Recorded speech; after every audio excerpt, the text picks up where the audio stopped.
Let's make sure that, can someone check and tell me if we're streaming? I don't have you up here. It usually takes a second.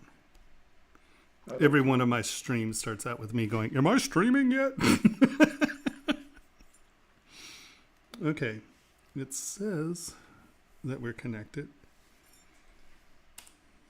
Dang it, man. How much are these bad boys? No? Wait a minute. 250. no, you're not streaming yet. If I didn't have a goal, I have to do. No, we're going back to him. Now, wait a minute. Okay, well, I have 10 people. Okay, of those 10 or 13 or 15 people. Oh, there we are. Yay. It just took a long time to register. Every stream starts like this. I just hope everyone knows. I wish that they'd like edit the first like 3 minutes out, because it's always me going, am I on yet? Am I on yet? Can you see me? Am I on there? Hey, Eric, how's it going? Oh, goodness gracious. So it says that we're on all 3 services, so I'm assuming we're on all 3 services. So tonight, dun, dun, dun, dun, we're making really basic rings and anything you'll have questions about. So feel free to ask away. We're going to come in here. We're going to go to tools.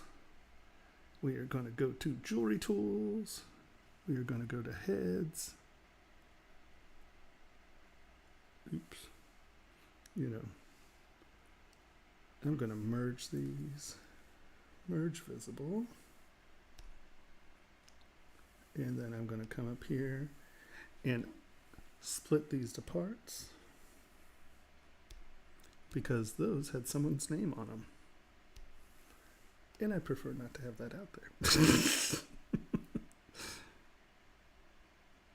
Okay, so Thomas, I have a question for you real quick. I just Snikes, it didn't work.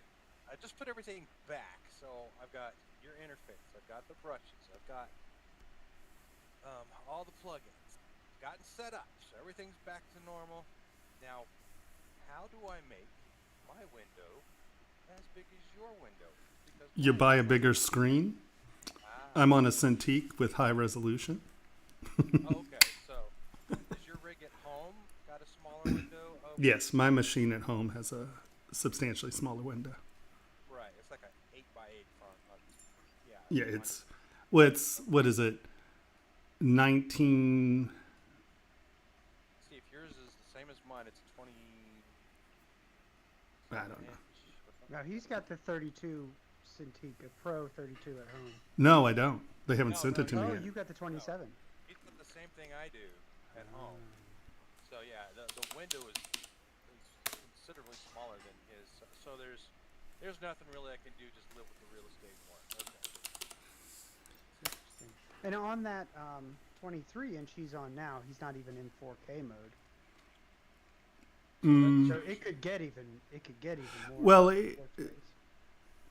actually, I think you're right. I think I could. yeah, but it would be absolutely illegible for the audience. Yeah. Right. So Did I change the icon says? Yeah, I did. I think I'm at 32 or something. Hold on. Preferences, that would probably interface, UI. Oh, no, look. I'm at 48 still. Oh, wow. That's how much more resolution that thing has over our old models. oh no, they're sex. The new ones are just beautiful. Once you turn it on 4K, goodness. Yeah, you can't. So much room. But you do need magnifying glasses. You need real bifocals, because those little letters are really, really tiny. Really tiny. Oh, Mr. No, I'm an alpha predator. I can read like 2-micron letters from space, yo. No, I'm just not in my 70s like you. Wow. Ouch. Shots fired. Wow, it's a hard crowd. What's this down here? What is this down here? I don't even know what that window is. Oh, there we go. I've got to save up and get a new Cintiq and just throw these other two in the garbage. That's That's what it's coming Sell 'em down on to. eBay. Oh, are you kidding? If I They're tried to still sell worth it, something. yeah, they're worth about $500, if that. Sweet. That's $500. well. So if you sell 2 of them, that's a third of your new monitor. Yeah. Yeah. Hey, That's Jimmy. 2/3 of your new one, right? Right. Oh no, it's not. It's almost $3,000, isn't it? Yeah. Yeah, you're right. Yeah. 25. I thought it was 28 or something like that. What the fuck Yeah, do I I know? thought the resale value on these things were going to be a little bit better. No. I went to go tried to find the stand for the other one, just the main piece, and yeah, I was lucky I found a stand. I had to pay $300 for that. Yeah. So I'm like, So hello, kind and gentle folks. So if any of you have any questions, please just give me a yell and I will happily answer any of them. It was next week, the last week of October. So next week is Crit Week. we're looking at here. Yeah, that would be true. The 26th. Wow. All right. So next week's Crit Week. Dun, dun, dun. Hey, Jeff. We need some ring sizes. Let us choose. Let's do a size 7. That sounds good. Was that a button, Henry? You know it was. You know it was. All right. Link domination.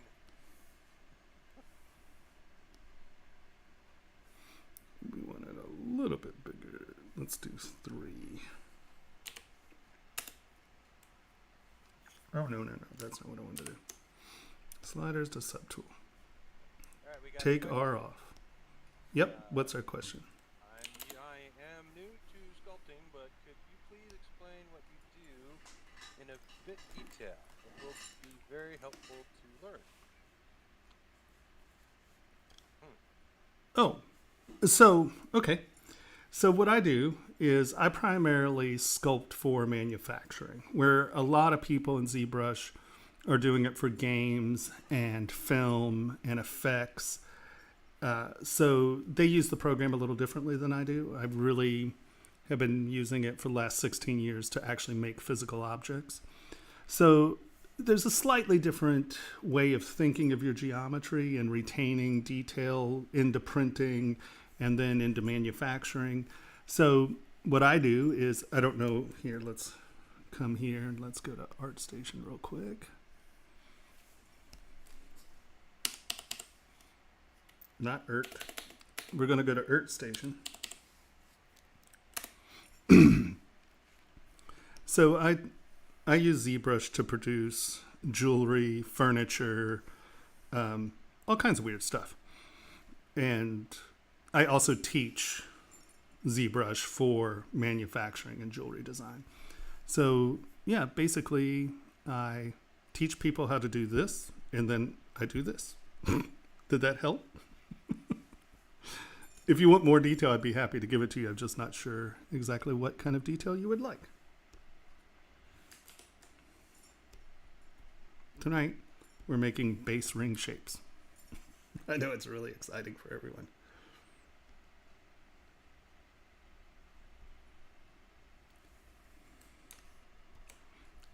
One of the things, some of the things that I do differently than a lot of people is I sculpt from very high res with a lot of subdivision levels, so I can control my geometry at all times. And a lot of people who are doing it for gaming and stuff, for some reason they stay at low resolution and then they do the next step up and then the next step up. And yeah, I don't get it. That's one I have yet to understand. I mean, I guess I get it, but yeah, it's an interesting thing. To me, it is. What else would you like to know? I'd be happy to answer anything. Yeah.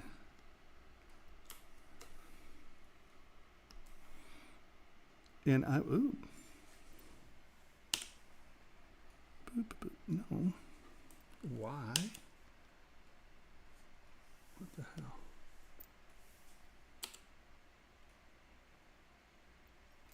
Q. That's what we're shooting for.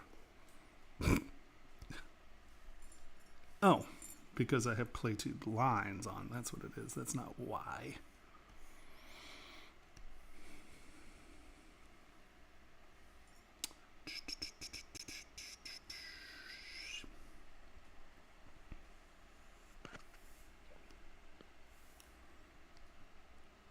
So are you new to physical sculpting, or are you a digital sculptor now?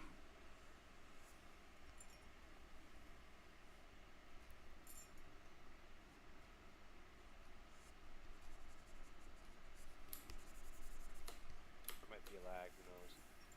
Yeah, I don't know. So,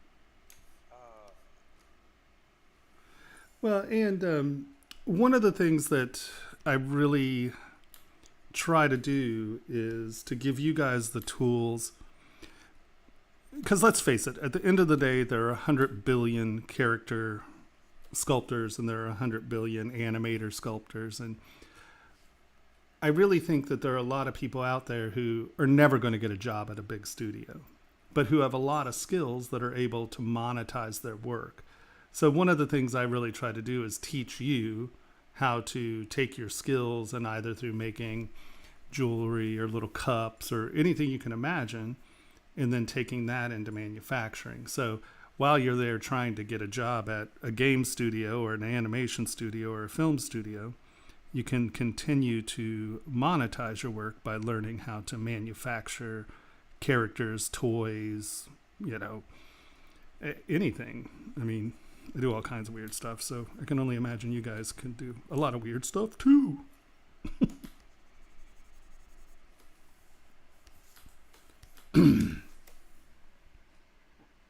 he says, Uzo says, I am learning normal character sculpting, but this would be fun to watch. Yeah. And I mean, when I'm streaming, a lot of the streaming I do is really to help and point out. So usually there are a lot of questions, and I'm here to answer those questions as much as I can.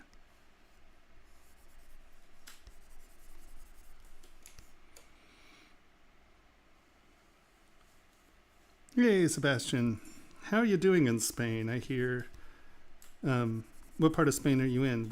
My business partners have a place in Gandia. We have a pretty cool place in Gandia that normally I spend time at every year, but needless to say, this has been a little wacky year for any of that.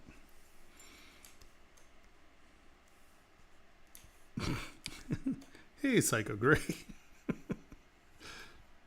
I like it. Well, we're in the Valencia. What is it? It's not a province. What's it called?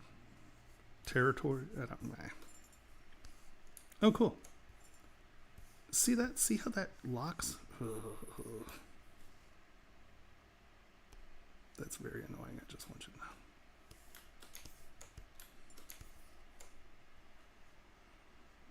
Yeah, we're almost dead center between Valencia and... I'm having a brain futz. The other big airport. It's where all the British, the high rises that I forgot. Well, we're going to take this and have a bunch of different heads. And we're going to start making some basic forms and just generating a bunch of basic forms right now to kind of see how I'm creating basic forms and the such. So, yeah. Yeah. No, Trejo.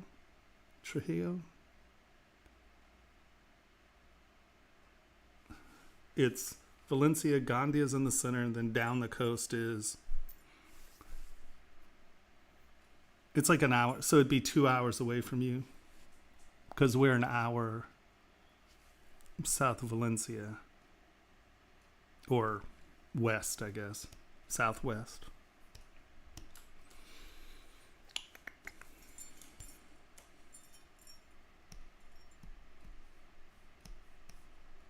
All right. What? Oh, All right, so for a little bit about why you're doing the ring, you want to give them a little background on that? well, a couple things. One, I get a lot of people who, like when I sculpt, they find it fascinating, but they can't associate with it in the sense of, oh, well, how am I going to do that? And so we started we're in the process of starting an education platform that will teach everyone how to do this. So for one thing, I'm showing basics because I've been requested to show some basic forms and how to create a variety of basic forms fast. And then two, this will be a library of models that we will have as part of our education platform. So killing a couple birds with one stone today. So we have a question. Do you sculpt and concept your art on the way, or you already have a design in mind? I sculpt and concept. I don't really sketch anymore. I find it I used to, and every once in a while I'll sit down and play with a form, but not a whole lot anymore. I now pretty much do everything in ZBrush and then kind of, just make it up as I go along. One, it's more entertaining for me, and two, it keeps, there are things that I do design beforehand, but really most of it is me just fuddling around in the program and looking for little moments that I'm like, okay, well, that's what I'm going to work on, or, oh, that little texture. Because my hand, like now as I'm stroking, I have some physical patterns that I use when I stroke, and I'll start to identify little details, just, like a sketcher who uses, so like an animation, often you'll use a pale blue pencil, and then you draw a bunch of forms, and then you come back in with the dark and find the form you like. That's basically what I'm doing. I'm just doing it on a high-res surface so I can, I kind of call them moments, so I can come up with these little moments that really kind of get to where I want to be going, So it's not usually, like I have no pre-plan on this. I just want to make this band a little bit more interesting than a normal flat band. And I have no real agenda with it at this point. But that's a little bit more interesting than just a flat band. It has some good angles and such.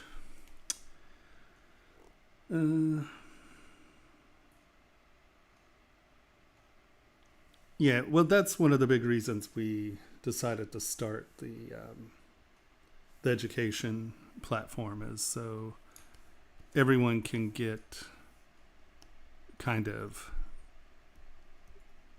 so we can provide a good solid foundation for the very basic as well as the very advanced. Because especially people who are transitioning from jewelry to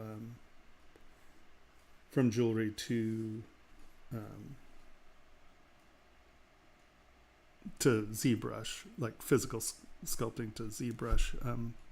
A lot of people have some problems because, I've been sculpting for over 40 years. So the sculpting end is something that I often just don't think about. And sadly, it's not necessarily good because you guys need to, it's like, oh, how did you get to point A or point B? And that's kind of the goal of all of this, is to give you guys some insight about those steps. And yeah. All right, that's good. Append. Oh, did I deleted the ring and not the, I'm a ding dong.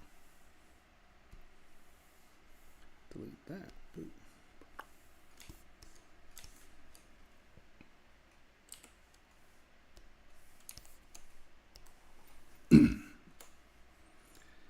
Yeah, so these are pretty common jewelry.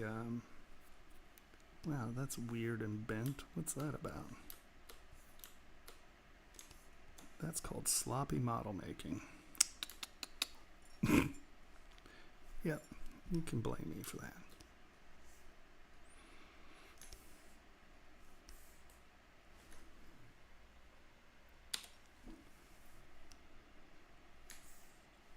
Stop it.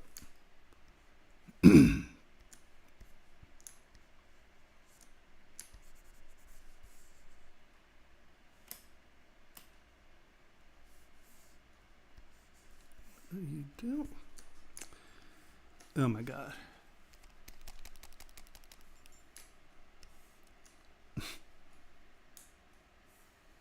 There's something really weird with, see that?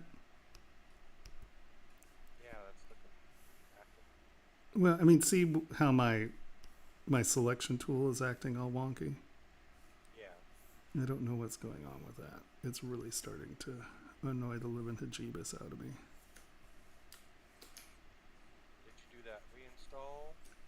Yeah, if you notice, no, it has something to do with my, it's the stylus. Something's going on with the stylus, and I don't know what. Okay, here we go. Do you ever go out of ZBrush for retopography or like the ring head you inserted? This a lot to make something of stuff outside ZBrush and import it into. Oh yeah, no, that's totally doable. A lot of people import models from Rhino. I know in the jewelry industry, Rhino is the big one. And then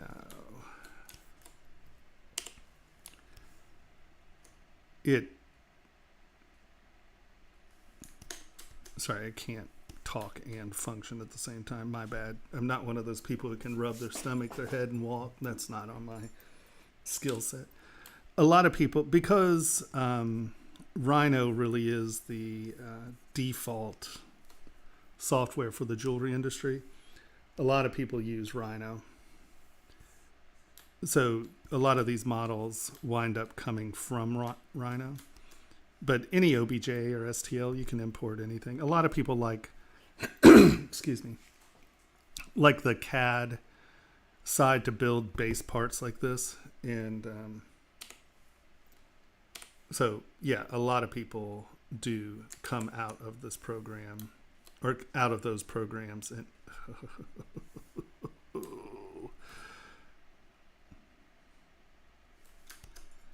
Before I learned to use ZModeler, I made almost everything in Rhino and then imported it. yeah, that's Now very. I haven't touched Rhino in quite a while. Yeah, I mean, once you get the hang of it, there's really, I mean, there are a handful of things that it does differently. But I mean, to be fair, I haven't used a different software set for. I used to use Modo, but as soon as ZModeler came in, ZBrush is the only software suite that I use, really.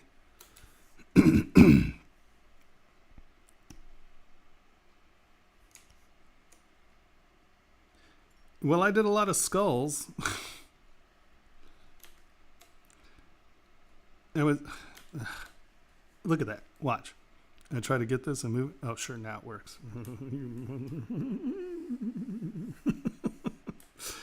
I mean, I did a lot of skulls. That's sort of where I started. I did some skull rings for his films, and everyone's like, "Oh, you should make skull rings." I'm like, "Yeah, I got a real job." And then when I stopped that real job, I was like, "Hey, I should make skull rings." So I get pretty well known for my skull rings. And I have made various types of Halloween jewelry, yes. Last week we did pumpkins. Well, jack-o'-lanterns, I guess.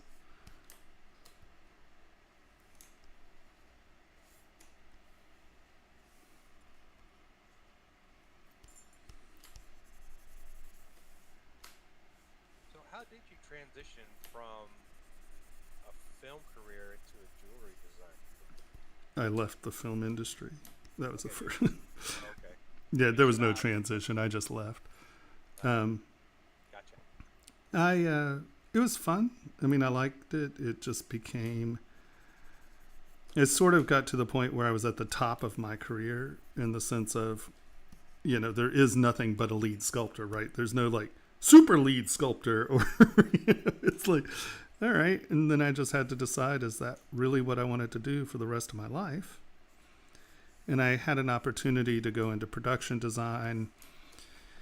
And I was just like, oh my God, starting at the bottom again in Hollywood just is a poo place to be. And it just, yeah, some things happened where I was kind of sick of some of the people. And I was just like, yeah, you know, I'm done. And that's sort of where it wound up. Being done.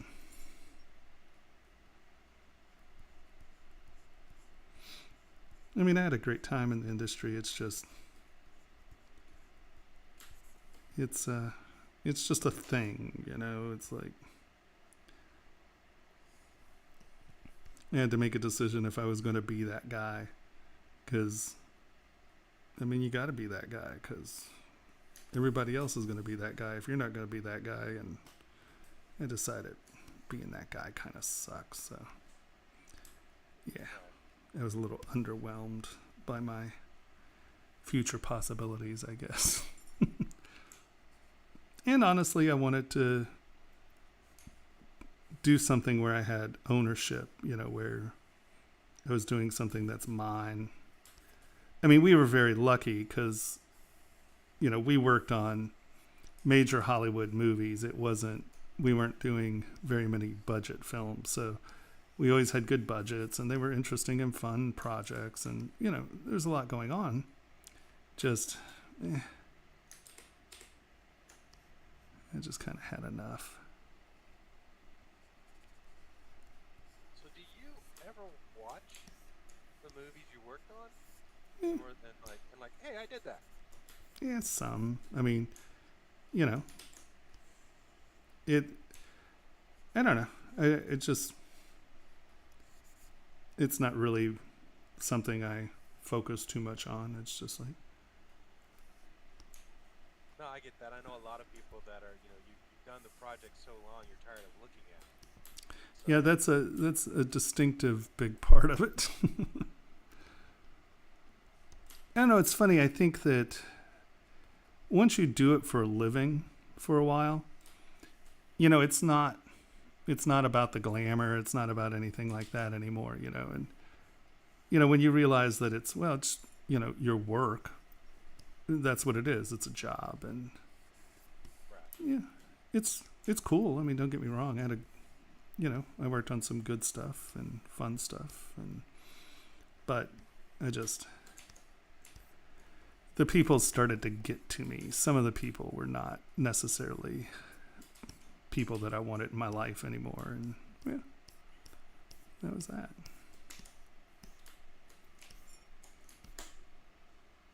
yeah, if anybody's got any questions, feel free to ask. That's what I'm here for, is read them off to them. So, got time. Yeah.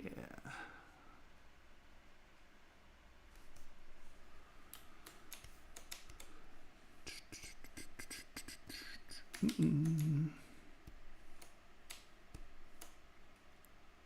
So what style of ring is this? Or is this a style of ring at all? It's just a solitaire. It's just you can see that that's going to be like a, ooh. Hold on, let's turn that off and turn Thorthoft on.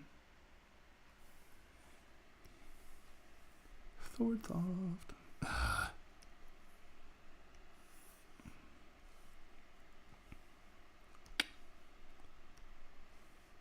You can see that the stone, you know, is that shape. Right. So that's just kind of what we're doing. We're going to squish this down a little because it's really proud.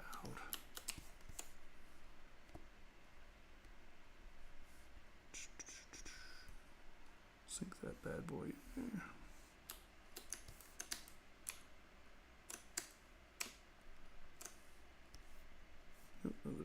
There we go.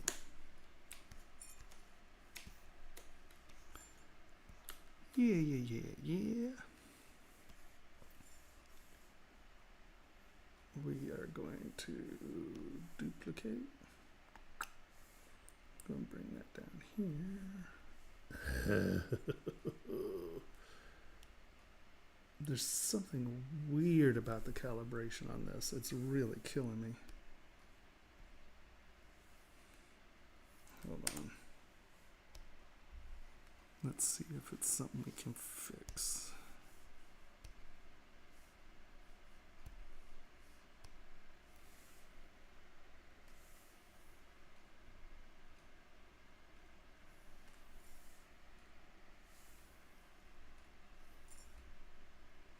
Nothing will drive you bad here is if your synthetic is off. Uncalibrated. I know, it's really a nightmare, honestly.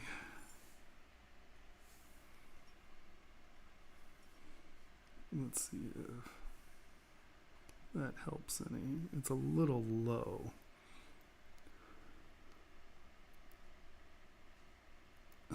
See how it just keeps, like, as I'm trying to move, the screen disappears and stuff? Yeah. That is annoying. Just so you know. Annoying. What'd I do?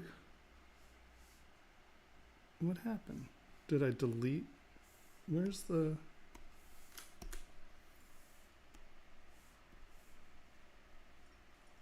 Did I delete that head? See it over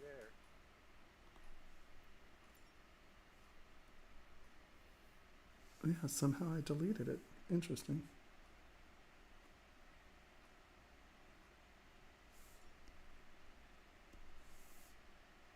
Weird.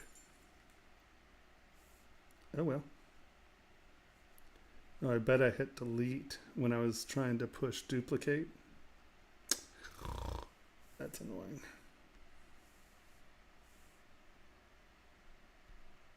You know what? I had to work on that one. Let's delete that. We're just going to use a different head because that's where I'm at right now. You don't want to do it? Fine. We'll use somebody else then.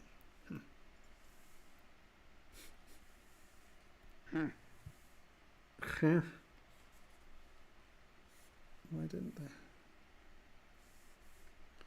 Oh, goodness gracious. There we go. Merge down. Nope, hold on. Okay. God only knows what. There it is.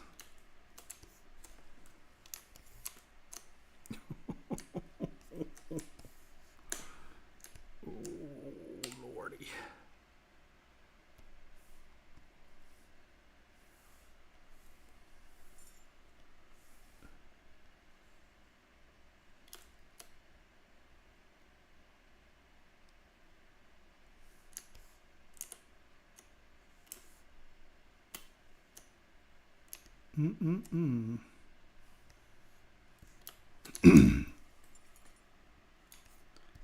Hey, Raytheon, how's it going?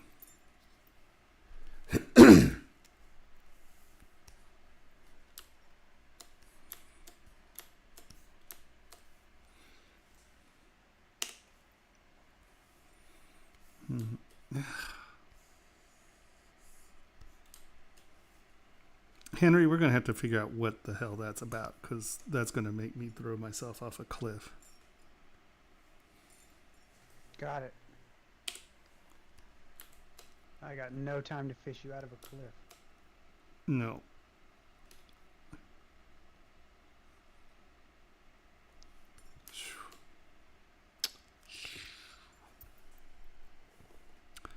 Dun, dun, dun, dun, boop.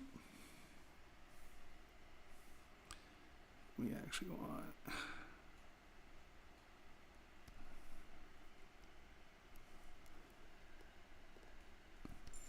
trim front.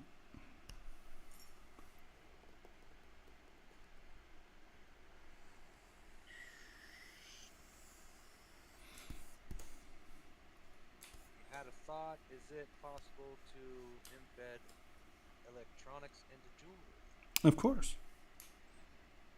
I mean, that's the whole get of the whole thing of, wearable technology. Jewelry is a big outlet now.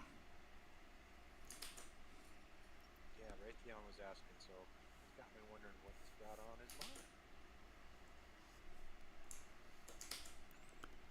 Seen a lot of RFID rings. Yeah, a lot of RFID for car doors and locks and things like that. I've seen a lot of the RFID. And then I've seen at least,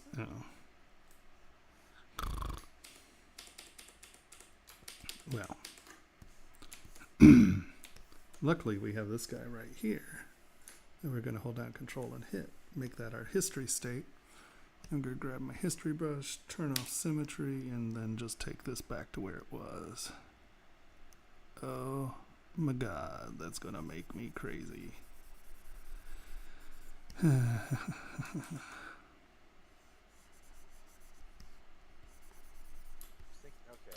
Raytheon says, I was thinking of cosmetic stuff like rings that have glowing gems, Oh yeah. real or fake. Oh yeah, yeah. There's a lot of LED technology that can be used, and there are quite a few of those UV sensitive and glow resins and stuff. The ones that glow electric blue, and they have pinks and greens as well that are all pretty cool. All right, first thing we need to do, turn symmetry I like back. rings with the tritium vials in them. I love tritium vials. Yeah. They're hard to, you can't get your hands on them. What? They're hard to get a hold of.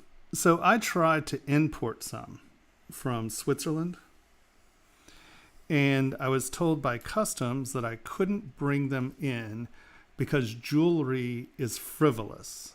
If it had a use, and I'm like, well, they have key fobs with them in. Oh, but that's an identifying light. I'm like, it's like, because they're radioactive, and their import and export is under the Nuclear Regulatory Committee. You have to don't even get me started. Well, you can get them on Amazon now. $22 a piece. Yeah, that's what I was just looking at. I was about to say. Yeah, $22 a piece when you can get them for like $3 a piece hurts me. I have a problem with that. Just fundamentally, in my soul, I have a problem with that. I'm like, are you kidding me?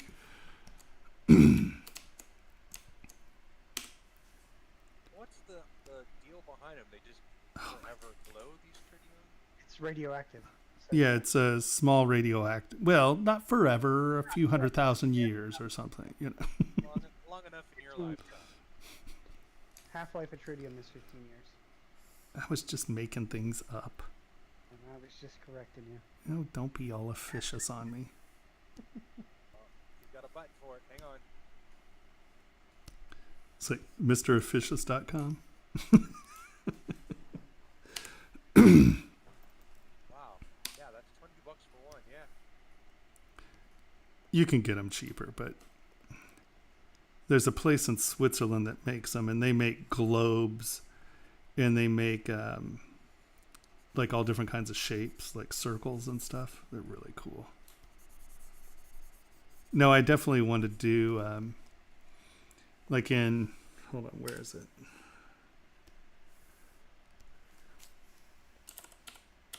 It'd be cool if you could get them to make a Green Lantern ring completely out of something like that. Just constantly be glowing green. Okay, for this piece right here, hold on, where's pause? Pause. So in this piece right here, what the original idea was because see, it sort of has some steamy on the inside. It looks like a steam engine, like the interface where you shove the coal in and stuff.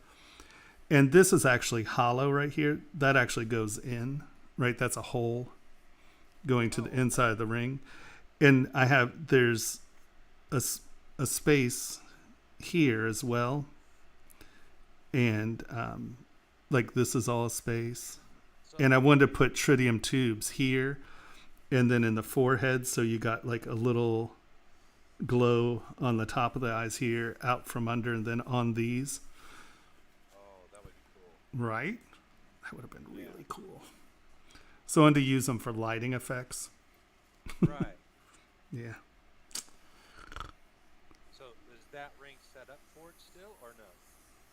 Yeah, the model's set up for it for sure. Oh, okay. I think we probably filled this one in, but I know that that's still an air hole. Right. That would be really cool, especially that's a palladium one, right? Yeah, that's palladium. Yeah. That would. Wow. Yeah, that would have been cool. Had a lot of ideas that never quite got realized.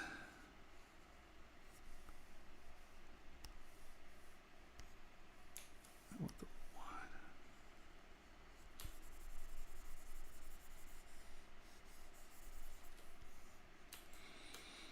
Hmm.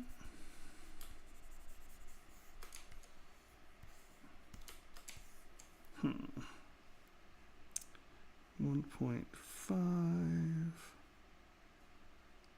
I don't want. See, where'd my. Oh, there it is. My damn Dynamesh button got moved. Grr. I really have to. I don't know if this is my latest UI, honestly, because this doesn't have the camera in it.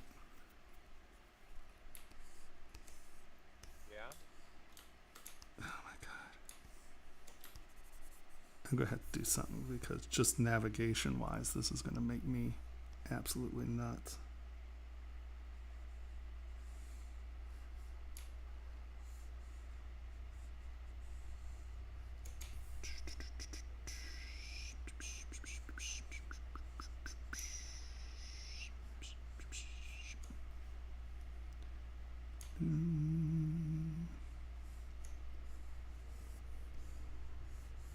That's not good.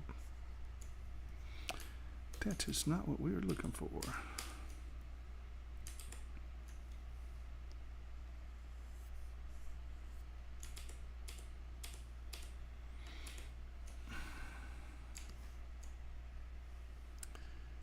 Ooh, if this keeps on, we're in for a very frustrating night.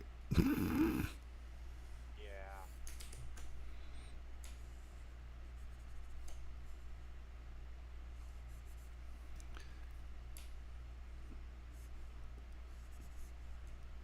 When I can't use my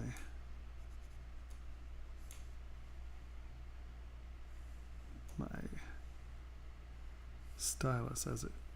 There's got to be a setting wrong or something. But my machine keeps like doing that little jug lag, and then the second it lags,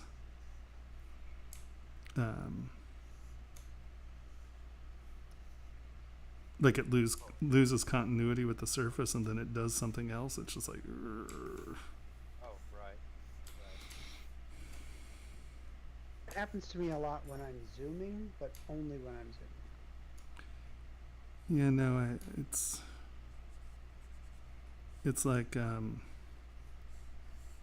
well, remember when I was drawing and like the red line would have like a stop, you could see that it like pauses for like half a second, and that throws me into something else.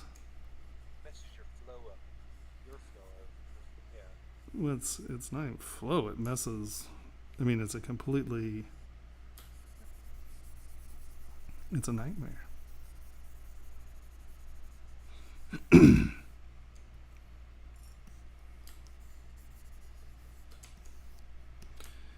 Okay, let's. Henry, are you sure you just don't got a good enough graphics card? I mean, 980 Ti is getting pretty old at this point. I'm a few generations behind. You have a. I don't know what this has in it. My one at home is a 1070 Ti. Yep. I don't even know what mine is. GeForce GXT. It's all I got. It's a few years old. That's all I got. G-Force. Yeah. Yeah, I don't remember the specs on the GXT line. I just know the 9, 10, 20, and 30 series. I guarantee you it is way below your guys's. I feel you, Wraith, yeah. One of these days I'll get a new computer. Sadly, every time I price out a computer, it comes up to like $40,000. But I've discovered that I just don't need like a Titan or whatever is plenty of video card for me. The 30 series really kicked the bar up pretty high, and they are pretty affordable. Well, compared to the Quadros, I mean, unless you're doing like, it's just, I think with how good the gaming cards are now, you don't really, unless you're doing like really computational math or, like analyzing where the planets are, where,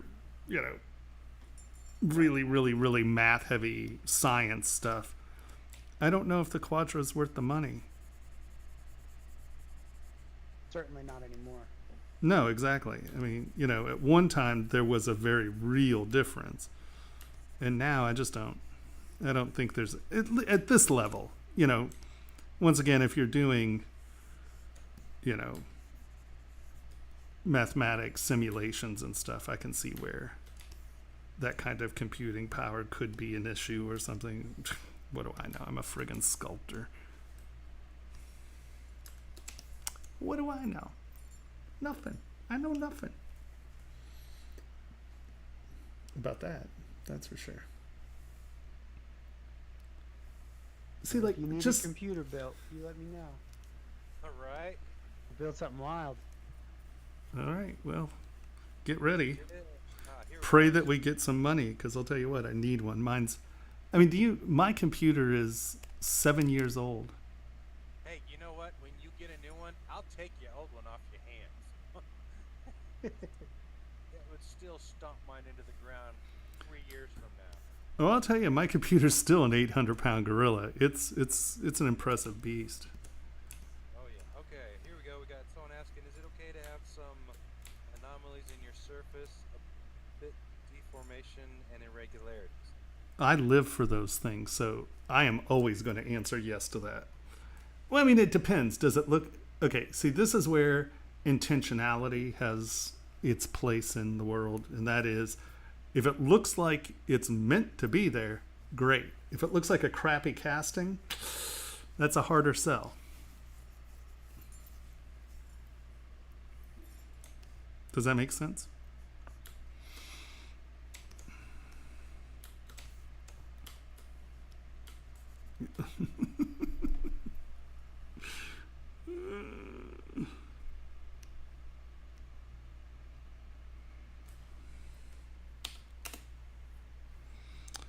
Detect edges.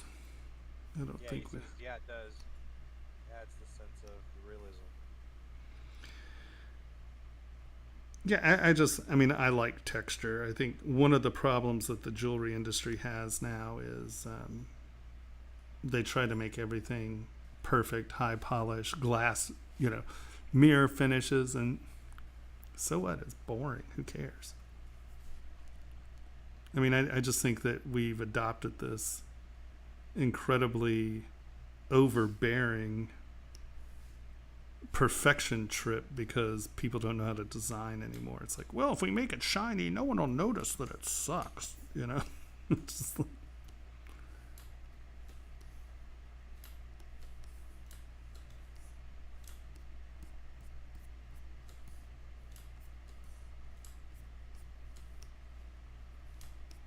at least that's what I think.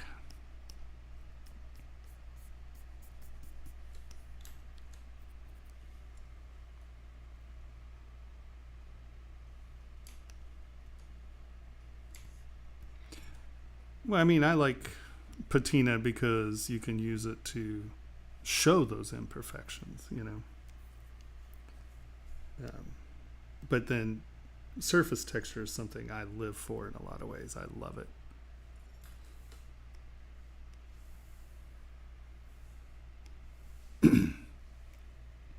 I just think it's much more interesting. You know, having everything super high polish is just like,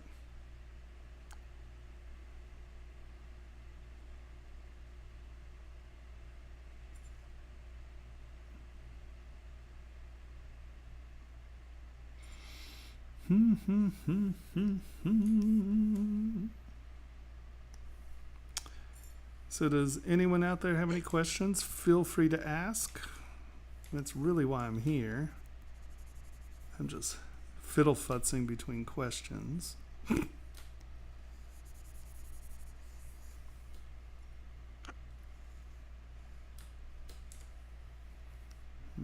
A beginner question: why work with subs over Dynamesh? Because I can control my mesh. And what I mean by that is, hold on, let me. So the problem with Dynamesh is that it's a singular mesh, right? And to be able to get it to be high res and control it, you can only get like 1 or 2 subdivision levels, right? Because chances are you're going to remesh in that million range, or, you know. And I prefer my model start at like 700 polys and then go up. Let's see if we have, how many polys did this? We started with 1,000 here. Is that what we started? Hold on. Lower res, lower res, lower res, lower res, lower res. Okay, so we started with 4,000. So honestly, I would rather have a few more subdivision levels than this, because when you start dealing with your subdivision levels as opposed to a Dynamesh, now there are things that Dynamesh is great for, right? And that's like bridging and all kinds of other stuff, like using Sculptress Pro with it and being able to stretch and stroke and join things together really fast. But I will always, well, I mean, unless it's going straight to print, I will always remesh, because as I'm working on it, I really, really, really want my capacity for alteration here. Let me see. Let's duplicate this. We are going to Z-remesh this all the way down.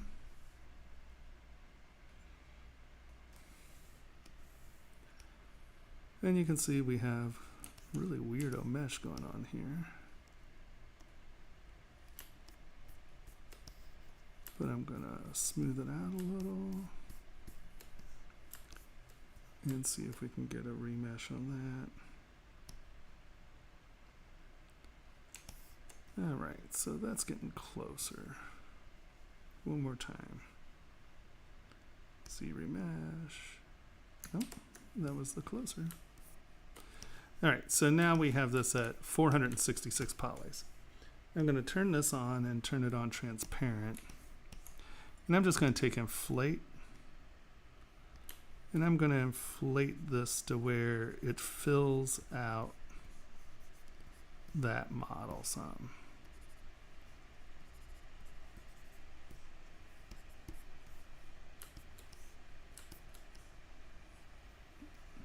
And this has weird geo. This is a bizarro recast, but it's okay because it'll kind of give you the idea of what I'm talking about here. So this seems arduous and a pain in the butt, but it's actually not that bad.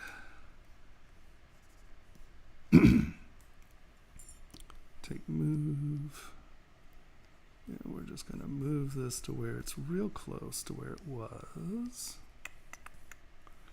Pull that in.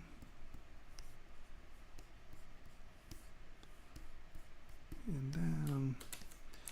And I'm just going to hit project all. Divide it a couple times, project all. Divide it a couple times, project all. Let's see where we're at. We're pretty close. Let's smooth those down. Okay. And so as you can see, we were down to what was it, 400 polys? Actually, Yeah, something like that. and now we're up to 400,000. We're going to bring this back in. We're just going to knock that down. Knock that down a touch. Fill that in a little. And so I'm going to do this with my divisions. Let's go up 1.9. This will be our last projection. And then I'm going to divide it again. So you can see that I have 8 subdivision levels here, right? This number, the bigger that number is, the better off you are for doing some things. Okay, so when we're up here, a lot of people are like, well, Tomas, I can't smooth anything at 8 million polys. And you can come in here and we're going to grab this. And I think my smooth is smooth stronger. And you can see that I'm doing this and I'm making very little headway on the surface, right? Well, I can sculpt at this resolution because, like I said, I like to lay down a bunch of surfaces and come in and figure out what's happening. And I'm always stroking, right? I'm throwing down a lot of lines when I work. Now, that leaves me with somewhat bumpy surfaces. But that allows me to identify where my surfaces are, right? Because I can stroke on this and get some directionality to it and figure out what I want. And I'm like, okay, well, I want this to be a more complex intersection. So I'm going to come in here. I'm going to fill it in. And let's, right. And I start making these decisions. But you can see that my surface is not smooth. And people are like, oh, well, how do you get your surface smooth? Excuse me. So the smooth function sort of has 2 different uses for me. One, smoothing surface detail. And that is coming in here, and these little guys I'm going to smooth. And you can see I can get rid of a lot of the surface detail. But at this resolution, I'm not really getting rid of the lumps, the humps, the substructure, right? I can get rid of a lot of the subtle stuff on the surface. But when it comes to getting rid of like the actual lumps, I can't do it. And if you had a Dynamesh, you're stuck. There's nothing you can do. This, whatever resolution you're at, that's what you get. On the other hand, I'm just going to lower my resolution. I'm going to come in here and smooth this out.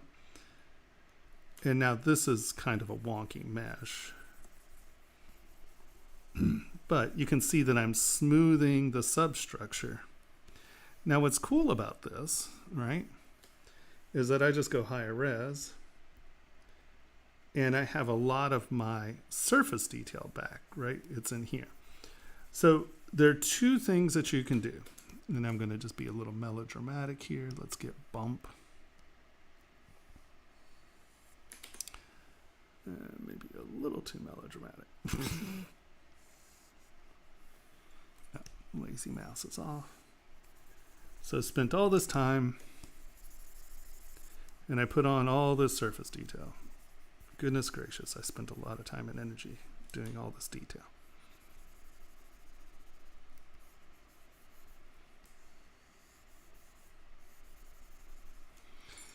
And let's take a little bit of raking. And I'm going to put some linear scratches on this. And you'll see why in a second. All right.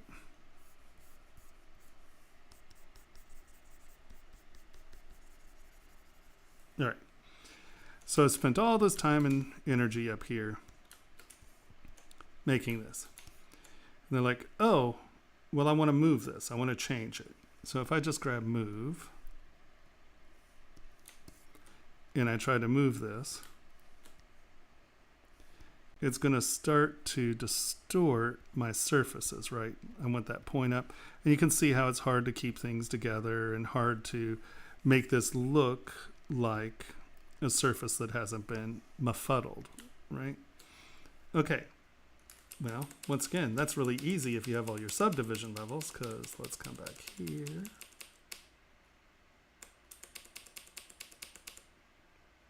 All right. And I'm going to lower my res all the way down. Now, normally, I spend time to have very clean, very clean models. Like I'll start with a much without this goofy twist. But still, we're going to come in here. And as long as I keep my squares relatively the same size,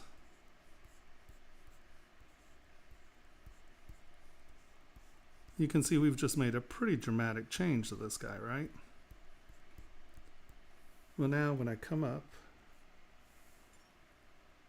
you can see that in all reality, that, it distorted here a little because we actually stretched that dramatically. But really, the surface detail is fine, right? So this allows you to take, pose, move, twist, torque, and bedangle, and you wind up not trashing your surface detail. So moving and relaxing the mesh. Hold on, let me see if I can put some humps in here. No, that's not what I want to do. Hold on. Move elastic.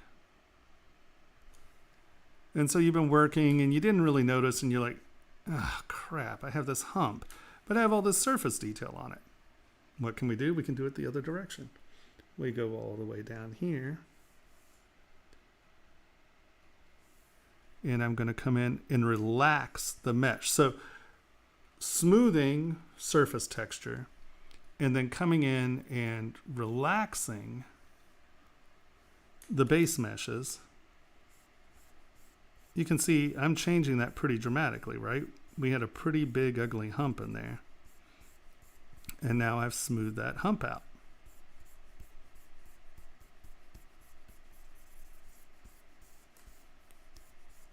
Right? So now let's go all the way back up. And you can see the hump's gone and I didn't really affect my surface texture. So being able to, one, relax your base mesh. So you can change the structure. As long as you have enough subdivisions between them, you can change your structure and smooth your part, right? Yeah. Oh, wait, are you already answering the next question? I don't know. What's the next question? Next question is, so should you really worry about the topography of your sculpt this early on for models that will be eventually be moved, updated, moved, etc. with animations? You know what? I don't know. I don't really animate. You know what I mean? So, I don't really animate. I sculpt for manufacturing. So there's an entirely different process of rigging, and usually at that point, you're not actually bending your model. You have UVs, and it's like dealing with UVs, which aren't really surface textures. They're like pictures of pictures of surface textures that are jammed on. And, it's not like stop motion where you're doing it to the physical model every time you move. You rig it and then you put UVs on it, and it's a completely different thing. It's a different way of thinking and using geometry for sure. Yeah, two different beasts, because in Shane's class they'll teach you that you will sculpt everything out, and then if you need to, you retopographize in a Retopologize. yes, retopologize in a different program for games and such. Yeah. Because as you say, if they're moving around, you don't have the right topography topography. That stuff in the right. If you've got a 5-point poly somewhere or a 3-point poly somewhere in the wrong place, your mesh is going to look weird as you're animating and moving things. So, yeah. And then there's a follow-up from that is also, if the answer is no to the question above, is Dynamesh just useless? No. Dynamesh has Go ahead. Yeah.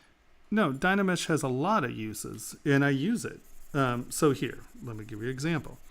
Let's say we show this piece to someone, right? And they're like, oh, well, I really want it to have a bridge, right? So they're like, I really want to see it where, this comes down like, see that right there? See this? My machine's lagging. There's that weird jog in there. It's really bizarre.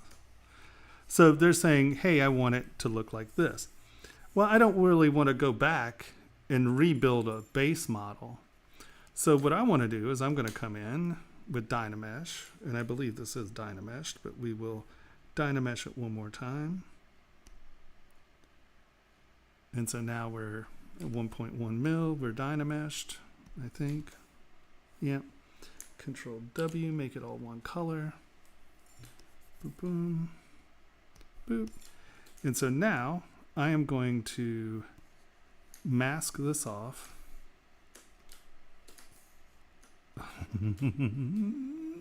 Makes me crazy. Okay.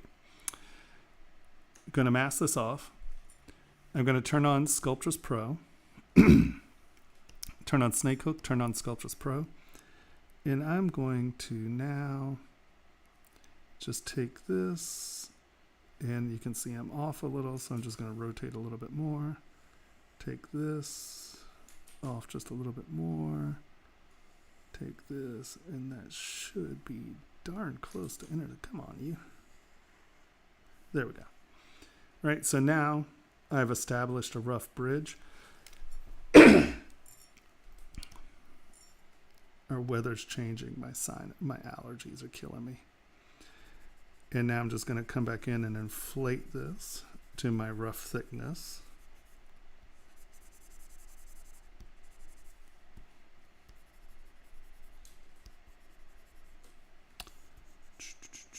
Actually, we're going to turn Sculptures Pro off for my inflation. All right.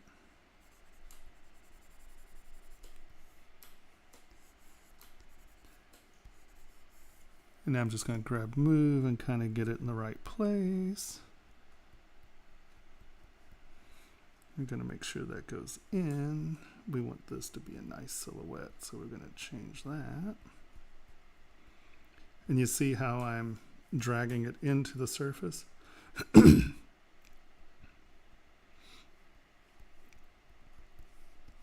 right. So we have that, and then I'm going to come here, make that off, stroke. That's going to re-Dynamesh it.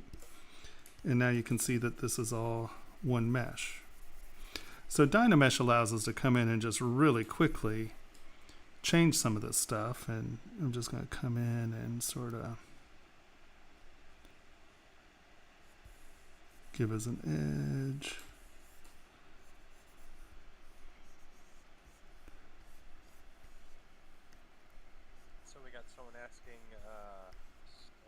Why do character sculptors encourage using the use of Dynamesh? I don't know. Because they're silly. I don't know. Yeah, honestly, I don't have answers for that one. This is a way that I taught myself to use it, and I think it just gives me so much control over my surfaces, and I don't understand why other people don't. I thought for a while I was like converting people to my way, and I discovered I was really actually just completely wrong. No one. It just. Well, your process starts by controlling the mesh at the beginning, keeping control through all of it. Right. You know, and if you get too far out, you fix it. You can fix it. Well, when character sculptors, if you take any of their classes, they're like just willy-nilly, like Ashley. Just, wah! She's all over the place. She pulls things out, destroys the mesh. Then she goes back and remeshes it. So they worry about controlling the mesh after the fact. Yeah, so, I guess. It's just we have small, tight little objects that you should probably just retain control. I don't know. I'm just a control monger. And so you can see that I did that. And now, because I want to start sculpting on this, right, I'm going to come in. I'm going to take this down to 1. I think we need to go to 0.7. That's 700. ZBrush. Oh, did I have symmetry on? Good. ZBrush with symmetry on, because then you get center lines. Ugh.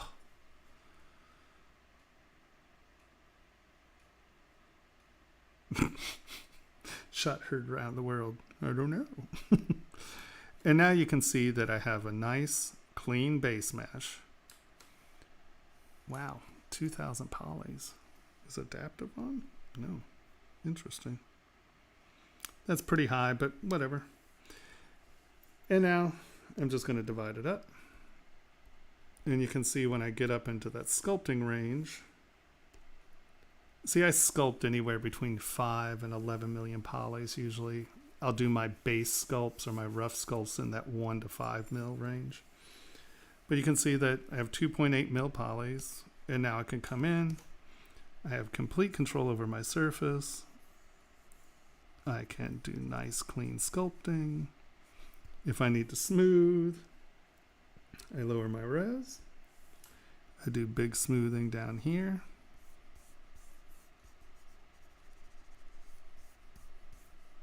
While you're doing that, we've got someone asking, what changes have you made to your customized brushes? Honestly, I did very few changes. I like my my lazy step to be like really tiny, like 0.00035 or something like that, and it just creates a smoother stroke. So I changed it, roll distance 10, lazy smooth 8, lazy radius 0.003. And I just or lazy step 0.03, lazy radius 30. And I find that this just allows me, when I have my higher resolution on and I'm sculpting, a lot of people get chatter when they're stroking. And if you'll notice, my stroke is like pretty smooth. And that's just because of lazy settings. What's nice about the lazy settings, though, is you turn lazy off, but it's still retaining those step information. So you can see as I'm doing this, I'm not getting that chatter that a lot of people get when you're doing your step or when you're sculpting. The roll distance is, or the step distance is very long. So you get, here, hold on.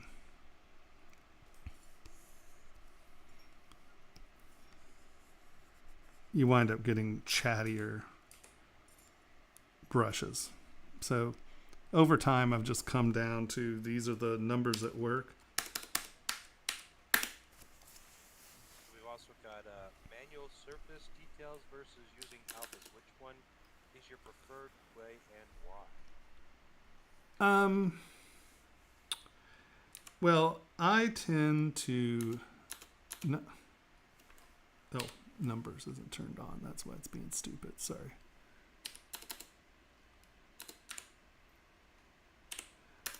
I tend to like to sculpt my details on because alphas are, well, they're kind of perfect. You know what I mean? And my style is pretty hand strokey, you know. And I just don't like things. Your brain recognizes things that are perfect and, perfect symmetry. I mean, our brains are trained to recognize symmetry. So I don't like things to be perfectly symmetrical. I like starting things out with perfect symmetry and then going back in and doing things that change it up just a hair.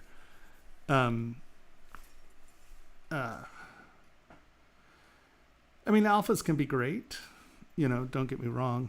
I think that I tend to use vector displacement maps more than alphas because I like the dimensionality of the vector displacement maps. And like if I'm doing something, let's say this is a pattern that I really, really want to apply to things. You come in here. God,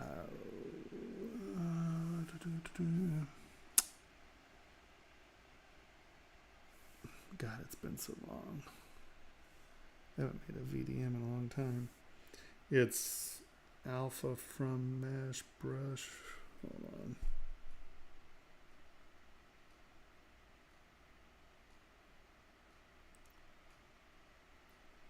They changed my menu on me. Oh, from mesh.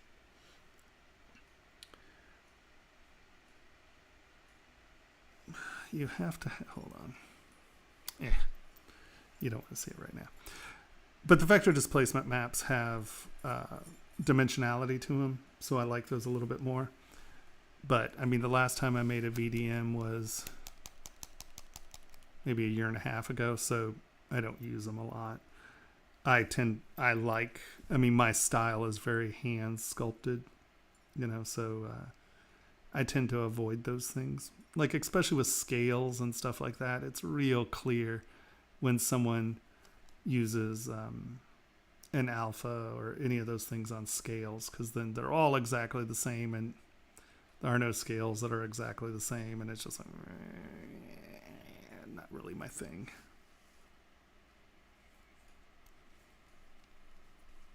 All right, we got someone asking, would you recommend upgrading to a display tablet from a non-display tablet? How much of a difference is the feeling? Think it's worth dishing out $200 plus for just starting? I think it's worth dishing out $3,000 plus. I mean, I'm very, very dyslexic, so I could never work without a tablet. I'm assuming you're talking about one of these, like a tablet, right? Like, is this what you're talking about?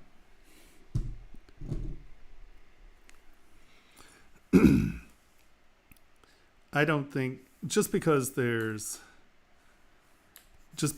the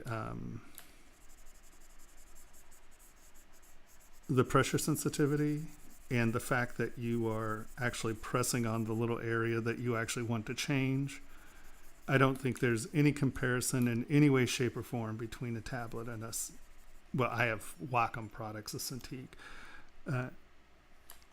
Even if it's not a Cintiq, if it's the, what are they, Hanwei or whatever? Huion. Huion, Tablet Pro. They're all reasonable. The Cintiqs have the best parallax, like a virtually imperceptible parallax, where the Huions get pretty far off. XP Pen, Raytheon, that's another a good brand. I think the biggest consideration is size, because since ZBrush is operating entirely out of, RAM and not graphics card. Yep. You can't pull windows out of the UI and onto a second monitor. Every single thing in ZBrush has to be on that one monitor. So if you've got, what I started with was a 13-inch display tablet, and I had maybe 4 inches worth of working space, and it was a nightmare. Right. Real estate is a big thing. Visible real estate. And I know I'm going to sound like a Texan, but the more you get, the better it is. There's no such thing as too big a monitor. If I had a 60-inch monitor that was a Cintiq, I'd be stoked. It's like, lay it on his floor, get on his hands and knees, and crawl across it with a I would. Kid with crayons. You know it. Man. No, I don't think there is any comparison in any way, shape, or form of a tablet compared to or a pad compared to a screen tablet. Just the fact that you're taking your tool, you're putting it on the area you're working on it, and it's a much more. And I'm a sculptor, like I'm a physical sculptor, like I was a physical sculptor for 40 years before I ever touched. 30 years before I ever touched a Cintiq, and now 40 plus years of sculpting. But there's absolutely, for me, it's worth every penny. What's really funny is that I actually bought a Cintiq before I ever did 3D modeling, before I really had a computer.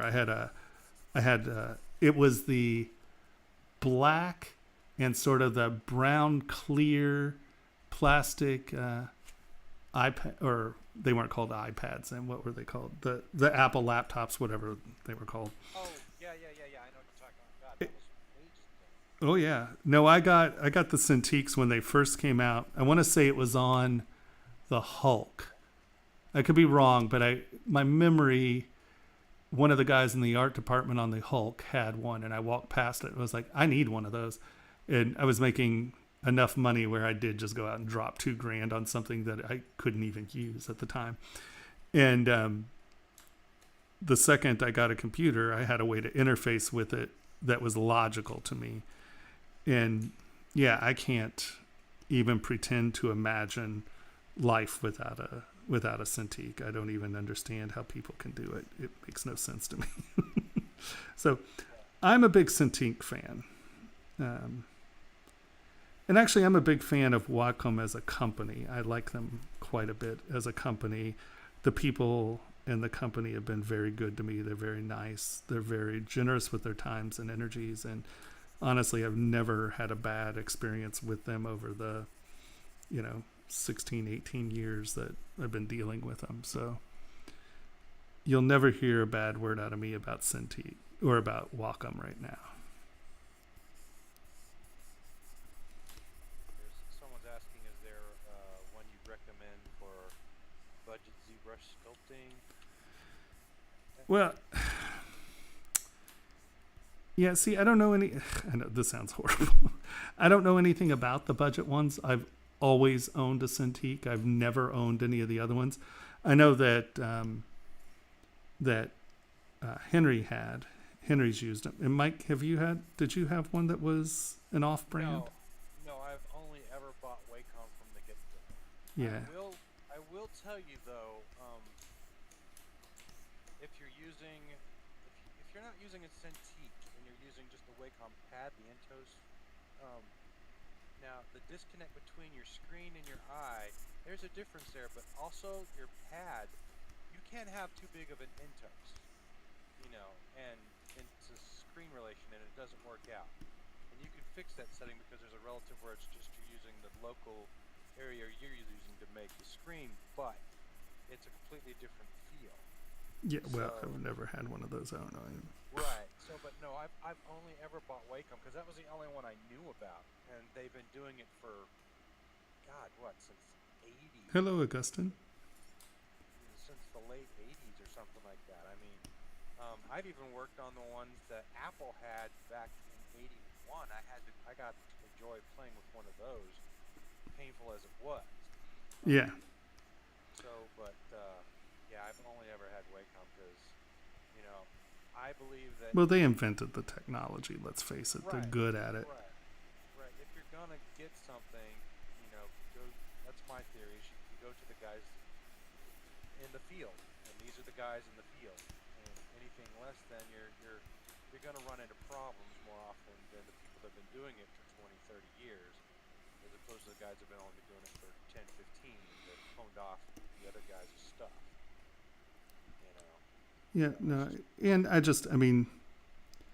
honestly, as far as I'm concerned, they're just a good company. They, Oh yeah. as far as I'm concerned, and I've had a lot of dealings with them, and I've never once had a negative experience with them as a company.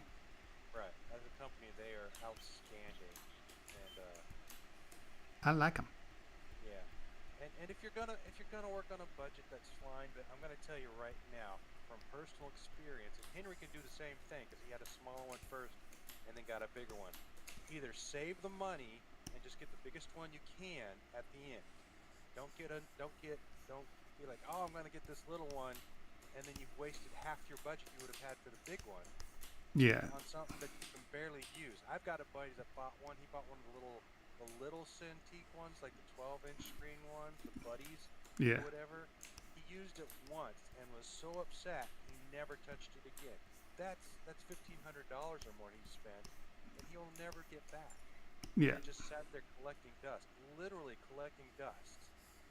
And and then he was like, I want to get a bigger one, but that discouraged me. So I mean, Don't be discouraged. right? I mean, just if you're doing a budget thing, that's great, but really, I mean, save your pennies. I mean, it took me 3 years to get mine. I saved 3 years to get mine. I finally got it. Never have I regretted that buy. Never No. had a moment of buyer's remorse. The moment I turned it on and started drawing, like you say, pure sex. You're like, well, wait a minute. Why didn't I get the bigger one? At the time, this was the biggest one they had. Yeah, I know. So, but with the new ones, like yours and Henry's, I want a 32. Everyone I know that has bought one has not regretted it. Even if they've had a good one, they're like, oh my gosh. No, Yeah. They're wonderful devices. So, and screen real estate is a thing, especially in graphics. You know, a Photoshop guy, cool. You've got windows open all over the place. You got to move stuff around. And with the ZBrush interface, you got to move stuff around. You got to have that real estate. So. Yeah, here this has the what's it called, the Engine, Wacom engine. Wacom engine, Pro engine. Yeah, so you can see this is the computer that slides into the little slot right there. I assume you can see that. Can you see that? I can't see anything. Nope, So- not quite low enough. Not quite. There Low- you go. There you go. So that's the computer that slides into the back, and it slides into the back of the 24 and the 32. Now they do have something called a Mobile Studio Pro, which is a 16-inch screen, and Not one of those. It sucks. I mean Sorry. when I was in Europe, I worked on one for 6 months. I mean, you can get used to it, but you know, it's tough because they're not cheap. I mean, it's not like, I mean, those are almost $3,000, I think. Yeah, I've got the littler version, the first gen. Oh yeah. It was like 15, and it was 13. You get 13 or the 15. I ended up getting 13 because that's what I could afford, and it's not really great for this. Once again, the real estate you're working. No, 13's nothing. 16, Yeah. you can make 16 work, Yeah. but it's tough. But like I said, I worked on it for 6 months and produced a line of jewelry, so it's not unworkable. But yeah, the having one that actually, this is fabulous. Now the problem is that is the laptop case for this rig. Right. So it's 64 pounds total, my bag. And you got to remember that you are using your Wacom in a way that most people would never dream of doing. What? And moving it constantly. Well, You know, they leave it. well, if you can put the portable in it, doesn't that make it a laptop? Well, yeah, but I mean, you can put it on a swing arm. They put it on a swing arm and they call it good in their house. Mine is a swing arm. It's good. Yeah. So, but yeah, this is the one area where I definitely, don't skimp if you can. And that's just my opinion because of past experiences. No, it's definitely there. It's real, and it's real value. It's true, and yeah, it's no joke. But it's not cheap. I mean, there's nothing cheap about it. It's one of those things that look, no one's going to invest in you except for you. And this Don't say things like that. I'm looking for investors. What the hell are you talking about? Wait, you're fired. in life, that's what they always tell you, that no one's going to invest in yourself but yourself. And this is an investment in you. This piece of equipment is an investment in you because your productivity will only go up. It's true. Productivity-wise, it's an incredible jump because every monkey on this planet takes one of these little things and holds it in their hand and touches pen to paper throughout their lives. And so when you make that adjustment to doing it in the computer this way, where you get your little monkey paw and you touch the little screen, it's just intuitive. It is how now. It is really sweet. I teach, a lot of seminars, and when we were down in at the Wacom Experience Center, which is a really cool place down in Portland, and people who've never used a Cintiq before don't want to touch the screen, and that's why you get a glove. And I mean, my arm's all over the screen. You lean on that screen, but everyone takes their stylus and they try to do sumi painting, so they're not touching the stylus. And watching people try to do this and sculpt like this. It's really adorable. Oh, that's funny. Yeah. People are scared to touch them. It's like, oh my God, that's $3,000 screen. You don't touch it. No, that's exactly what you do. Get your little monkey mitts on that bad boy and do it.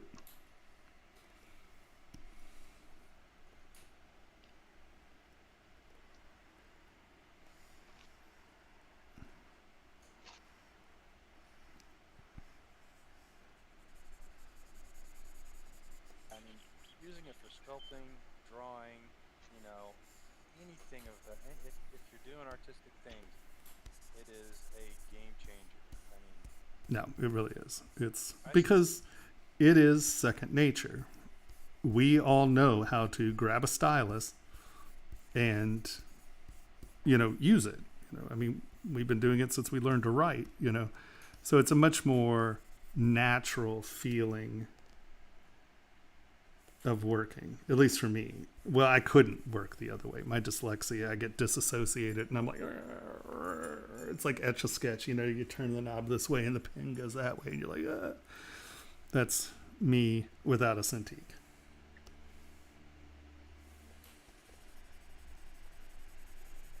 Yeah, I made the mistake. Wacom when the old gray ones before it was Intos, it was just Wacom pack, Mm-hmm. and you could buy them in, normal. I'd say normal sizes, but that's not really right. Either longwise like they are, like a screen is, or you could actually get a square one. And I, out of the box, I was like, I'm going to get a 12 by 12, and that does not work. Because nothing's oriented Nothing, right? Nothing. or formatted square. Right. So forever it was, and it mapped itself to your screen. So the 12 by 12, was, you'd make a line or an arc drawing, and it'd be like wonky because it's mapping it to the screen, and the screen's not right. So you would have to in Photoshop make your documents square to start with, and then it would be squared up. So then you would do everything, and then if you had to, so. Well, to be fair, now ZBrush is better at it now, but it used to be, because these are square, right? That if you were using alphas or any kind of photo reference that you were going to bring into an alpha, that alpha had to be square. It would it would compress it to be a square. So I got real used to having all my Photoshop documents being square, but it doesn't do that anymore, I don't think. I think No, it's... I don't, yeah, you can now use, it'll take the image and move around with it. Yeah. You can, someone's asking, can you explain how you use planer and H-bomb? Cleaner? Planer? Oh, planar. Yeah, so I tend to use SK Trim Polish more than I use H Polish. H Polish is sort of a secondary brush for me because it reacts a little bit more to the surface normals than SK Trim Polish. But planar, so here, we're going to use this as a plane, right? So you see it's changing there, so I'm going to stop right about there. But I want this to come down, and you can see that it's trimming off at that plane, right? Now, I hold down Alt, and now it'll fill. So now I'm bringing that, and I'm filling on that plane. And then if I want this to come in, I'm going to come up here, hold down Alt, and fill to that plane, right? And so this way, you are filling and cutting. And the nice thing about planar is, so I want this to be a clean intersection, let's say. So I'm going to come in here and I'm going to cut past the intersection. I'm going to come over here, hold down Alt, and pull it in. And as you can see, it makes that a much cleaner surface. Does that make sense? So I'm using planar to develop flat surfaces. And you can see we went too far there, and I'm going to come over here. I'm not holding down Alt. I'm just using the planar. And then if I hold down Alt, it's going to fill in. Hold down Alt, it's going to fill in. And now just planar's going to cut, planar's going to cut. And I didn't spend enough time to make those perfect, but you can see that it gives you a nice, clean surface. Does that make sense?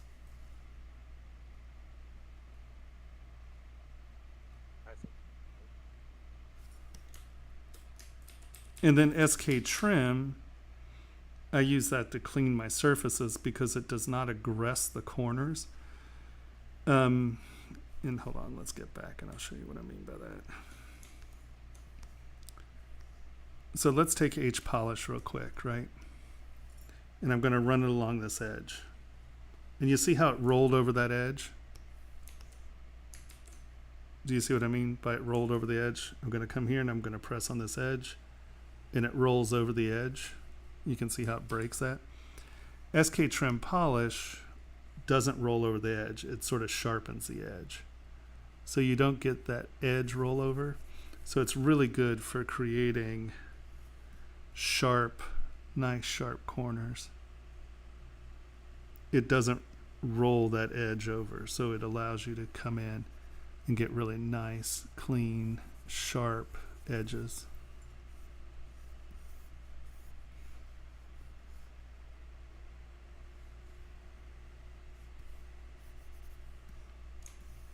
Now, it will bite in curves like down here. Let's take this around. If you drag slowly in one direction, you're pretty good. But see how it can bite in the curve? So I don't really use it, like I'll use it on the edge in that curve, but I'm not trying to smooth the whole curve with it. This really is an edging tool. And you can kind of creep that edge to where you want it to be. Right? Does that make sense?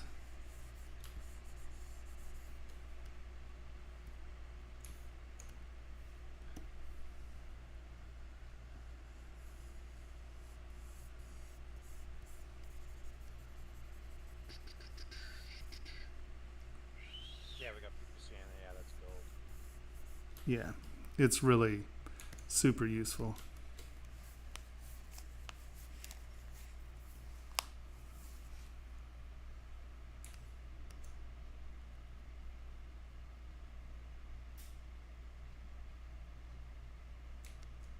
What is that? Spam. No. Ma'am. You know, I never got to talk to Kyle about that. I doubt there's anything we can do about it, honestly. Don't tell him that. Oh, did I say that out loud? I meant we're tracking your home phone numbers and we're going to come to your house.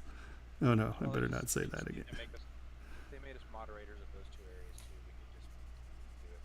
I think that, We yeah. just need to ask them. Yeah. They don't have 3 screens running with 3 different things running. Right. Well, Henry's got 5 screens in front of him anyway, floating around like he's like cyberpunk. So I was just about to say I do that now. I keep Twitch open on one screen and YouTube open on another, and I just steady report all the spam. I don't know if it works or not, but eventually they stop. It makes me feel better. Right. right? And at the end of the day, isn't that the only thing that matters? Yep. I know that you feeling better is something I concentrate on quite a bit. Oh, concentrate on but fail at. My goodness. Well, I didn't say I was good at it. I'm just saying I think about it. I wonder if he's doing okay. All right. Hey, did you get that done yet? What about, oh, you know, I had this dream about landing pages, you know. Did you get those other 10 things on our ever-growing list of things to do? Right. I still have more stuff to do than you do. By the way, here's a folder full of crap. Figure it out. No, I'm sorry about that one. No, that was really my bad. That one. Oh, I want to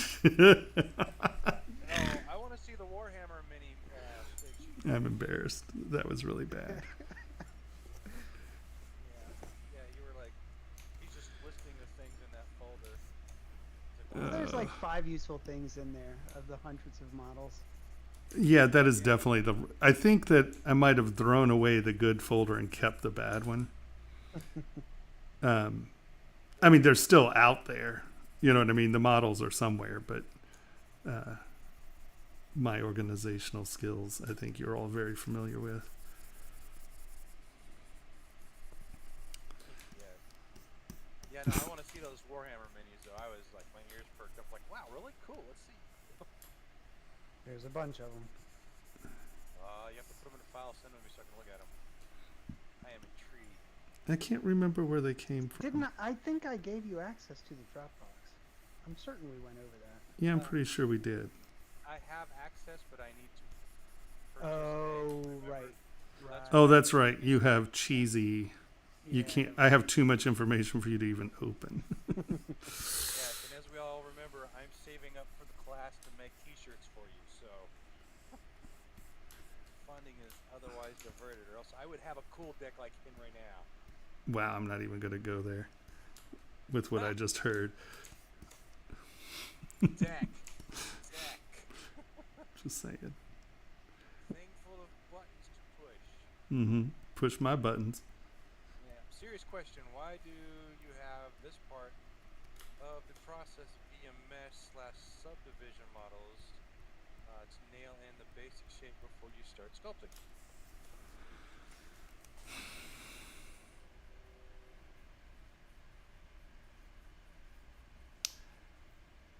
Why don't you do this part of the process via mesh subdivision modeling? Well, I am in subdivision modeling. I mean, I can go lower. Right, this isn't a Dynamesh. One of the problems with this is when I remeshed it, I didn't build this, right? I remeshed it, and it gave me this weird twist. So this model has a little bit of weirdness in it. But this is supposed to be a super basic model, but since I'm here and I'm noodling, I tend to make it less basic. So I think, but this is a subdivision model. Is that what you're talking about? Yes, it can be. It's something that I'm going to have to do here soon because I keep running out of space. Now that might have something to do with me having my entire Dropbox sync to the darn thing, but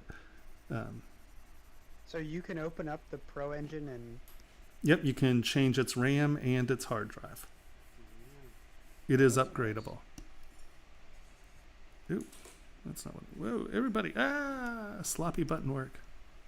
That's a nice thing to know right there. Yep, because eventually that's something I have to do. Me and my copious free money. Well, wait for it. You'll have some. Don't jinx it. Okay, so now let's take we can take you, and I'm just going to delete you.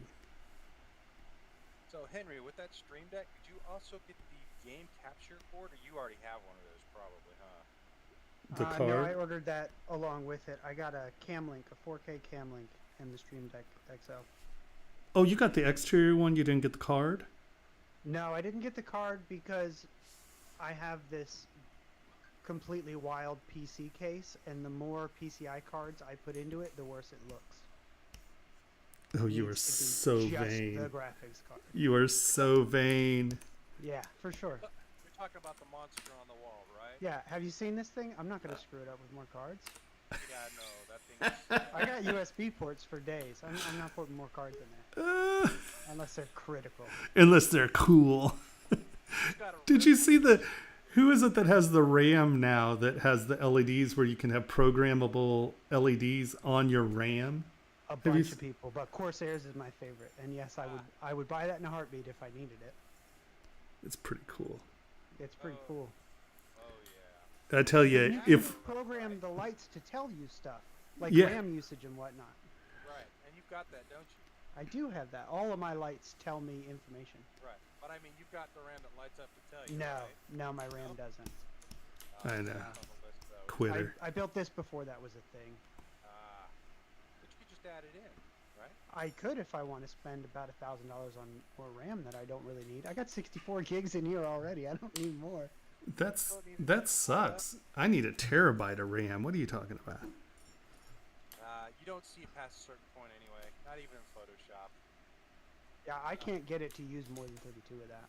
Photoshop will not recognize anything past 32 gigs of RAM.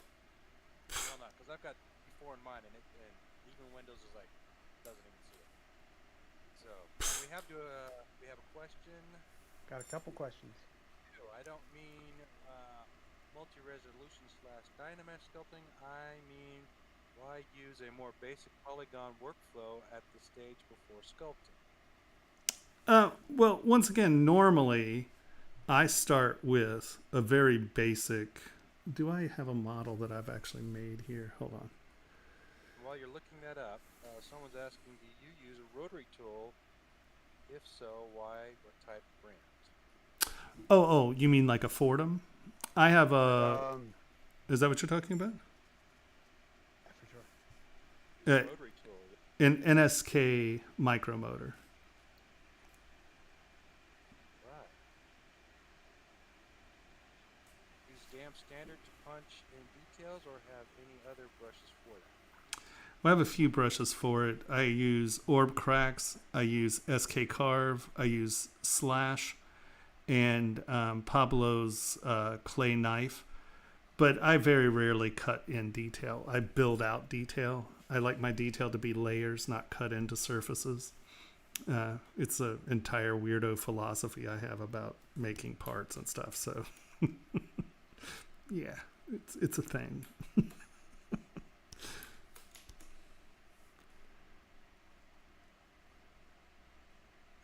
Okay, you have tips on modifying the top of your ring / surface without messing up the ring size. Sometimes when using the move brush, I accidentally change the inner ring size. Well, so if you're using the ring utility within ZBrush, or I have an entire library of, those were come on. So I have all my ring sizes here. And when I bring in a ring size, let's bring in a 7.5. I have the mandrel and the band, right? And what that allows me to do is, let's come to our ring. And let's just move it. Here, let's get a little bit of division in here. And you moved it.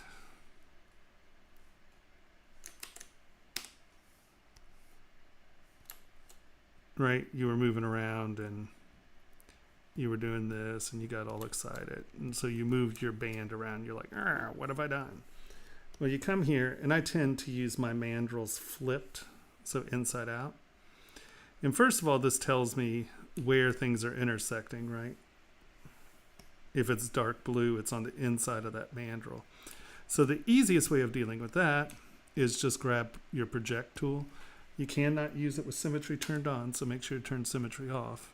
And then you can come back in and, well, is there a reason you're not projecting? Oh, yes, there is. And that is because we have a history state. Remember when I assigned that history state?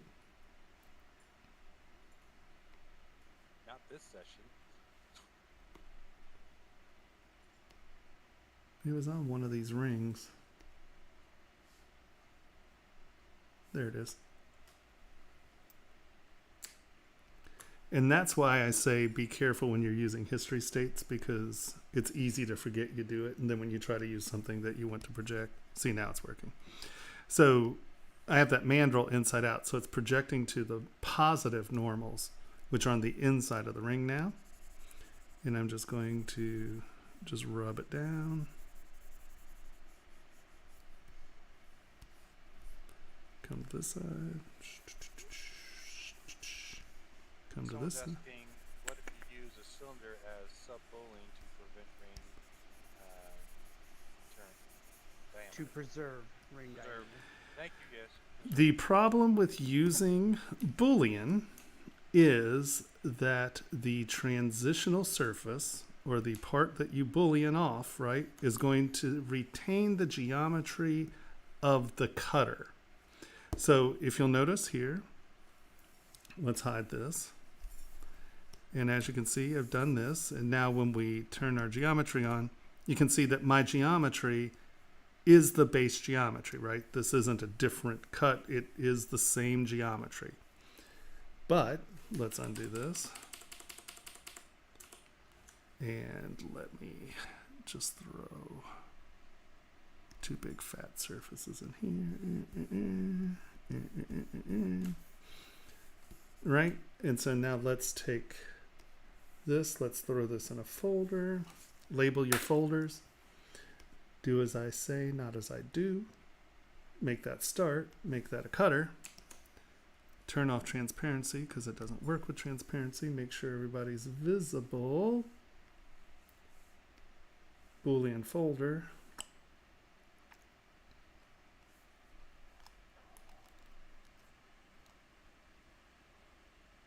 No, escape. Undo. That needs to be a cutter. Visible, visible.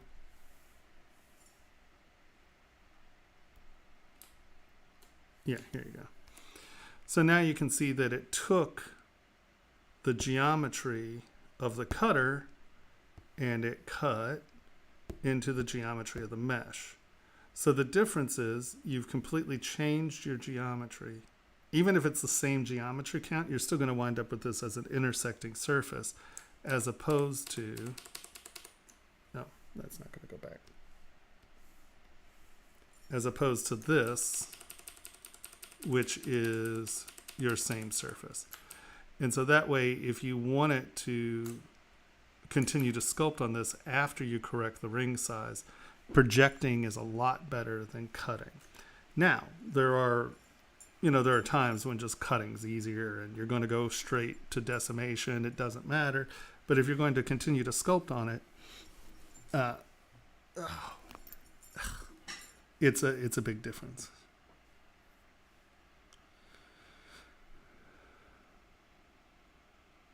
Hey, Danilo. Wow, that wasn't very long, Raytheon. You've abandoned me early. I see how you are.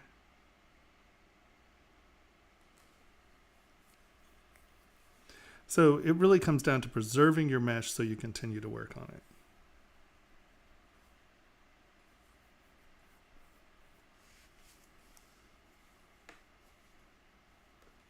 No, thank you very much.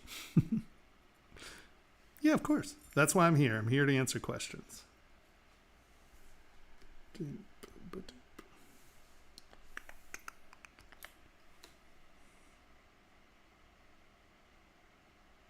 Someone said, so cool, you just use ZBrush to get the band to come back to the original state. Yeah. That way you have control where it's reprojecting. If you just use reproject, it can get, it'll take the edge surfaces and pull them all the way out to that reprojection edge. So you get like a little lip, but if you do it by hand, you don't get that.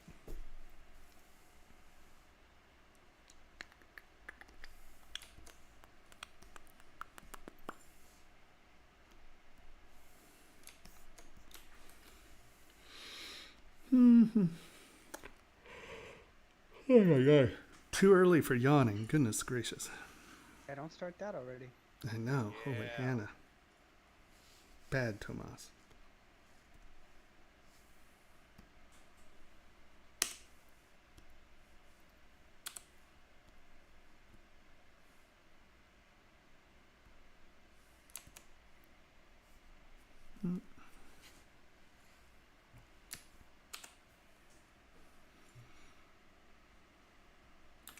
The only difference is with the morph brush, you will have to have made sure that you had set a morph target.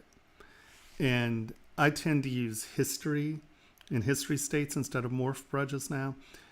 Morphing is morphing and history is projecting, but I find that it's much easier because I can go back and do it as opposed to having to have it pre-planned.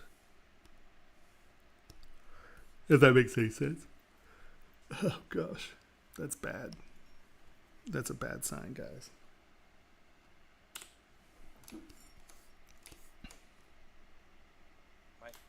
be a 5-hour stream night, huh? I don't know. We'll see. I've just been so whipped. Trying to get all this stuff done and thinking about all the things I haven't done. There's a lot of psychological energy going into all this. And it's taxing.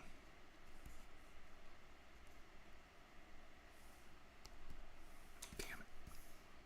That's not what we wanted to do. We did not want, we wanted XZ, not XY. See, now my Y and Z axes are all screwed up because I've been doing that micro poly video, and that's on the Y axis. Oh, right. And so I've got my X and Y axis is all muddled right now.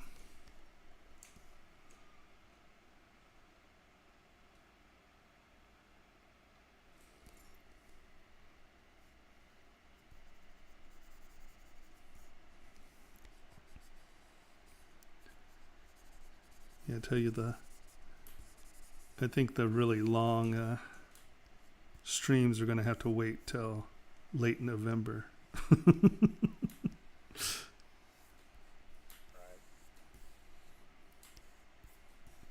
My poor brain. I'm just like, I got a pretty long list of videos here for you to make. I don't think you're going to get to relax this year. oh, I don't think I'm going to be able to relax 6 months in the next year. I mean, you're being really optimistic if you think that stuff's getting done this year.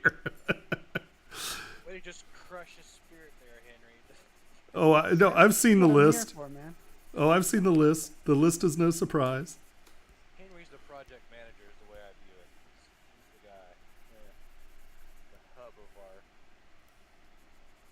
our... Adventure. I'm just the mean one. No, trust me, I'll get mean. Done guy. Yeah. You're the get shit done guy. Sorry. Get stuff Yeah. done guy. Public stream that isn't ours. Sorry, but you're the get stuff done guy. Because when I would badger him, I didn't badger him enough. Or I didn't have enough access to badger him enough. I don't know. Well, it was a slightly different stage Yeah. of where we were, to be fair. I was just like, hey, friendly reminder, you might want to do these. Right. Got momentum. So that's a big thing, the momentum. I just text him until I get what I want. Ah, war dialing. Yeah. I remember those days. War dialing, yeah. We were laughing about him being a little too young for the freaking boxes. He's like, well, I read about them. I'm like, Yeah, the beepers. I remember my buddy had gotten one of the first beepers that you could actually put messages in. uh-huh. You had to jump through, like your computer had to jump through some hoops to do that. Nextel had a, no, it wasn't Nextel. What were they called? It was a big fat Motorola, and I just can't remember what the name of the company was. Oh yeah. I remember my stepdad just had the pager, so just beeping. Oh, I gotta call the service to find out who I gotta call to. Oh man. Ah, the days. Yeah. I was gonna say, gosh, I remember dial-up. It's right before I left the house.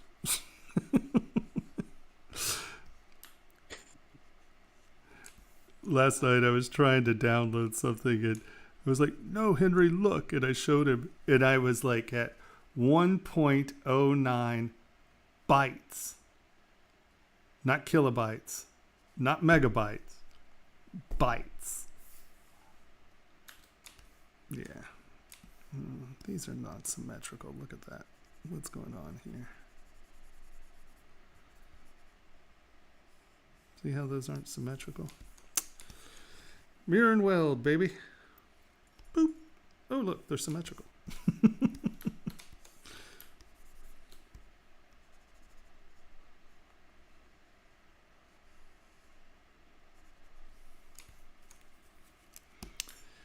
So hello, kind and gentle folk. I see that there are plenty of people out there lurking. If anyone has, you lurk all you want, not yapping at you for lurking, but if anyone has any questions about anything ZBrush, ask away.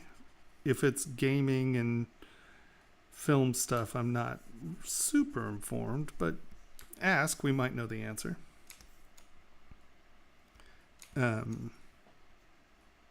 Because really here for you, so don't think that you're interrupting, because you're not. Trust me, you're not.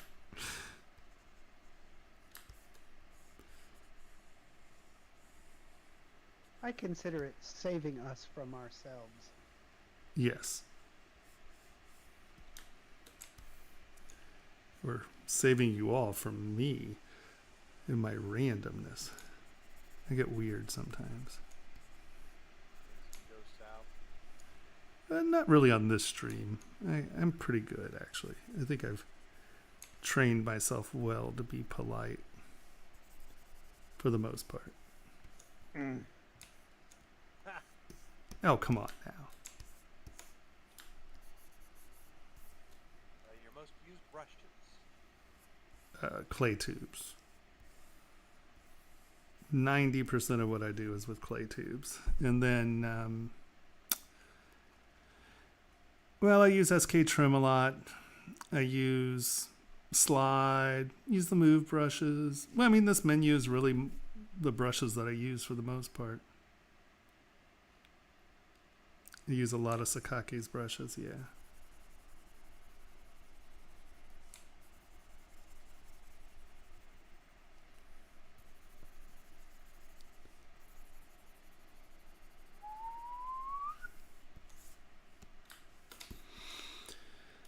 All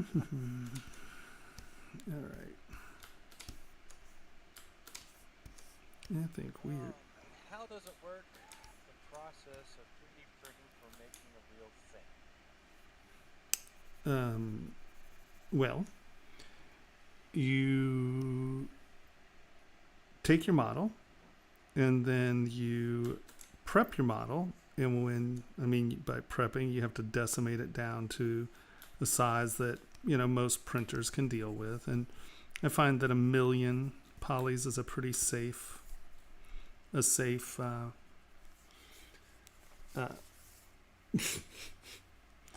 find that 1 million polys is pretty safe for any printer. And for the most part, 1 million polys is plenty to keep a lot of detail. Then you go to your 3D print hub and you can export from here to either an STL, an OBJ, a VRML, whatever that is, or you can send it straight to preform. Now, the number one thing to know about exporting out of ZBrush, and this is for decades, well, maybe not a decade. Well, no, yeah, it's been a long time. Everyone's like, oh, ZBrush doesn't have a real scale. I send models out of ZBrush and they're always like the wrong scale. Oh, ZBrush doesn't have reliable scale. ZBrush has no scale. ZBrush has a perfectly legitimate scale. It's incredibly accurate. It's very real. But what happens is people, before they export this to STL or whatever, they forget to push this button right here. Update size ratios. So we hit that and we go 21, 25, 4. All right. That's it, because it's sure not 25, 25, 25, right? This isn't a square. So we hit that, and that goes right there. Now that is what you're exporting. Thing is let's say I've done that. Update size ratios. All right, I've selected it. And I'm going back and looking at my models, and I go here. And then I go export to STL. Do you see the problem?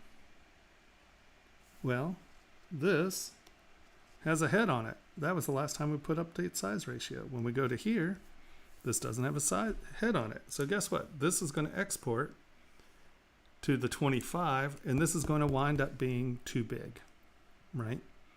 So you have to make sure to hit update size ratios. Because look, this is 21, 21, 3, not 21, 25, 5, right? So make sure you hit this button a couple times, and especially right before you push export. And that way you never export something that's totally just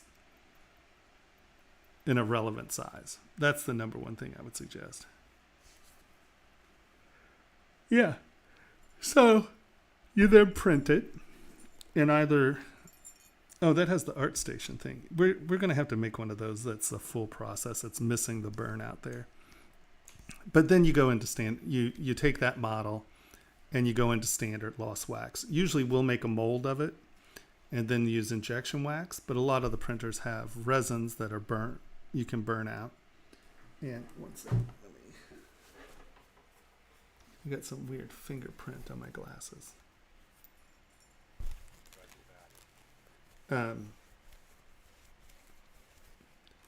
So you either print and then make a mold, or print and go into the resin and use that as your wax, and then it's just standard loss wax. You pour investment around it, you burn the wax out, and then pour metal into that, break off that investment, and you have your metal part.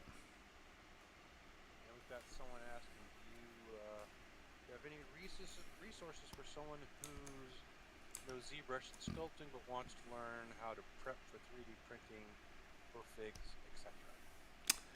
Well, come the second week of November,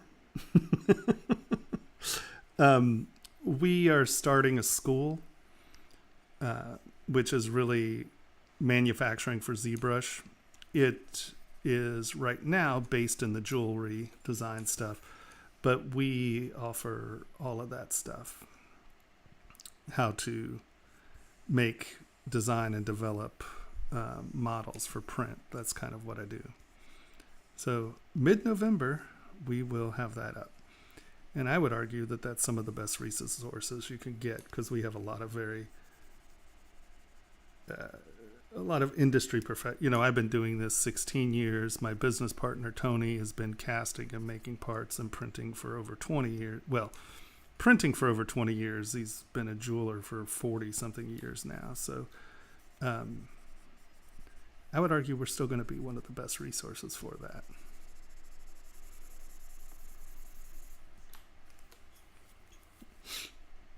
Allergies are ugly.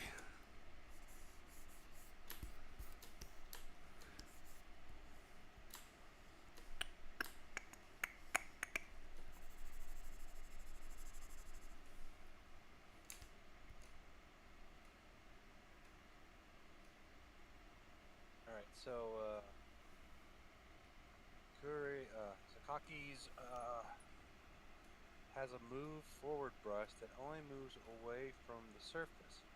How is that brush made to prevent moving backwards? I don't know. I've never opened it. Interesting. I'll have to open that brush. I pilfered Sakake's brushes before he had a brush pack. I got him off of his blog. And so I learned to use the handful that I use. And I really didn't. He now has a bunch of new brushes that I really haven't had time to sit down and explore. But I will take a look at that and see what it is, because I'm not exactly sure what the brush is you're talking about. Got someone asking, what about if you make the hollow shell within ZBrush to 3D print it and then fill it up with metal? No. Silver. No. None of the resins. Well, okay. There are a handful of printers that could print a shell, right, where you're printing the cap, printing the investment basically. But the problem is resins are resin, and there really aren't resins that bake well. And having a resin that's high enough temperature to deal with being poured into is very I'm skeptical of it. You got to figure investment is basically cement, right? It's a plaster. So it can deal with the temperatures. The problem with that, especially when you start getting into golds and platinums, I think platinum is 2,800 degrees, silver's like 12, gold's in the middle there somewhere. Most of your resins would just burn. They wouldn't hold up. Now, there are some ceramic printers that feasibly you could do that, but I just don't think that it's very cost effective, and I don't think that there are materials that are really designed to do it yet. If you're a material designer, that could be a very interesting material to develop. But that material isn't really out there yet. Feasibly with PLA, maybe ABS, you could do pewter, but their melting points are almost exactly the same. So it's gonna melt. It's gonna melt the plastic as the pewter is cooling, and you're gonna get some really bad surface. Yeah, it's just not a system that's really been developed yet. I mean, like I said, there are some ceramic printers that feasibly could do it. There are... what just happened there? You know what? That's a dangerous place to have that.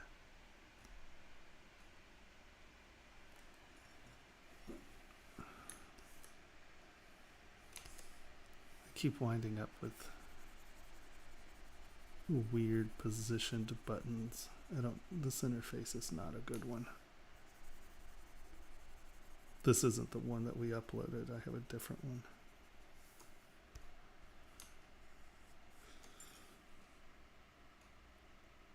Well, so there is a high temperature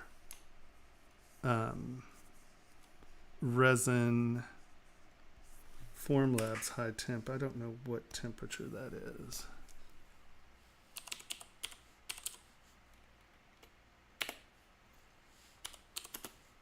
Yeah, Formlabs is having their summit in 2 weeks, so they might be announcing new materials.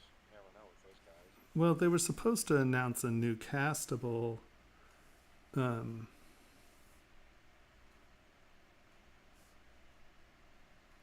They were supposed to be announcing a new castable first quarter, but things changed dramatically.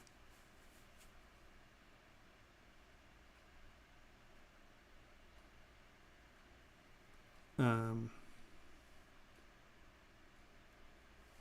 238 Celsius.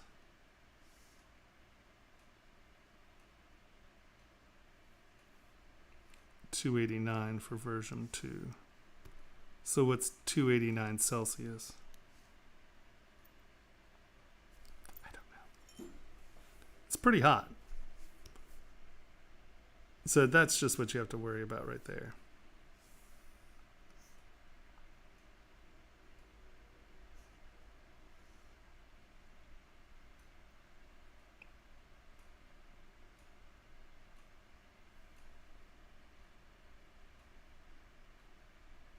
It's 552 Fahrenheit. Yeah. So, I mean, that's pretty high. I think that pewter's way lower than 500, isn't it? It's 230 Celsius. Not way lower. Really? I didn't think it was that high. 446 Fahrenheit. Interesting. Yeah. Oh my god. Come on. There we go.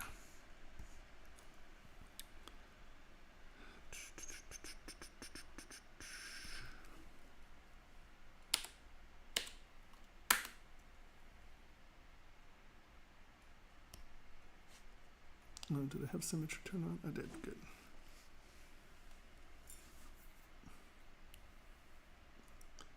I have a C6 or a C7 nerve pinch, and my fingers are numb. Yeah, it's numb in here. It's really annoying.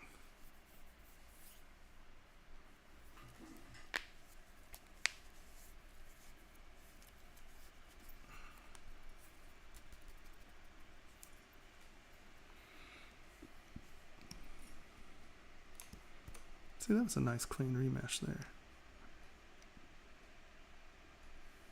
That's a little weird. Let's see if it'll...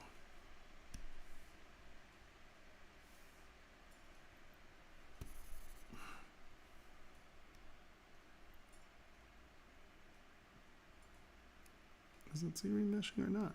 There we go. All right.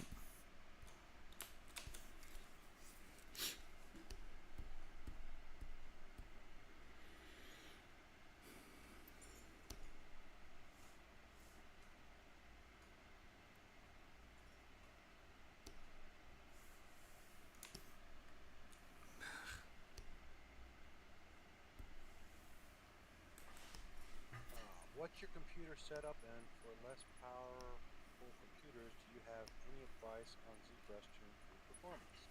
Use lower poly models. I know that sounds cheeky, but really that's what it is. It's designed to work on any machine basically, except your issue.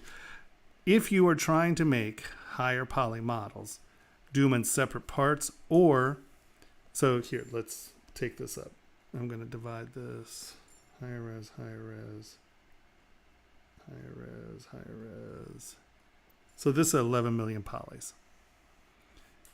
So if your machine has a hard time dealing with this, what you can do is divide it up to 11 million polys. Come on. And then only work. See, now you're only working on 4 million polys. And just make sure you're hiding the model the parts of the model you're not working on, or divide them into subdivision levels to whatever your maximum poly count is that you can deal with. So managing what's visible, I guess, is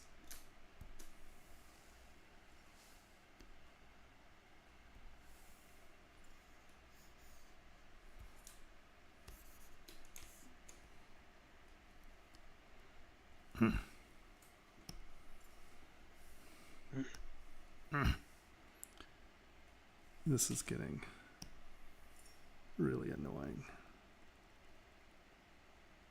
It's very difficult to work.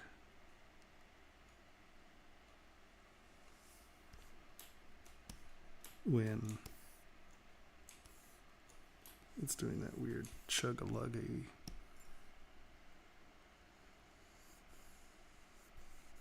It's amazingly frustrating, I will say.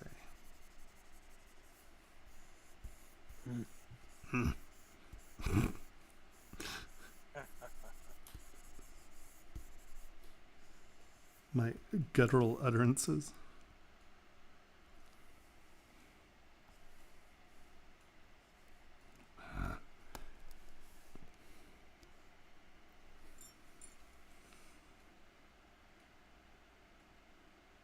Yeah.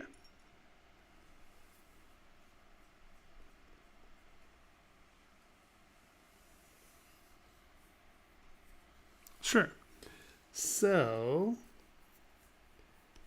like on this one, right? We took two meshes that had very different geometries.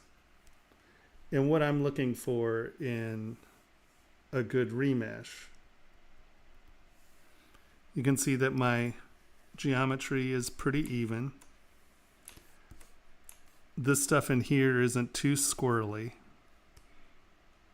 You know, everybody, because you want these squares to stay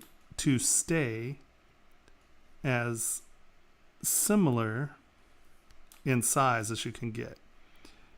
Oh, hold on, let me grab move here. And you can see here, this intersection right here. Like, if I were really, really, really paying attention, or I really was concerned, I would delete this, and I would stitch these two. Here, hold on. Let's duplicate this.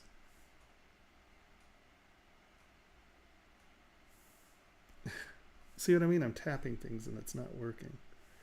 Okay, so we have this. Delete higher.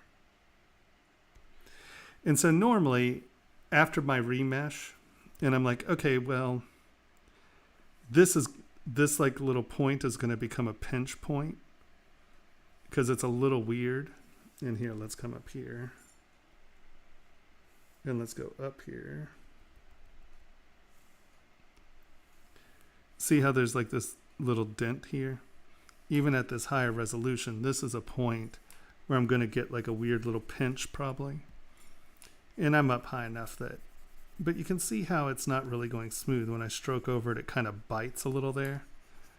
So I would have come down here, and before I divided this up and started working on it, I would have gone into ZModeler, and we would have deleted this. Boop. And then go to stitch, go to end point, hit the first one, boop, hit the second one, boop. Hit the first one, boop. The second point, boop. Oh. It doesn't like, yeah. I think it'll do it with symmetry in 2 points. Nope, is it not going to do it? Let's turn symmetry off. First point, nope. Do nothing. First point, second point. Why is it not stitching? Why did it stitch that direction and not the other direction? Someone's asking why you don't go to Dynamesh instead. Because Dynamesh is an uncontrollable mesh. Dynamesh is a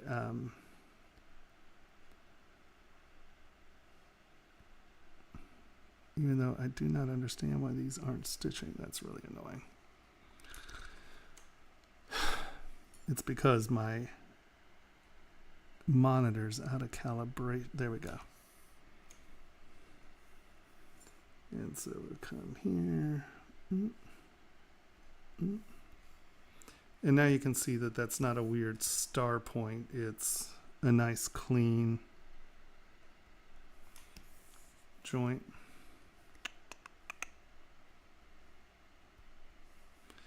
And then I would just come over here and move these around so they're all roughly the same size. And see these star points, they do create weird geometry often, but now I would divide that up. So I would try to keep this stuff as clean as possible while I'm working on it. If that makes any sense. Well, I mean, we've been kind of going over that exact question, and that is a Dynamesh is this started as a Dynamesh because I wanted to join everything, and then I Z-remeshed it so I could have subdivision levels. You're not going to get 6 to 8 subdivision levels out of a Dynamesh, and I want that controllability over my mesh by having a lot of subdivision levels, because the subdivision levels are allowing me to have control over my mesh.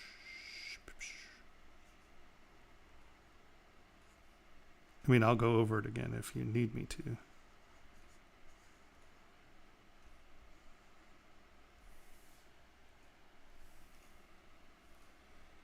We had someone asking that's currently using a 3D Coat Blender substance pipeline.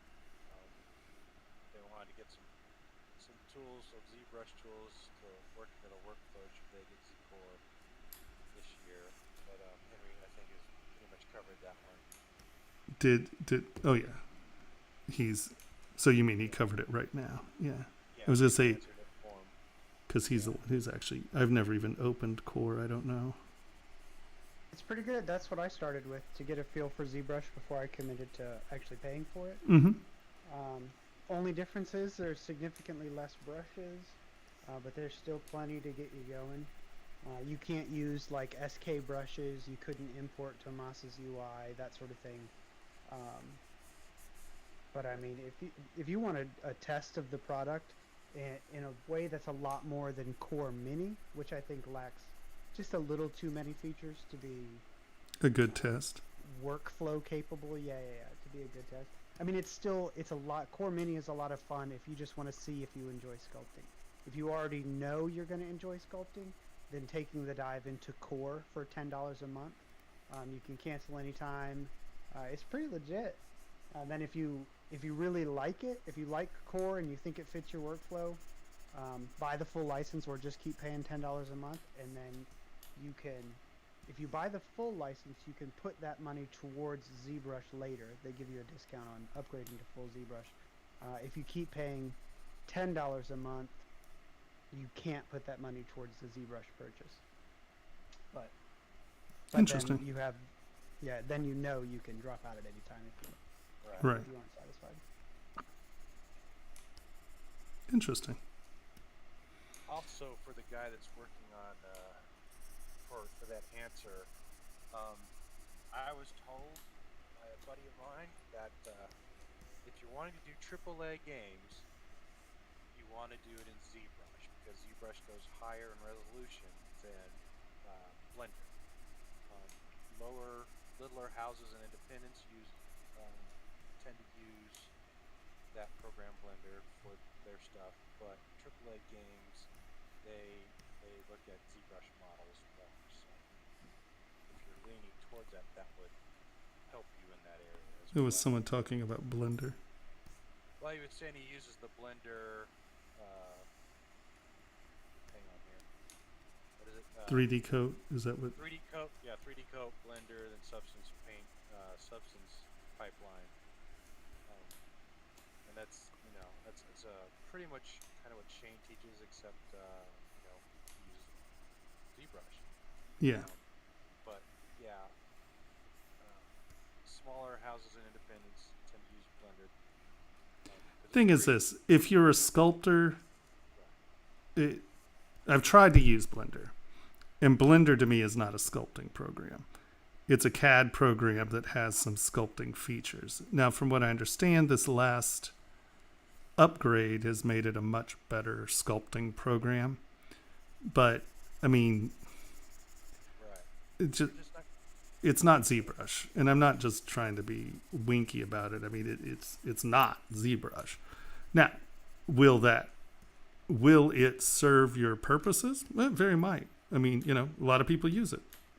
But you can't really compare them as far as sculpting programs go. I mean, I tell you what, if Blender was a comparable tool, I would be helping build a website for a Blender streamer. Right? I would not be here. Right. They just do not compare. Yeah. And I see how you are. Yeah, from my Traitor. From my experience as an artist, if you're going to do something organic, you hand draw it. If you're going to do something man-made, you use a ruler. So it's the same thing here. Blender is for man-made objects right now. ZBrush is for organic things, for organic fields. So Blender's not up to the task. Yeah, it's a different tool, and I think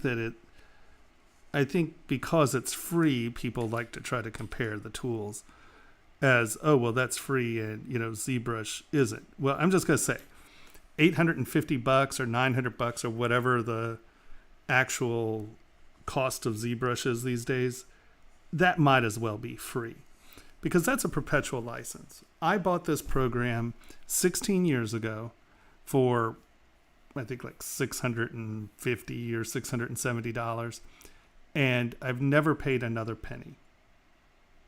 Okay.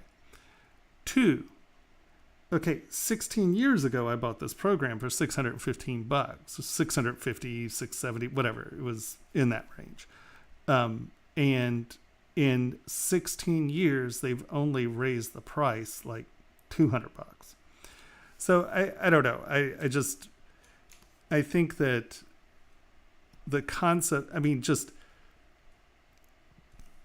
and I know everyone's like, oh, but $800 is expensive. $800 is nothing for a program you're making money off of. I mean, if you just want to fiddle and faddle around and, not make money, and where, you're just playing, it's your hobby, I'm sure Blender is friggin' awesome. But I teach people how to make money. Teach people how to make products to sell, and that's why I get a lot of kickback when we start talking about printers. And I'm like, well, we now finally have a printer that you can make money off of, and it's dirt cheap. It's $3,500, and people are like, oh, well, I can buy a printer for $500. You can buy a printer for $500, but you ain't going to run a business off of it. And if you do, kudos to you, because it's like there's a lot of the printers that are very cheap are kind of tied to the maker world, right? Where it's like people don't mind fiddle-futzing with something, and they don't mind if their printer's down and they need to go get, a size 22 Z Allen wrench because it was made in China or it was made in Austria or whatever. And, those things are not meant to be productivity tools. They're almost like, they're like hobbies. They're cute. They're fun. They're awesome. But they're toys. The software isn't designed to be productivity suites. The printers aren't designed to run, 12 hours a day, 7 days a week for 3 months in a row. A lot of these machines are cute toys. And I don't mean that poorly. It's cool to have a cool toy. And it, $500 toy is awesome. But you're not going to be able to run a business off of it. And so Formlab's coming in at $3,500 or whatever, and then the next one in price range I think is the B9, and that's $9,000 to $10,000 if I'm not mistaken. And then Solidscapes is in that 14 grand. Envision Tech runs anywhere between $18,000 and $24,000 for SLAs. So it depends on what you want to do. If you're just futzing around, or if you're in school or something like that, yeah, get core and just get comfortable with it and play with it and, get familiar with it. If you're out here and you're trying to make money, remember that software, support, these are all incredibly important parts of owning a piece of business equipment. And ZBrush is business equipment. This is used by, every major studio that uses the stuff. It's, everybody uses it. And so support, being able to find people out there who are going to accept those models as useful. If all you do is Blender and you're trying to get a job at EA Sports, good luck. You might be able to pull it off. But, it all depends on what you're trying to accomplish.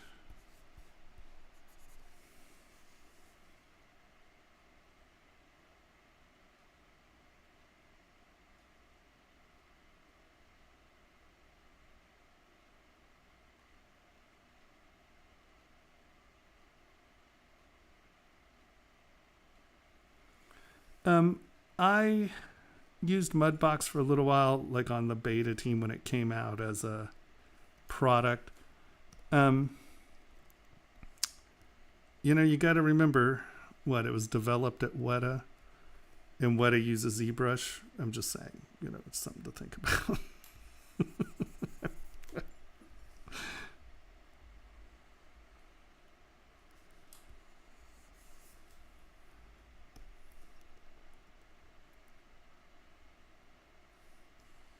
Mudbox developed by Weta or at Weta?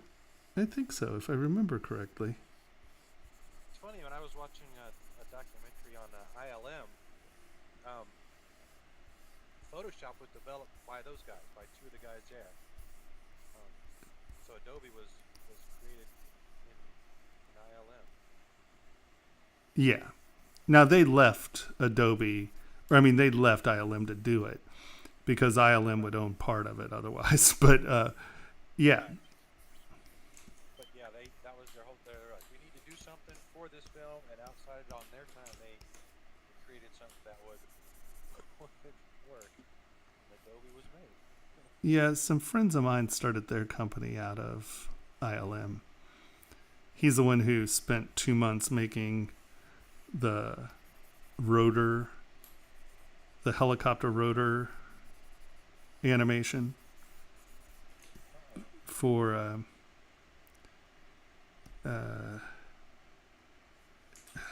I want to say it was a Tom Cruise film where the helicopter goes into a tunnel. Oh, yeah.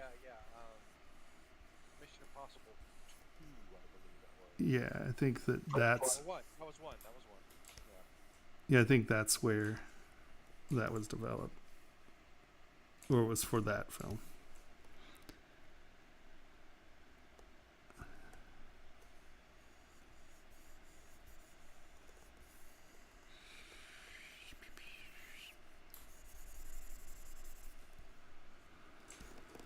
Do-do-do-do-do.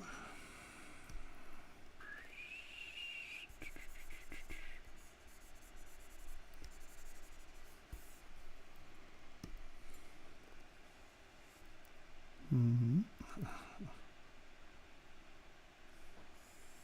This glitch is really starting to give me a sour stomach. It's starting to stress me out. Damn it, Jeff. Got any questions? Feel free to ask.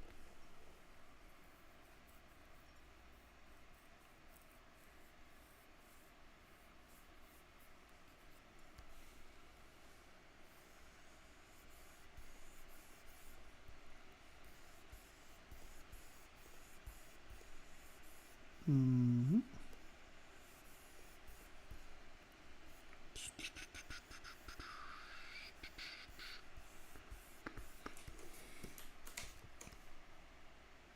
Woohoo! Basic number 2. Right. Let's smooth that out. Too designy. Got to keep things basic, right?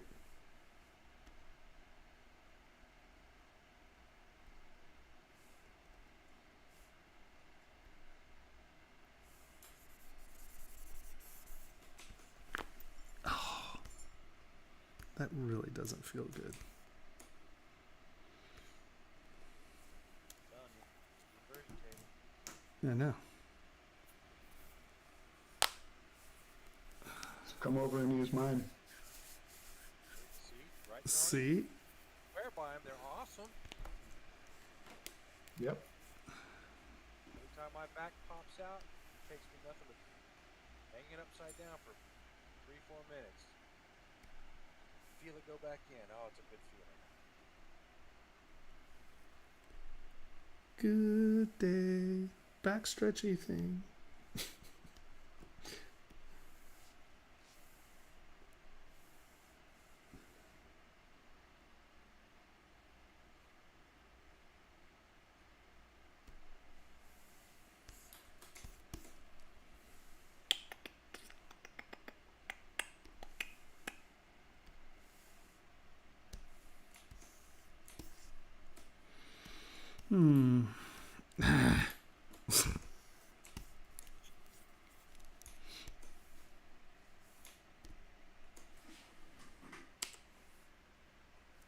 Could my stylus be screwed up?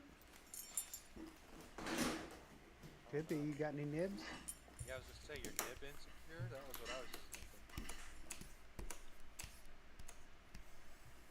Alright, will this broadcast be archived for viewers? I recently had my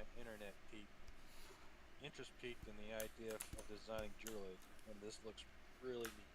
Yes, of course. They are archived. They are archived on, YouTube. If you do a ZBrush Live search, you can go to, boop.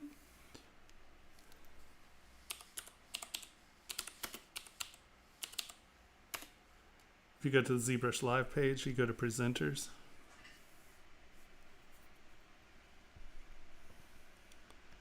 I'm right here. And then, come on, where's the little bar? Yeah, and all these are in YouTube. I thought they had a link to you. Yeah, these link you to YouTube. But these are all of, I think they're all listed here too. These go all the way back to this guy. They go all the way to 1. If you go, yeah, on the list, because that's what I started with was 1. And by like 5, I was in the class. Yeah, episode 1. Yeah, that was a good shape. I like that. I wonder what I did with that. Like, hey, see, Lost it in a quick save. that model's in there somewhere. Yeah. It's probably inside of another model. Yeah, well, I'm the worst.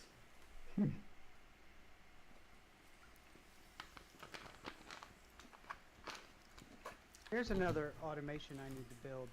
It takes a ZPR and splits out all the tools. Yes, into if you separate can. ZTL files. Oh, if you can do that, our library is going to grow dramatically. I wonder if you can operate ZBrush via command line. That might be a question for Paul or Joseph. Yeah, Joseph. Joseph's who I was trying to think of.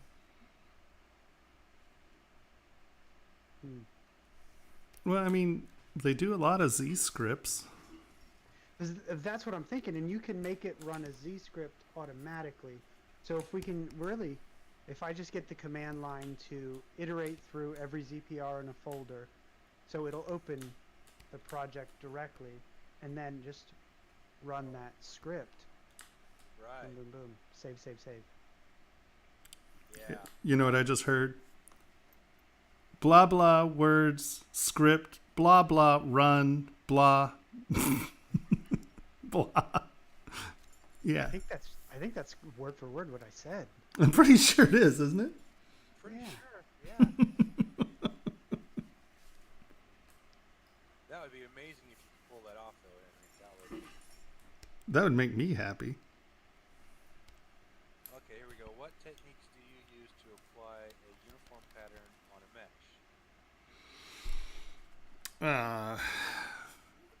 Normally, I use my brush. I'm a hand sculptor. Like, I don't use a lot of alphas, but I do use this.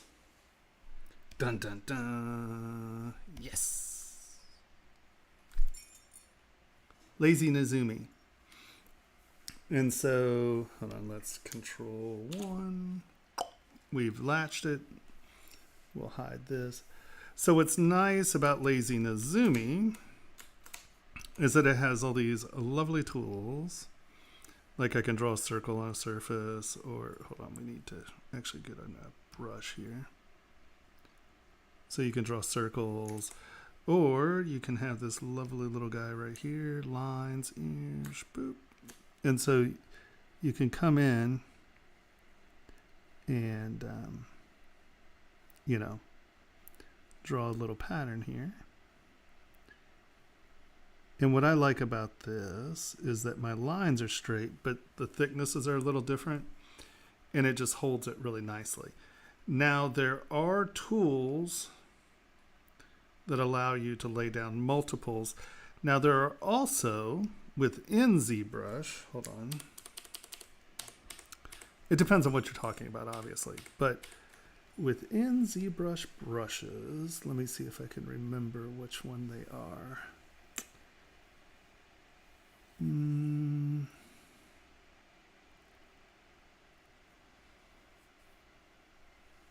on, where are you?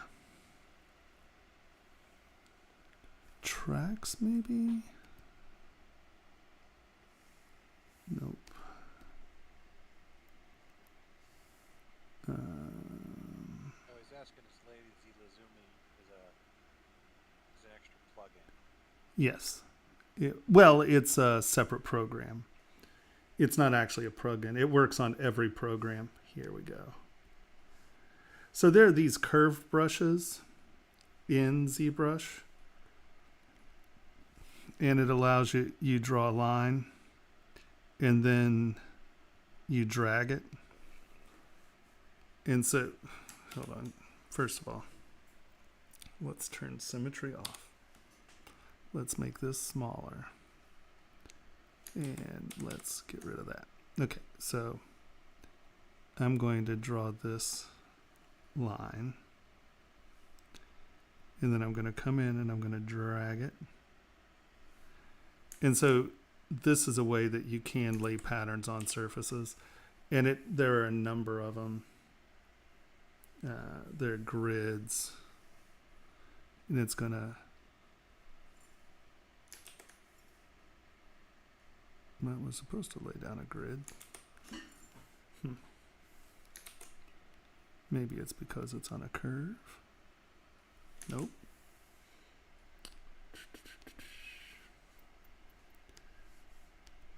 I don't really use these a lot, so don't expect miracles from me.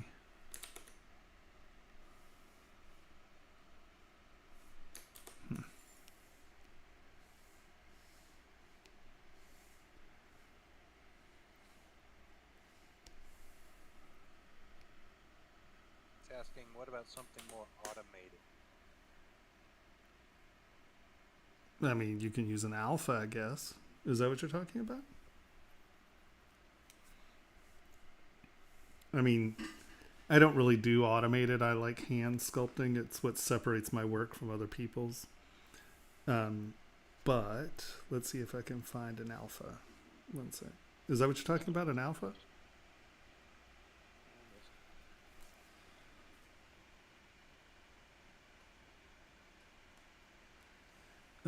Lazy Nazumi.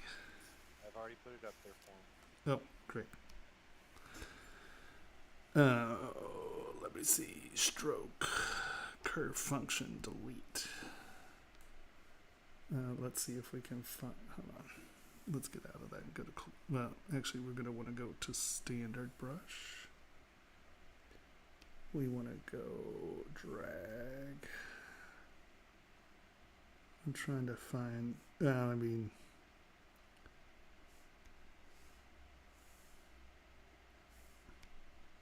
Well, here. I mean, these are lines.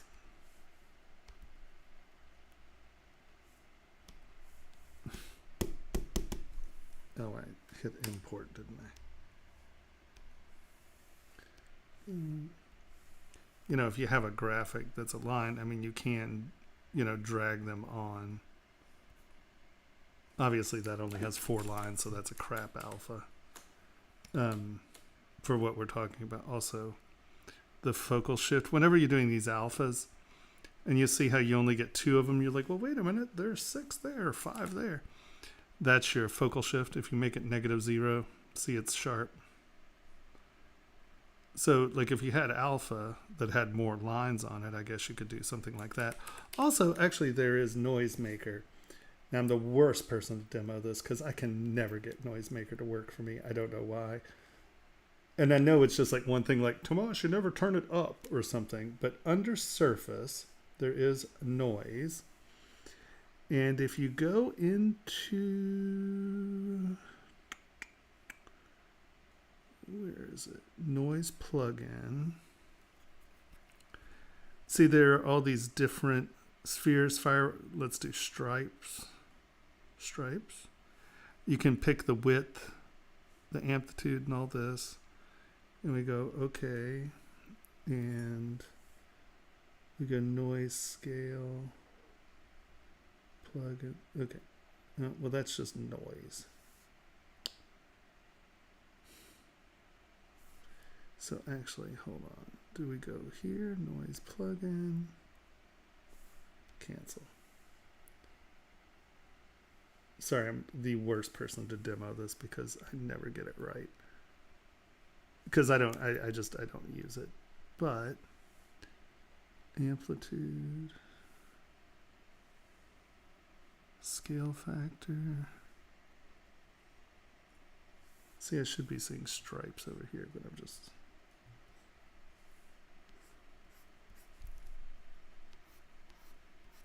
See, I don't understand. And there are people... Oh, well, there are little stripes in there, aren't there? Oh, something's happening right there.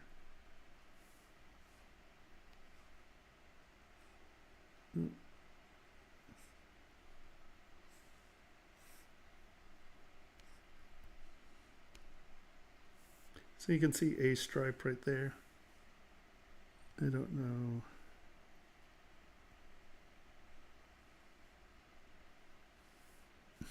See, I can never get this to work. And I think it's just because I'm impatient and I've never bothered reading how to get it. So you can see a stripe there. There's a way to get this to give you nice patterns on your surfaces. Sorry, I'm just not the person to get this demoed from because I never, ever, ever use it. But if you look this up, if you look up noise maker, that could very well be a way to do it.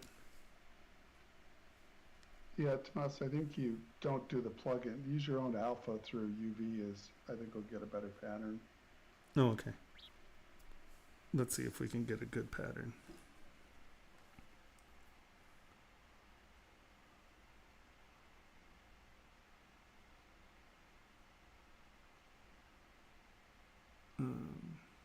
Okay, hold on. Let's get a...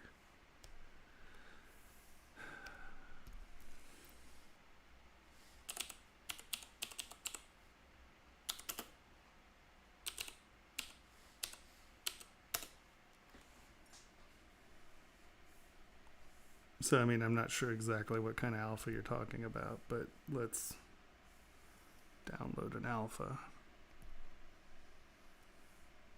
Of course. No, that's not an alpha. That's a kaleidoscope. Okay. Tool size large.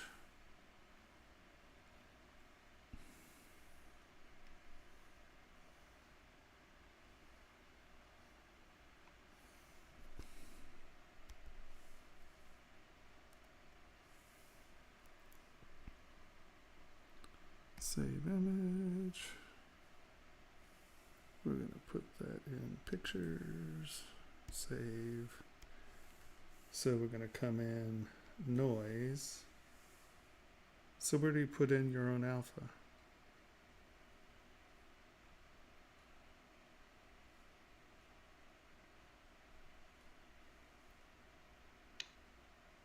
I think it's down. Yeah, I don't think you can see it. I can't see it because your head's blocking it away, but there should be a thing on the bottom left. Alpha on. Oh, there we go.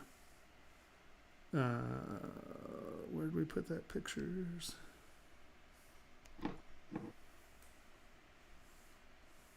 Yeah, now that works much better.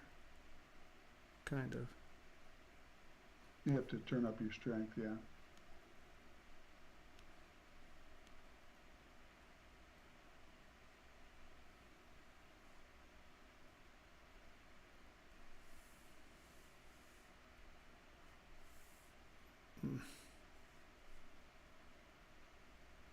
There we go. Hey, look at that.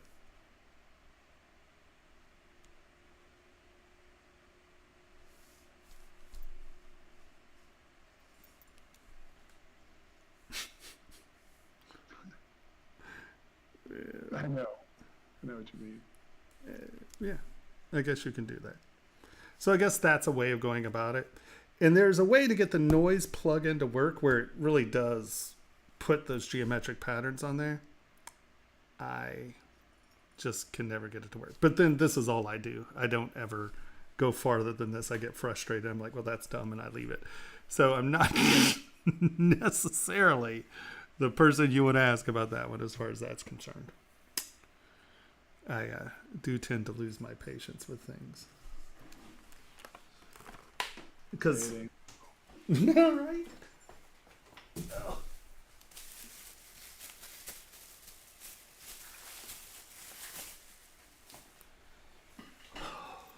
You know what? I think it might be my stylus, honestly, guys. Oh. You don't have a backup?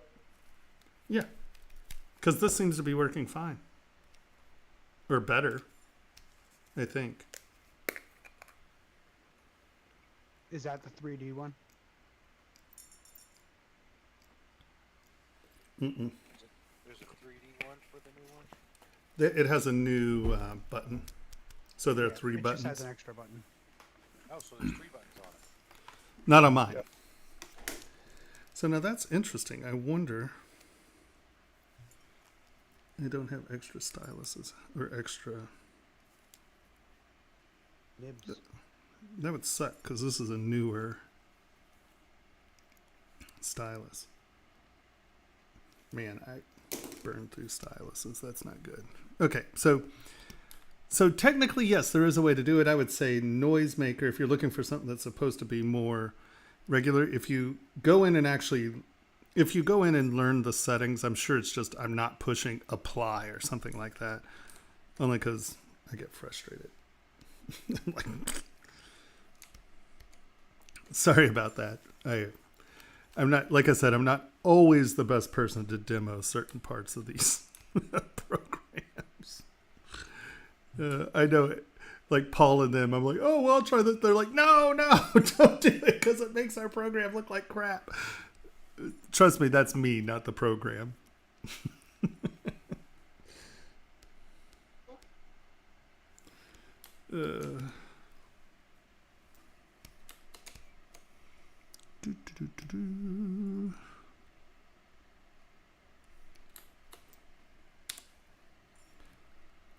Yeah, look at that. I mean, I think my stylus is just torqued somehow. That's crap.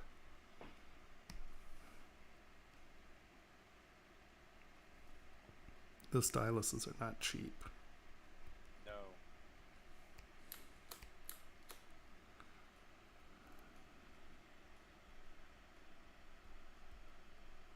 Yeah, I mean, see how this one's using the buttons fine? I'm not getting a bunch of that staggering. Oh, nice shooting text. Look at that. And I have Y on. That's not what we're looking for. Turn Y off.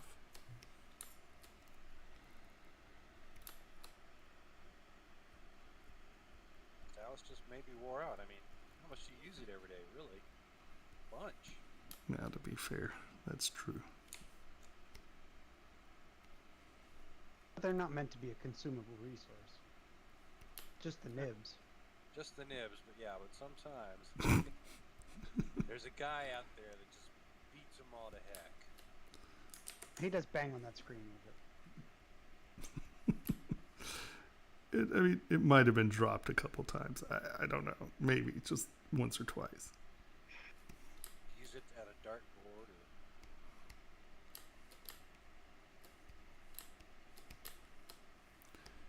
Snoop.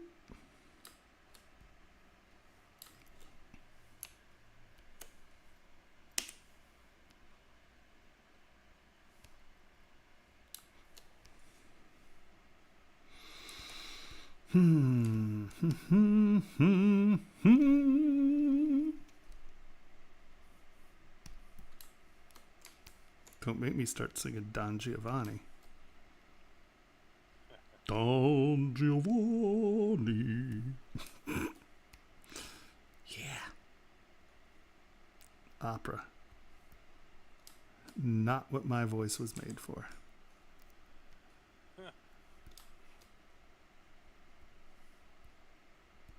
Because I would love to be able to drop out a Don Giovanni every once in a while. I mean, come on, who wouldn't?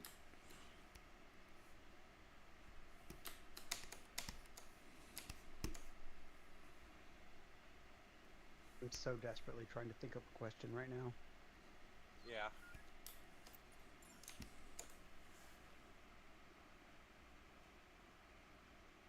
Oh, is that what it is? I don't have my UVs assigned, so... See? Someone has the answer. I was just about to read that out to you too, yeah. And since I don't ever do anything with UVs, that explains a lot.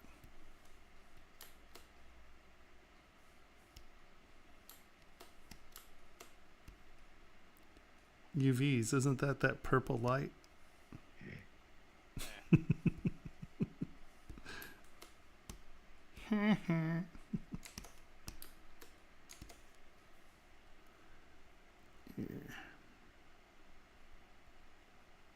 Yep, it's got to be that stylus because this is. Working much better. Well, I mean, like I can go like this and move this, you know? I mean, it's like. It's really frustrating. that was in a bag. It might have gotten crunched in the bag. That's really depressing.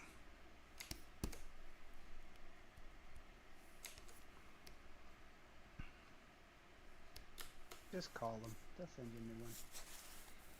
Actually, I've tried to get a hold of Megan a couple times. I haven't heard hiding her hair from her in a while. Ooh. How about not Megan? Yeah, right. The other Wacom people. Well, yeah, but I like Megan.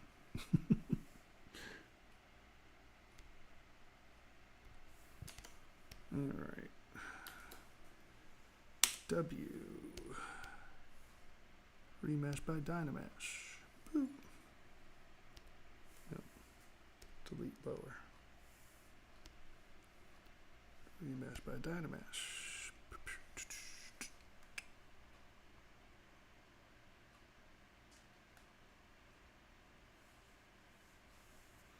Well, I'll tell you what. Yeah, I'm there. Well, the real key is taking sculpting classes. Honestly, I think that taking life sculpting is one of the best things you can do, because what life sculpting teaches you, and I would say life drawing is okay, but trying to do a life sculpting class is definitely better, because what it does is you have a time constraint, right? You know, they only sit for, this is a 15-minute sit, this is a 30-minute sit. Professionals can sit for a few hours, but you're not going to find many of those, honestly, anymore.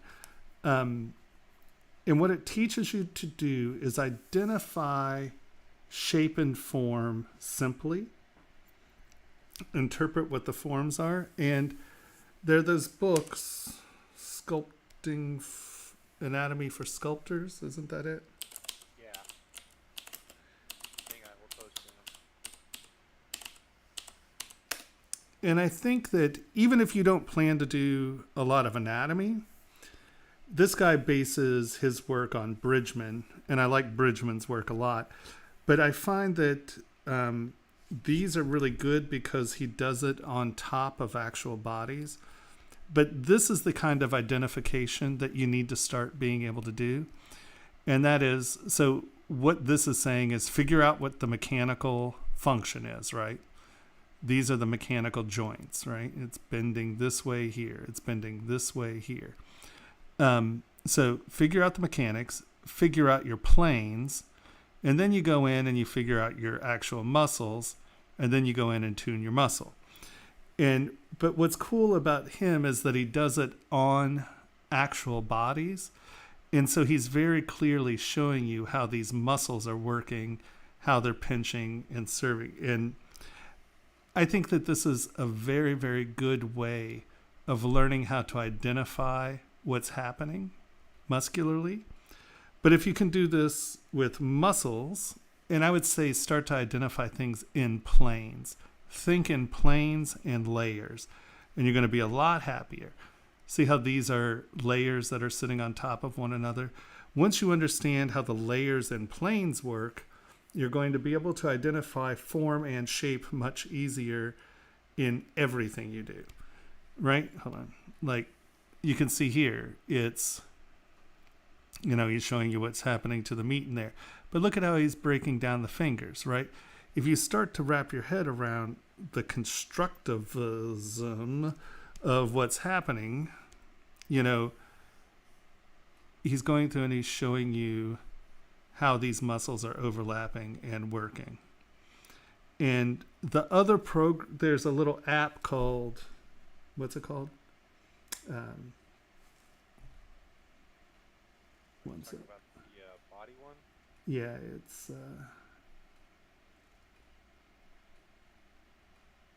Visible Body. Invisible Body is a really good program. Hold on, so like it gives you the body, and then you can tap on things. It tells you what they are, and then also it allows you to touch them and they disappear, and you can see what the next layer is and what the next layer is. Like you can keep digging around in there. And so you can really start to see what they do. And there are little animations of what induction and abduction, and it really helps you see what's going on anatomically. But being able to wrap your head around form, like constructive forms, right? It's like, this is a plane, that's a center area, this is a wedge, this doesn't, a nose isn't just flat. There's the plane, and then there's that plane. And once you can divide things up in planes, and Bridgman does it,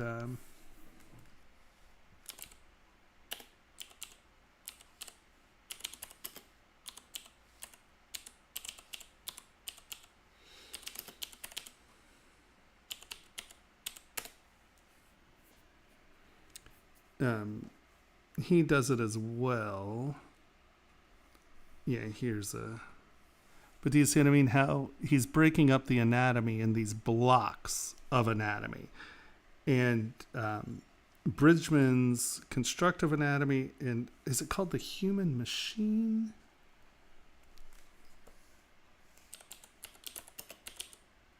I think it's constructive anatomy.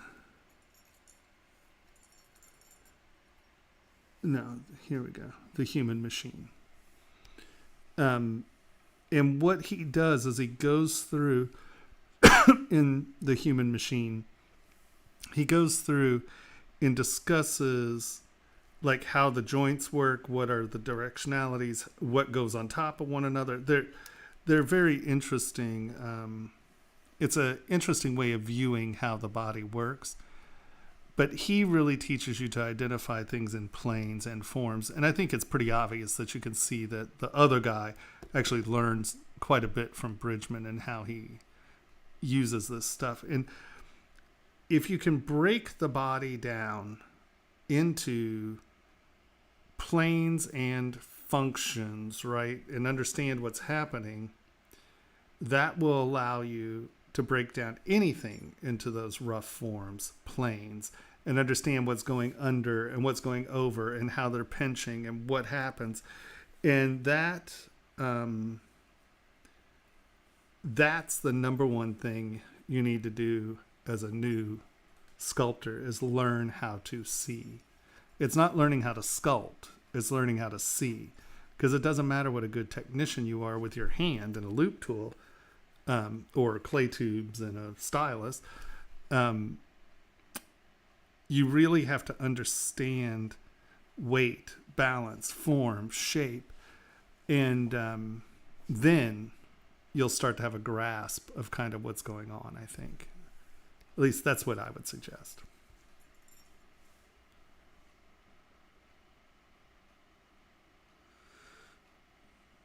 Would you say it's like looking at a complex 3D object as a low poly equivalent?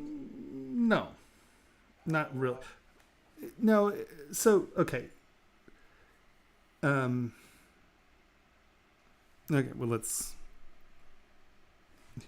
just do something here.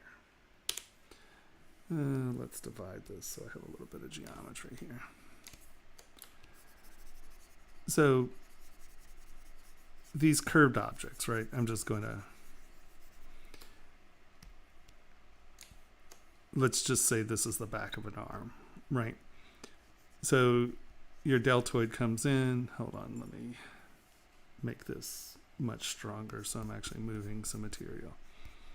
You get your deltoid. And the deltoid is basically 3 planes, okay? There are 3 muscles that are kind of going over and under one another. They come down and insert down in here. And then you have your bicep. And these are not anatomically correct because I'm doing this on a ring. But you have your bicep. And it has an insertion and an origin. It comes down under here. It connects under the arm, and the pec comes in here, right? So this is coming up and over the bicep, yet it's diving up under the deltoid. So now you're starting, so that isn't meat, that's the deltoid filling in. That's the bicep coming out. I mean the pectoral muscle coming out. And then your bicep comes under that. And so what I mean by identifying planes, it's like, okay, well, that's that. And then you have your tricep, and that's sort of a dual thing. You have this kind of dual muscle. This is all like tendony myofascial tissue that then goes down into the elbow. But your tricep kind of comes up here and digs under that. And so I'm just defining these as planes. That's a plane. That's a plane. That's coming up and in. That's coming over. That's coming over. That's coming around. That's coming in like this.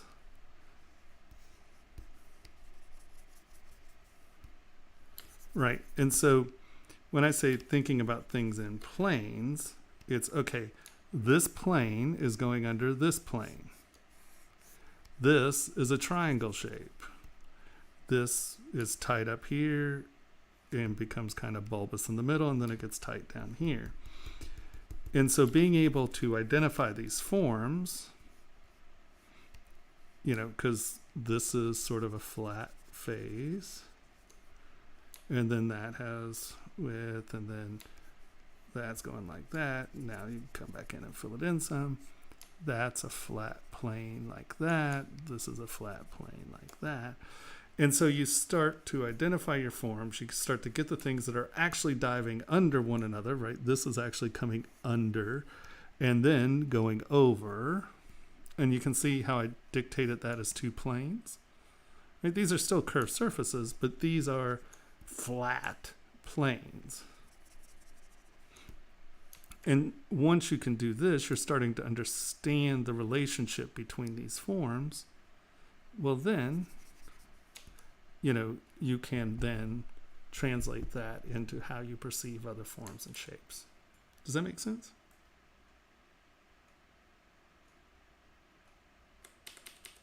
Cool ring, my arm ring.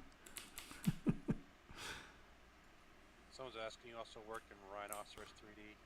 I used to. That's where I started before ZBrush was around, and before I discovered ZBrush. Well, I used a program called Matrix, which is just the most expensive large plugin for Rhino. But I haven't touched that in probably 8 years. Nope. Also, someone's asking, can I ask how to approach sculpting a snake's head? Well, once again, just try to figure out what the forms are. I would, hold on, let me get this back before we go to something else, because I'll forget it and then I'll touch it and I'll lose it. Okay, let's go here. W. Start with the polycube. If you want, hold on, let me see how many I have. Let's turn this into just a center line, because we're going to use symmetry, and then I want that to be 1.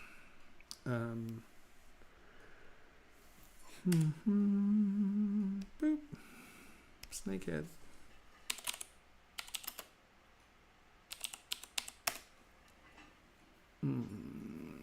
Images. And find a good angle. Snakehead top. So you can see you got snake heads.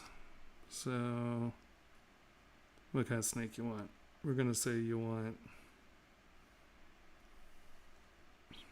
we're just going to use this drawing. Where did that drawing go? Okay, I guess we're not going to use that drawing. We're going to use this drawing. Okay. I'm not even gonna bother downloading this. I'm just gonna do this. We're just going to go to see through.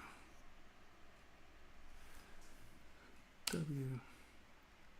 I gotta rotate this around this way. Turn that off. Start at the front. I would take a Z modeler. Come here. Make my brush just a touch bigger. Make sure that you have infinite, no, I don't want stitch, I want move, and I want infinite XYZ. Just come in and turn symmetry on. Come on, why are we doing it this way? Give me 0.8.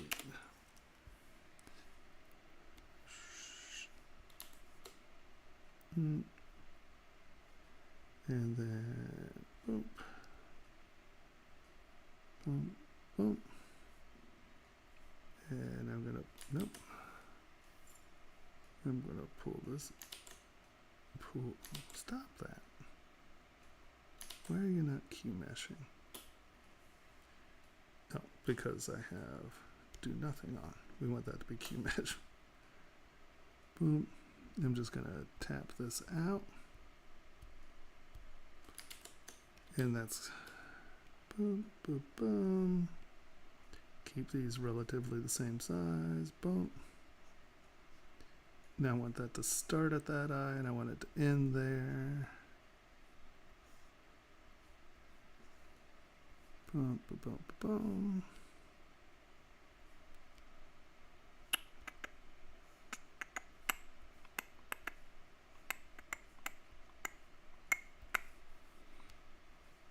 Mm-hmm.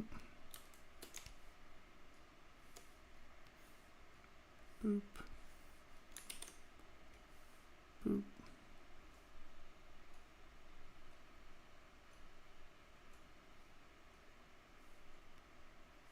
Okay, that's roughly that. Now let's come up here.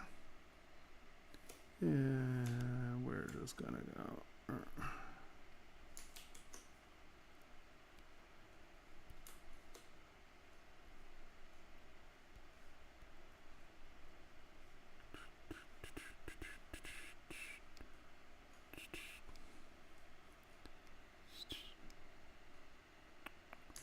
And the issue here is that these were not exactly symmetrical. So we're going to wind up with a slightly weird profile here. But that's okay.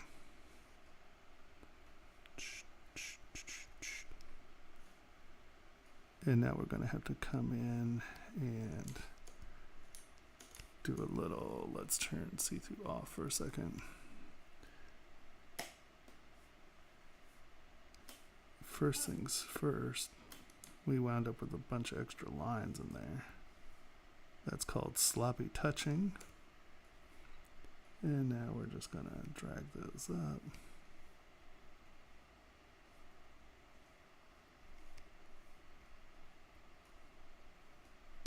Get them to the side and kind of match that profile back up.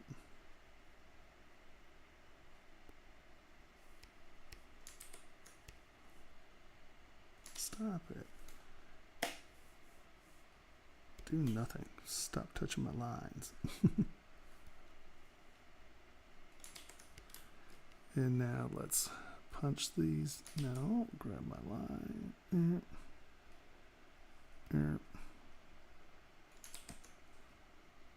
Brush radius.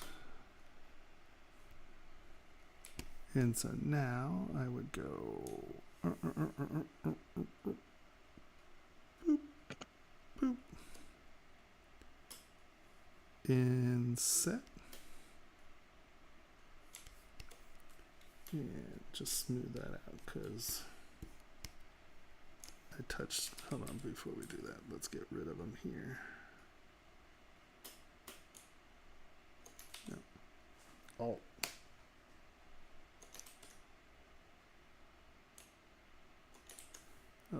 making me crazy. Really? Oh, I pushed do nothing. There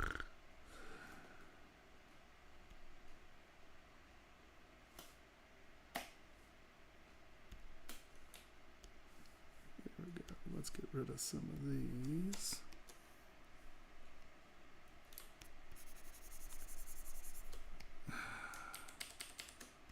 Somehow or another we wound up with too many lines up here. Let's do this first. Now, let's inset this. And now we're going to take this. And we're going to drag the, no. Q-mash, we're going to drag this out. And we're going to boom, boom, boom, boom, boom, boom, boom, boom. What's going on there? Oh, I hit another line. That's doubled, isn't it? Yeah. And so now divide this up. See through again. Kind of just come in and press it to where you want it to be. Let's grab move. And I'm going to grab infinite. Is it Z or X? Where are we? That's X. So infinite X move. Turn that on. And now I'm just going to pull this down.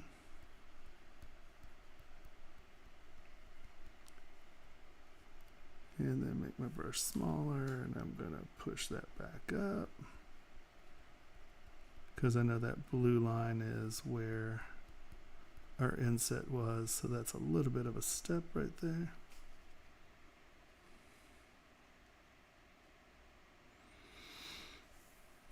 Come on, you.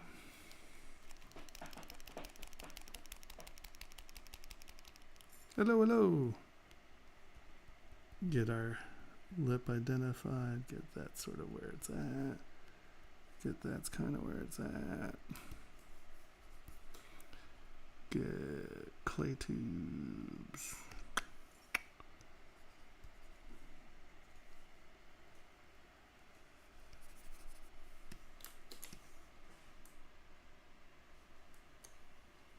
Move.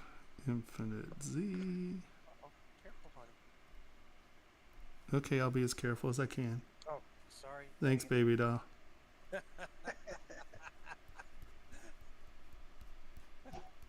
Just be gentle. Alright, and so now divide this up a little bit. Put your lines there. Alright, whoever has the Tony, game you doing show the on. dishes over there? Making popcorn. That is what it sounds like. Oh, yeah, that is the sound. Alright, so now go see through off. And now you have your rough proportions. You can come in and fiddle futz with it and get all your groovy stuff going on. And that's the easiest way to head to it, I think. Yeah, of course they can be curved. I mean, a plane is just a surface that then goes over another surface. I mean, but you have to identify them sort of as big flat cubey shapes first, and that'll help you get to the point that you can figure out what that is. I don't know. Did that help with the snakehead? Sorry. Thanks so much. Yeah, no problem at all. You're a legend. Well, something. Definitely something.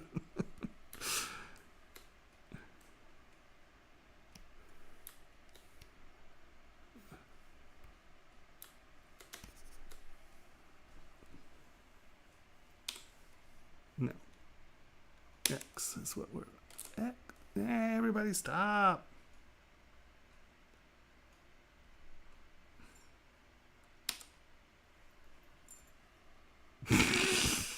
You're a corn dog.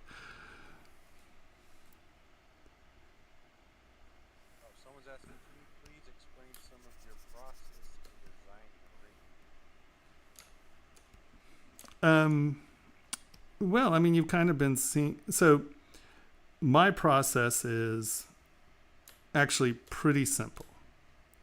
And I'm pretty consistent. These are a little different because I'm just adding forms that are pre-made, and I'm just trying to create some very simple shapes here. But under normal circumstances, I start with my block up, right? I start with this thing. Come on. You can do it. There we go. I'll start with something like this. And I will, let's say we want this to have prongs.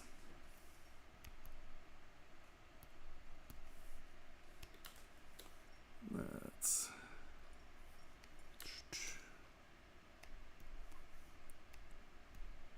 all right. And I'm just going to grab this and say, okay, we're going to, do have things turned off again? No, it's because I'm not in ZModeler. Actually, that's the problem. Expanded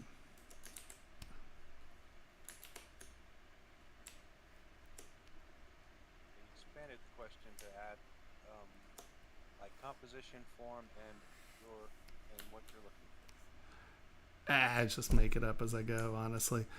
I mean, it's funny. I have a very, I have a style, right? And so I just kind of try to hit those forms. I guess, let's go back to this guy. I'm always looking for places to make plane shifts, places to make, right? So I have this shape here. I'm always looking for continuity. I'm always looking for form continuity and intentionality. And what I mean by that is I don't like things that just, like, I want there to be a reason for something to be here. So when I added this on, right, we have this layer because this was part of the original model.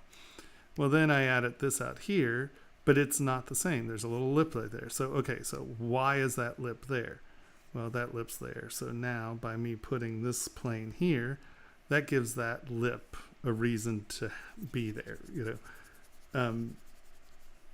aesthetics. I have a bunch of artists that have inspired me to the vocabulary that I use. I've, since I was a little kid, I've been an artist. It's the only thing I've ever been. And so, I've been inspired by a lot of other artists. And so my vocabulary and my design theme and my visual rhythms and how I approach detailing and how I approach layering, and it's all just a lifetime of me looking at art and deciding what I like. So I think what you're talking about is, I think you need to, I know there are artists that you like, there's work that you like.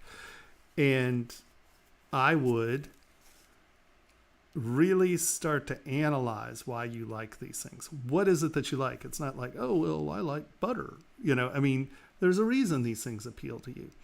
Mobius, oh, it's beautiful tertiary tones. He uses a lot of contrasting form to pop the subject. And, I have if you look at the color palettes, I'm a big tertiary tone. I like mixed down tones. So tertiary means 3. And so that means it's a third mixed.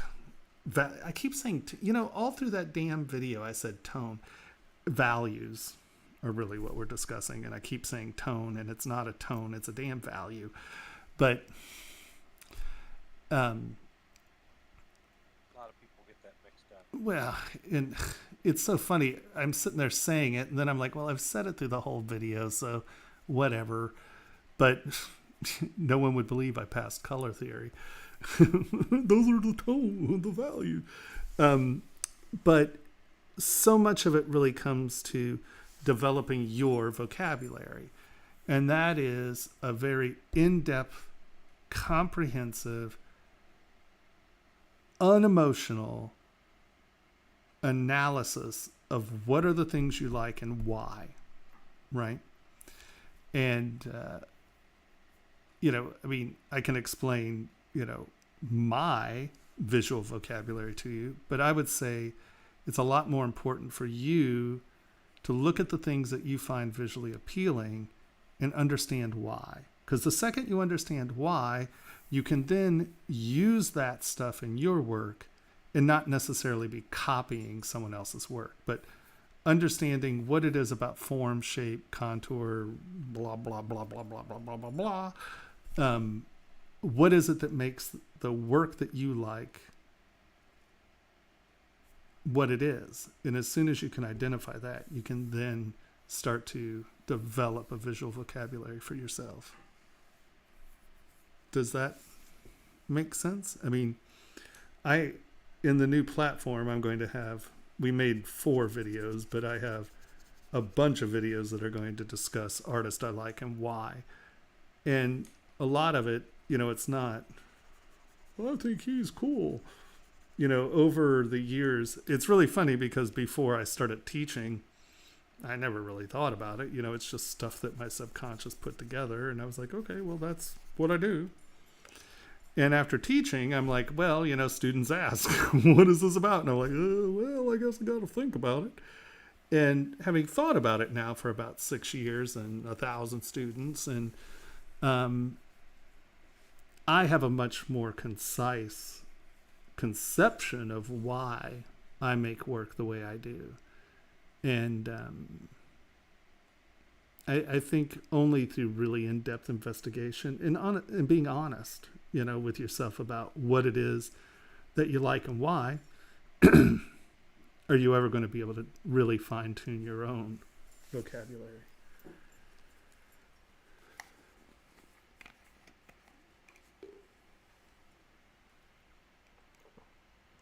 When is the class coming out? We think second week in November. That's what we're shooting. Excuse me. That's what we're shooting for.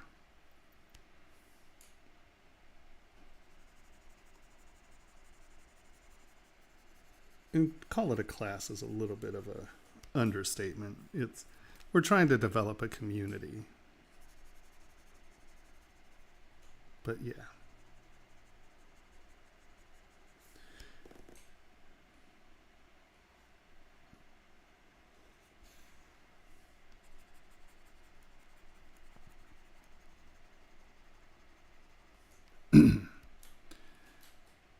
I mean, I'd be happy to go over it, but usually it's a good 2 or 3 hours of me really going through the inspirations and forms and shapes. And once you take that journey, you can understand where my visual vocabulary comes from.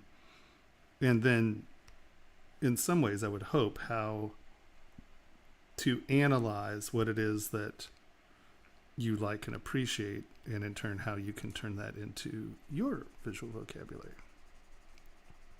So we got 2 people asking about the price. One's asking will the pricing be available before the website's open, and the other just is asking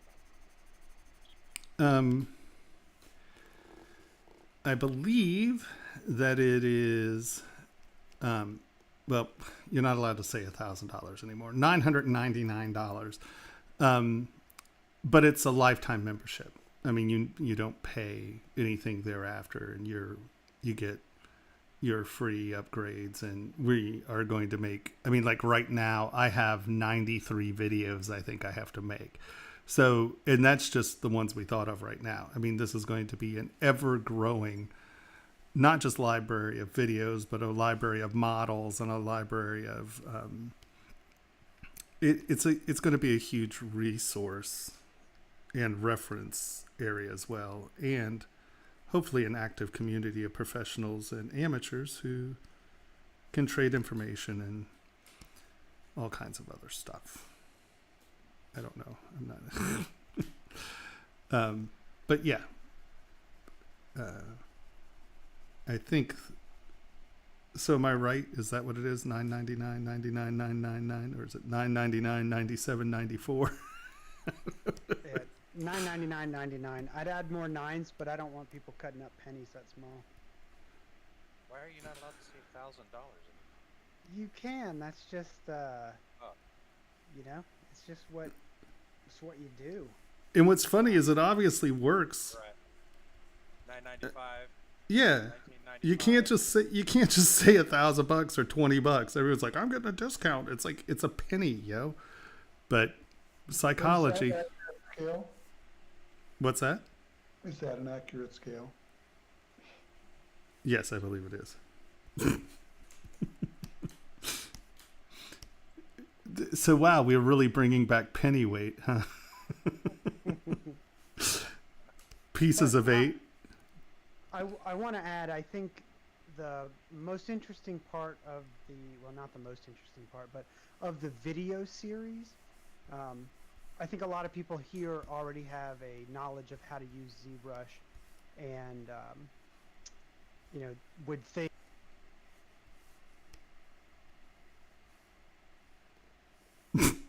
Did we just lose him? And would think the most interesting part is wow, talk about a tease. Henry the cliffhanger over here. Oh, did I freeze? Or can you hear me now? I can hear you now. Oh, yeah. So Twitch froze, but I assumed you all could still hear me. How far did I get? The most interesting thing is None of that. So anyway, I think the most interesting thing about this is a bunch of the videos that we have set up aren't just here's how to use ZBrush. It isn't just here's how to apply what you know to make jewelry. The first half of the course is art history, inspiration, how to think in shapes. It's some of the questions that have come up on this stream. How do I turn sort of what I see in the real world or what I have in my head into shapes that I can actually sculpt? GMT. GMT? DMT. No. That's what Tomas would say. not out loud. Not a Pixologic stream, God. On my stream, oh yeah. But I think that's a thing a lot of people just don't talk about, especially in courses, and I've taken quite a few courses, and nobody ever goes into art and art theory. When I How to do make think things that actually look good. And I do think that it's funny, one of my past students said that I really teach a philosophy class. Not just, because I mean, you know, we teach you how to use the brushes, you know, and I teach you how to approach a model and stuff. But, and you know, if you're around next week, you know, next week is critiques.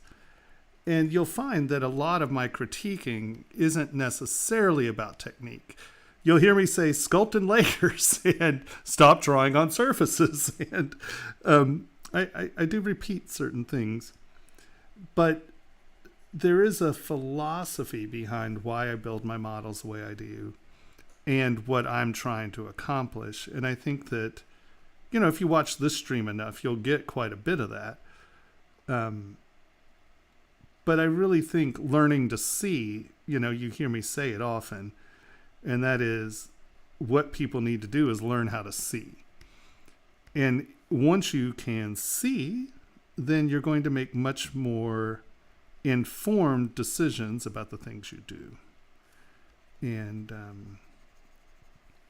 yeah, I think that's one of the hardest things to get people to wrap their heads around is how to identify form, how to identify, you know, emotional repercussions of your actions as an artist, you know, in the sense of, is that comfortable? Is it uncomfortable? When do you use symmetry to lull the mind into peace? When do you use discordance to create uncomfort? You know, why in a wedding ring would we talk about making something uncomfortable? Well, because you want the eye to keep moving. You want investigation. How do you train and how do you direct other people's eyes to do what you want? And yeah, there's a lot going on, and you know, design some tricky stuff. I mean, good design some tricky stuff. Obviously, design's not hard at all. In this, I've seen a lot of garbage in the world, but yeah, I think that what I try to do isn't just teach you how to use this tool, but you know, why are you using this tool? Why are you creating? What is the thing you're making? Why are you making it? Because if you can identify why you're making it, and it's not just because, oh, well, so-and-so asked me to. Well, that's a reason. But, you know, there's a whole world of thought that I think you need to kind of wrap your head around as you are designing and working and making things. If you plan for your work to be compelling, because good or bad is a very, you know, are you a good artist? Are you a bad artist? Are you, you know, those are all, I mean, that's relativity, you know, some people like modernism, some people don't. Some people like, you know, classicism, some people don't. Some people like Rembrandt, some people thinks it's boring, you know, but are you conveying the messages that you want to convey in the parts that you're making? And yeah, I don't think most people even think they're telling stories with their designs, you know. And you'll hear me say, you know, what is the story? What, you know, because all of these are visual stories. And I would say even more so in jewelry, because jewelry is a weird object. I mean, it can be very frivolous, and it can just be, you know, a mood ring or something like that. But even that, personal adornment is the true interactive art. You know, it's not jewelry if someone doesn't wear it. You know, I mean, you can have art jewelry that was never designed to wear, but that's not jewelry. That's art objects that are signifiers of jewelry, right? It's not actually, if it's not meant to be worn, it's not actually jewelry.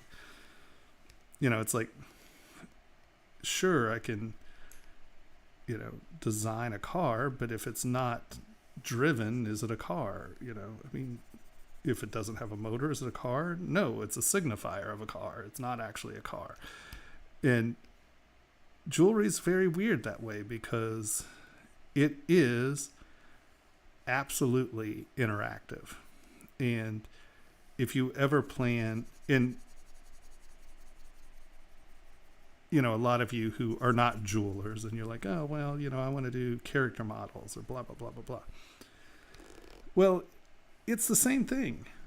You know, if you are not telling the correct story, or you're telling a story that really has nothing to do with the graphic that you have, or you're telling, you know, yeah, you're going to have unsuccessful objects. So, you know, only through learning to see and then learning to signify do you ever have effective storytelling, I guess.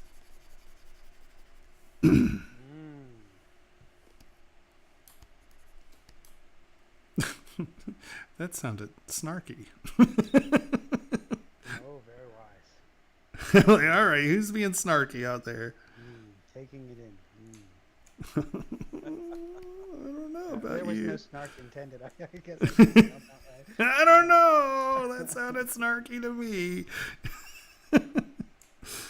Ask Tony. I respond really well to snark.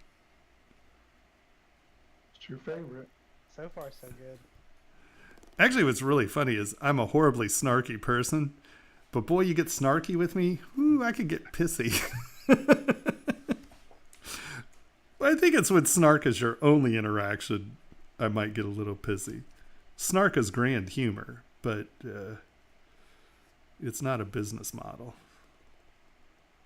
No. Some people it's business practice, though. Right.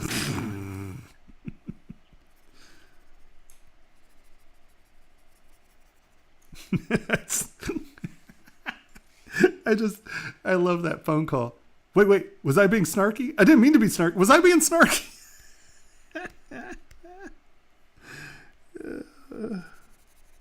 Oh my God. The rare occasion when he wasn't. I know. It's like you don't even know what we're talking about, do you, jackass? Oh my God. That was priceless.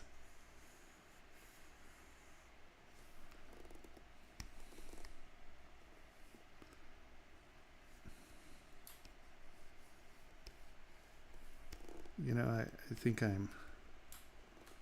Well, no, these are basic shapes.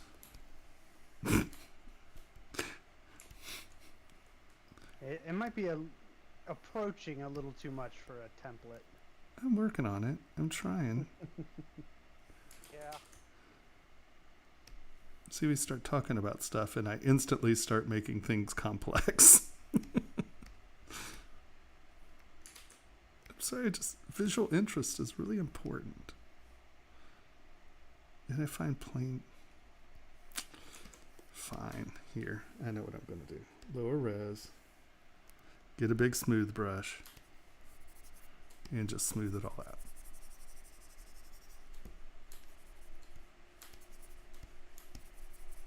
How's that? Template?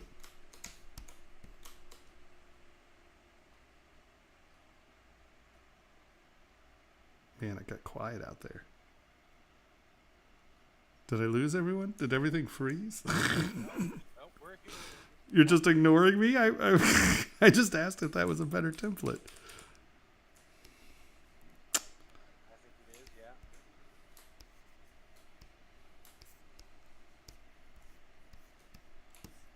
I see how you are. Everybody's super commentary, and then all of a sudden, when I lay it on their backs, they be quiet. You notice that, guys? They got any questions out there for you?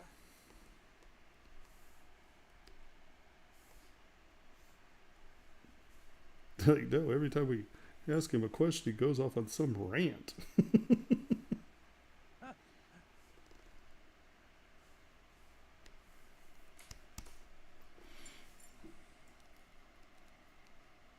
I know, right? I think I snark scared him. Yeah.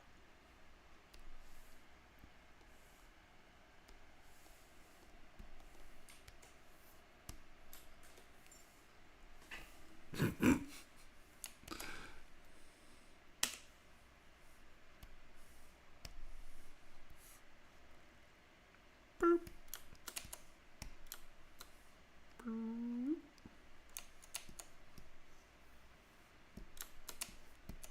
Just so exciting.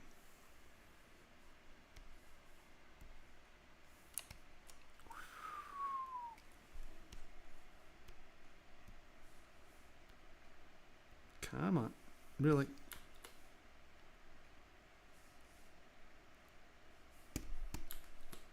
What is going on? There we go.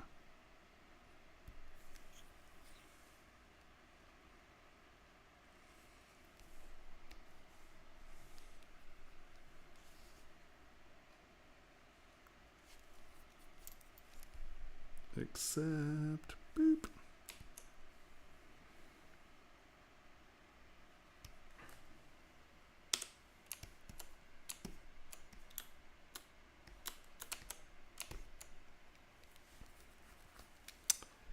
ZRemesher 700 adaptive off, detect edges, ZRemesh.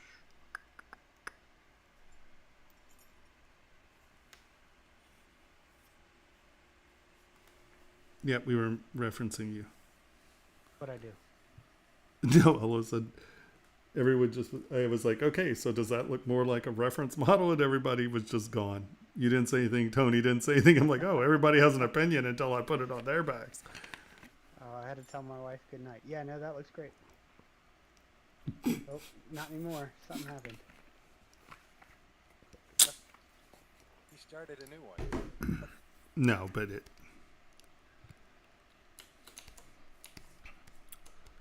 Let's see. What caused that?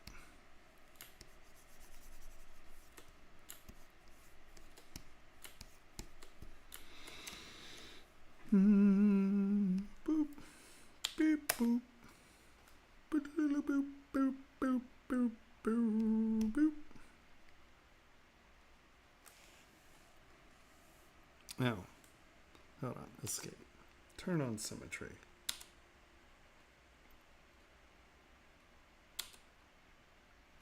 Escape. Escape.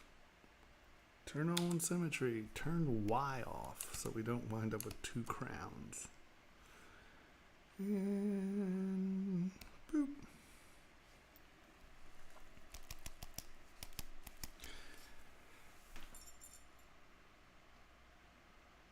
Any questions?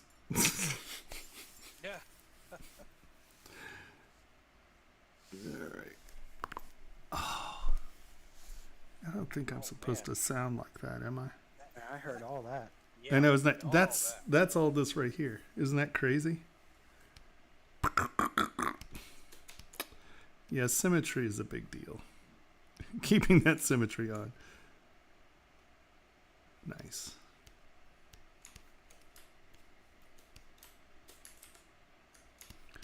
So I'm going to come in here and we're going to turn on Z Modeler.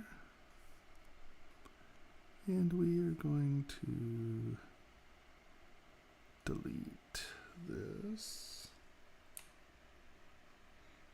Delete that.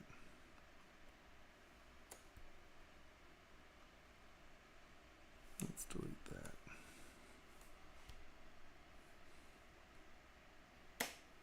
Slide. Shoot. Nope, edge loop complete. Much better.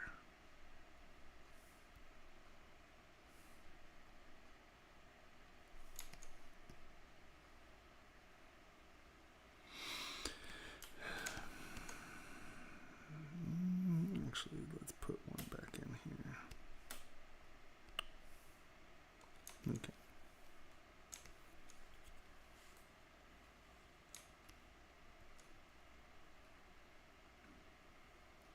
Hey, MySim, how we doing?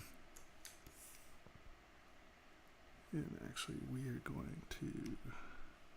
Nope.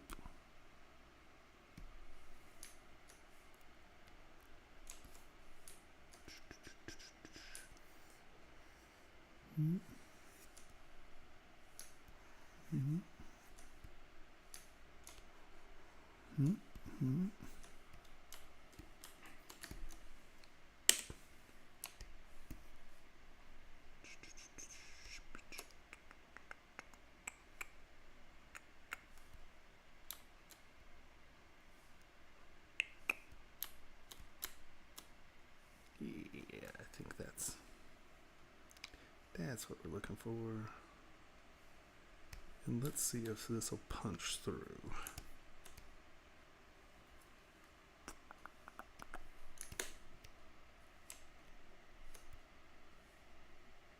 You can do it. Ah.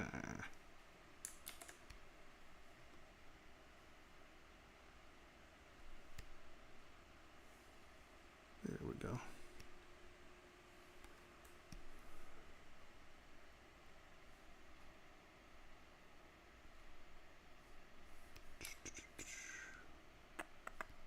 Yeah, who cares? That's gonna go away.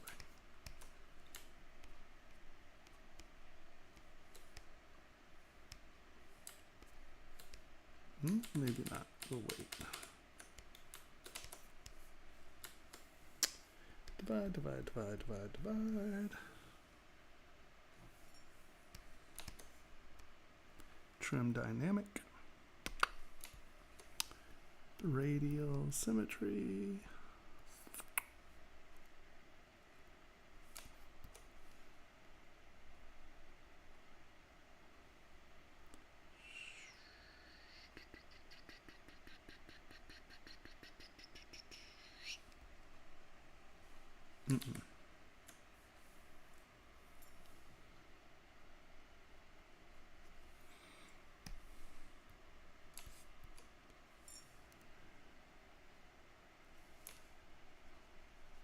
Anybody have any questions, issues, subjects?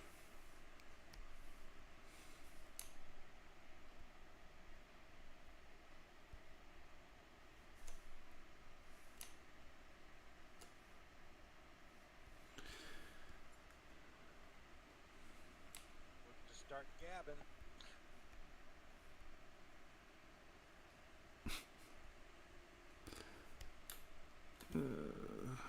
Goodness gracious. Ask your feelings about certain topics. That's always a good one. No. We it's just all too close. It's just too close. Any plans for the holidays? Someone asks. What holidays?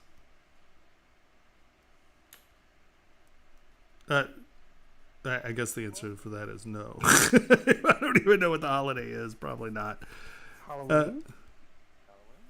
So I have some friends coming from Los Angeles that I made her engagement ring, and they're coming up to visit. So they'll be here for Halloween. But no, I don't really, public gatherings and things like that. I'm someone who believes that masks are real and, probably shouldn't be going and hanging out at nightclubs and stuff. So I don't have any big plans for much. So not a big raver. Oh, I'm a huge raver, but this is not the season for it. I would say not at this moment. I went to my first rave in 1982. Figure that one out. Wow. Yeah.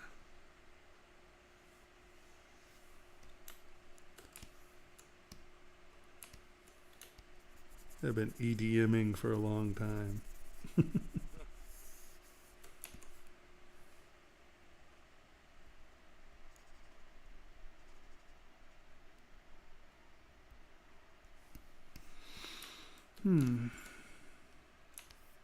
Right. That could be your dad. How old are you, Henry? Like 12. Yeah, like 12. He acts like a 12-year-old. No, I Turned don't. Yes, he does. 13 in December. Woohoo.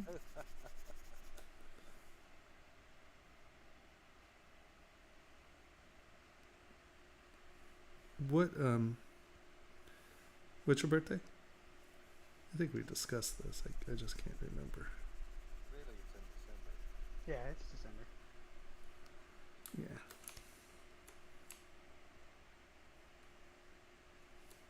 No, I'm 30 something. 33, I think. I missed 33. That's a good time. It was a good year. 33. 33 was a good year.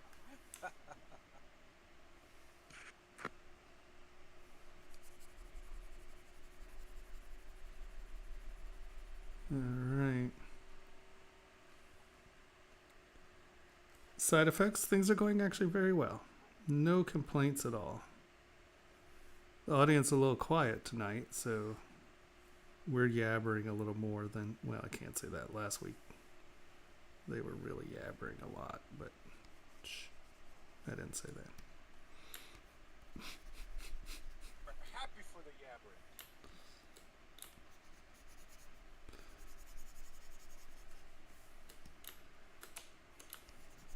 As long as it stays ZBrush friendly.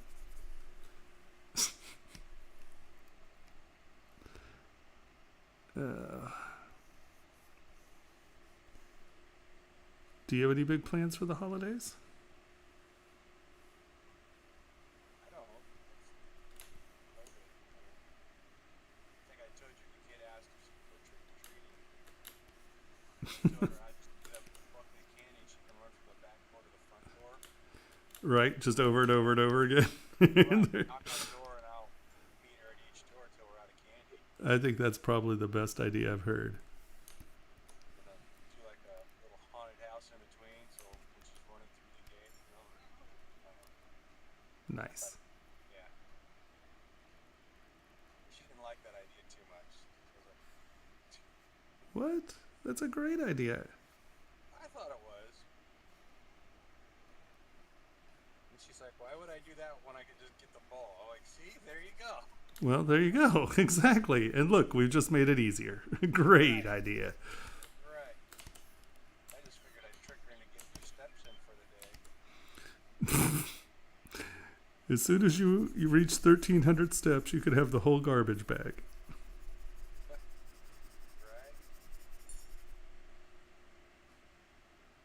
1,500, that's only like a lot of calories. It's 1,200 calories burned. 3 candy bars. Right, I was going to say, so 1 Reese's peanut butter cup. Yeah. Yeah. Yeah, there for a moment, I mean, I haven't been able to do it since surgery. As soon as I can, I was walking 6 miles a day, which ends up being Holy Hannah. 6,200 steps.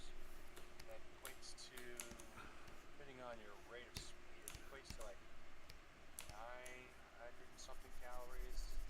Sometimes it'll be 200 calories. What? 6 miles for 200 calories? 12 Man, that really makes... 1,200 calories. Oh, I was going to say, that really makes that burger horrifying. Oh yeah, a bowl of cereal. Basically, you burned off a bowl of cereal. You know, That doesn't seem like a really good trade-off. it doesn't.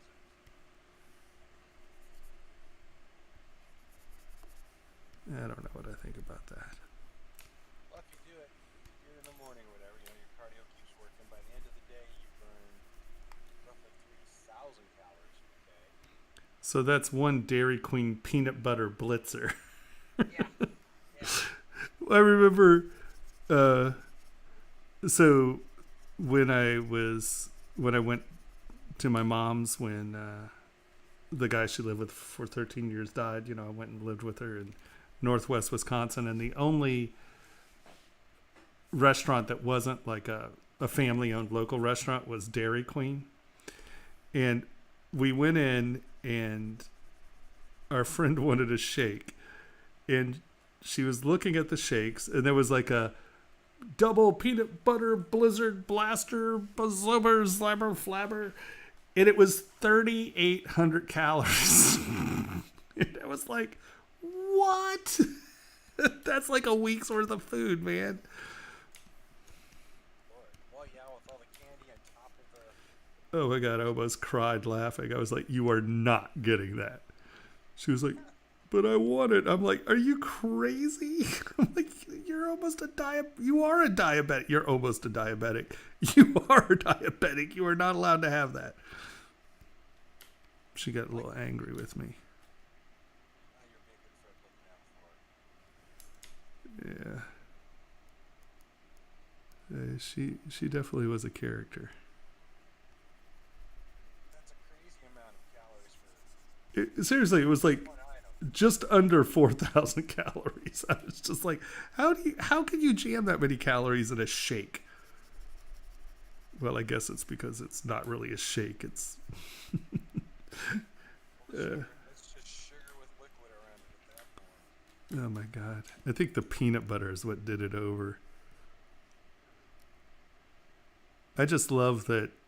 Was it Ireland or was it the EU total that said that Subway couldn't call their bread bread? It was Ireland because the sugar content is 3 or 4 times the amount of that bread, like normal bread. Of has. bread, yeah. They're like, it's not bread, it's a dessert. Yeah. You cannot call it that. Yeah, I thought that was funny. You go Ireland. But it explains why, the second you hear that, you're like, oh, that is what makes Subway bread taste so different. It's really like a breakfast bread, Right. And once you realize that, you're like, oh, well, that makes sense.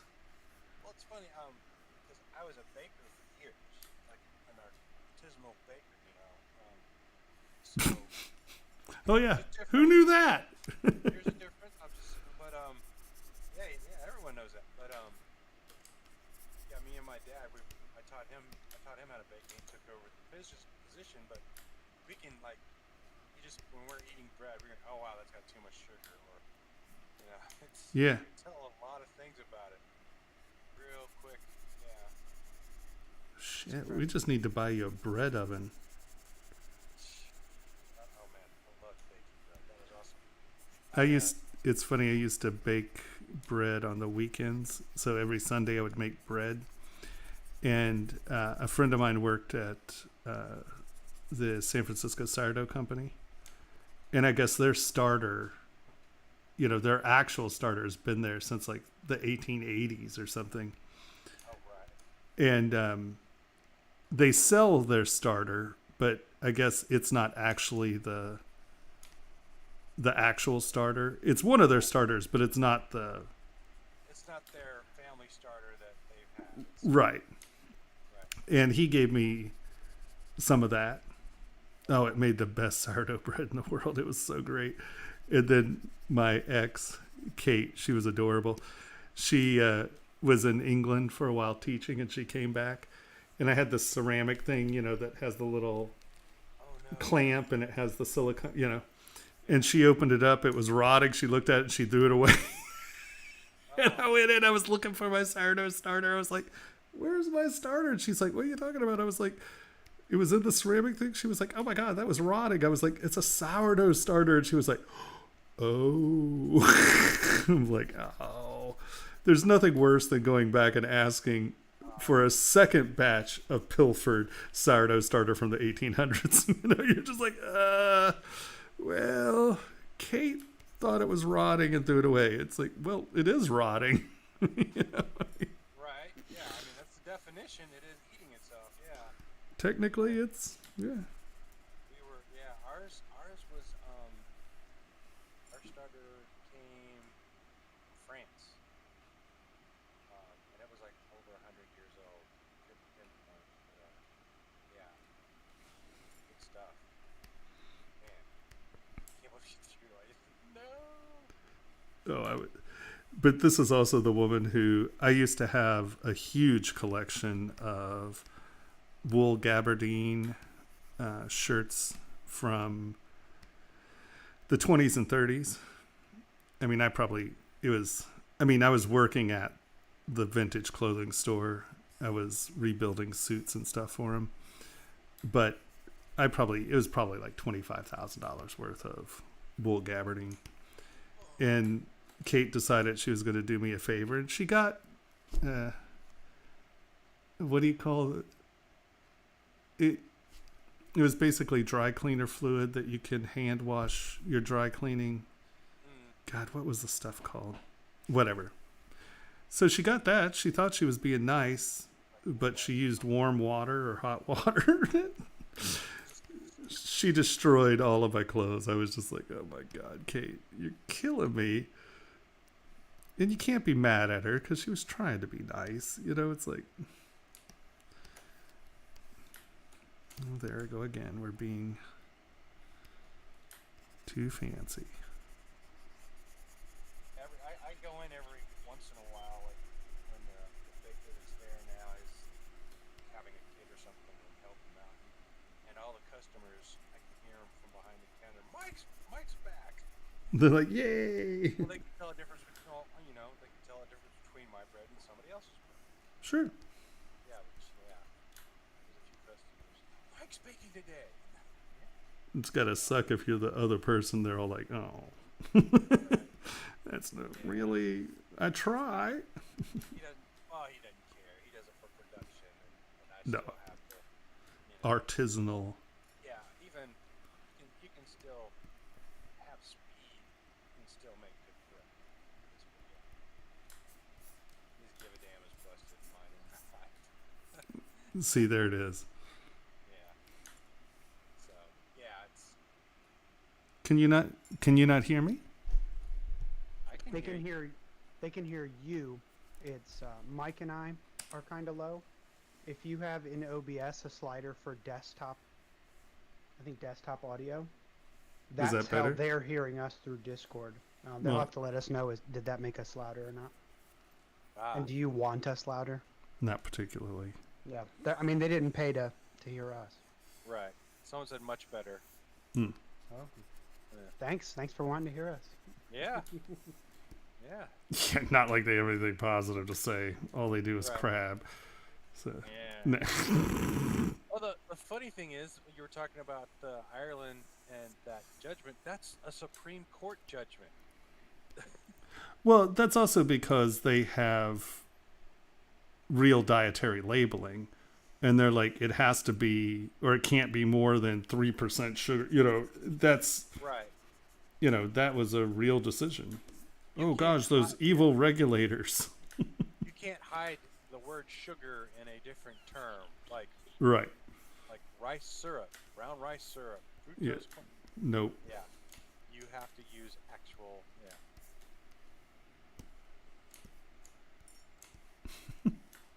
Old rusty bones.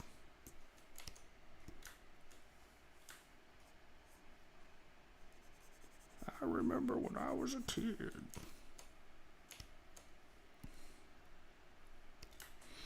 Yeah, that's a big thing nowadays. Everyone's making sourdough at home.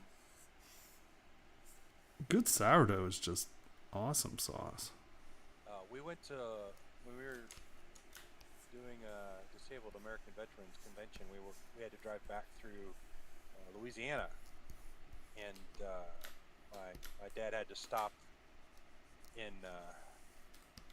oh God, we had to stop someplace specific because their starter was like 200 years old or something like that. Isn't that awesome? Yeah, and it is insane. Let's see, wait a minute. Dang it. Where does everyone go for Mardi Gras? I went stupid. New Orleans. New Orleans. It's in New Orleans. And, I mean, it was a hassle. I mean, it was a hassle to get it because, he wanted to go in. He's in a wheelchair. So I had to pull over, let him out one way. Everyone's yelling. And then it was like a 30-minute wait in line to get into the place. And we were all just like, "Oh God, this is not worth. This is terrible." Blah blah blah. And then when he came out with it, yeah, he was like, "Here," and I was like, "Oh my God, this is the best bread I've ever had." He's like, Yeah. "Yeah, huh? Worth it now, isn't it?" Like, yeah, it was. Yeah, it's crazy. I wish you would gotten more bag ads. Dang. I wish you would have rolled back there and stole some of that starter. Right. Look over there. Whoosh. I saw nothing. Okay.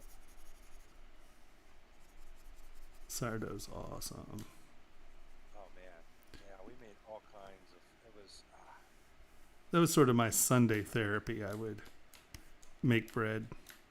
Oh yeah. Yeah, I was good at the big hearty breads. I made a pumpernickel to die for. But like cakes, I can't make a cake to save my friggin' life. If it's like a croissant, nope, not coming out of this boy's house. I don't know. It just, I can't do it. Yeah, croissant dough is a fragile thing, and it's funny because, okay, baking, like cakes and things like that, that's a science. Whereas baking bread is a feel. Because, you still have science when you're mixing everything, but then after that, you've got to, pay attention to what the dough's doing, Yeah. right? And then, Yeah. So, but cake batter and things like that is all the same. There's nothing to it. After you follow the directions, there's no jazz in it. Where it is. I guess all I know is I couldn't make a cake to save my life. Everything collapses and falls apart, and I was just like, if it needed to be fluffy, nope. If you needed to be able to use it to beat like people away from your house, what was the dwarf travel bread or whatever that they have the museum or what? God, what's his Terry Pratchett? Terry Pratchett, and I made dwarf battle bread. I love those books. The watch books are great. Oh my God. That dude, I'll tell you what, that is one thing about the flat world or disc world is there are very few books so I listen to everything on tape. I'd listen to books while I work and where just the asides. I mean, it has nothing to do with the story. Just commentary. You'd stop and just cry laughing. I mean, Douglas Adams is like the only other person that I could really think of that, I mean, literally has me laughing out loud out of just stuff. You know, I mean, it's not even like just these asides. They're just incredibly clever people. Oh, yeah. Yeah, when he died, I was very, very sad.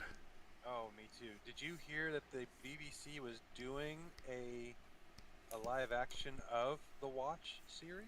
Oh, there are some of them there. Okay, I haven't. I seen know it. that they did Hogfather, and they did. I think there are 3 of them that they did. Hold on, let's see. Listen, Adam. Oh, Hitchhiker's Guide. That's why I know him.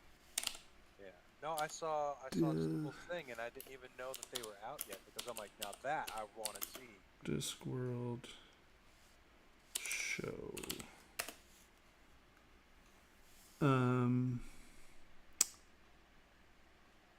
So there were 8 ordered. Right. Yeah, I always imagined Vimes as I always imagine him as the. Let's see. Did you ever see any of the vampire? So that's whose vibes. That's funny. Oh yeah, that's their Vime. Yeah. And she's the werewolf, I'm assuming. I want to detritus. Oh my god, it's just they're just such fantastic books. They are so funny. I mean, the dude is so funny. Yeah, that's their Vimes. Oh my gosh. You ever see Love Actually? What is that? What is that little bump? See that? That makes me nuts. I don't know if y'all can see that. Can you see that, or is that me just... See, like we had this lovely straight line, and then it dents in here. Right. Yeah, I see. And I don't want that dent. It's very, very frustrating. Well, now I've got to. Now I'm gonna look that. I'm gonna be looking that up tomorrow. If it's on there, I'm gonna be laughing my butt off watching them. Oh, they are... Well, they did the one that... where the guy's the tourist and they set the one guy. Oh, they did Going Postal. Oh yeah. Wait, did they do the? Are you telling me they did the first book with the wizard? That is showing the guy the world. Yeah. End up at the end of the world. Okay. Yeah, they have that one. That's disc 1, book 1 of Discworld. Yeah. And then they did the color, or they did the postal one, Going Postal. Going Postal. And then they did Hogfather.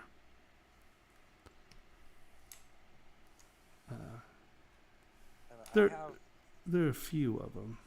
Yeah, I have all the Watch series, and then I have book 1, and I'm slowly buying the other ones. I have all of them on Books on Tape.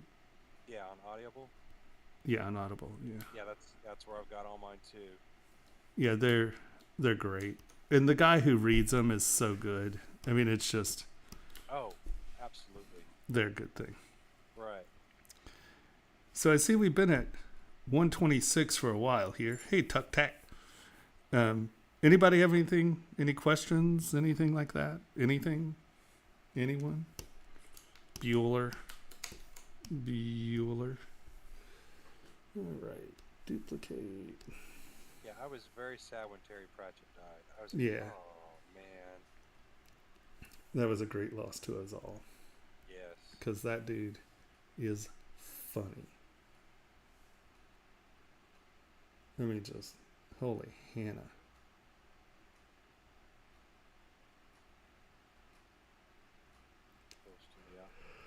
Yeah.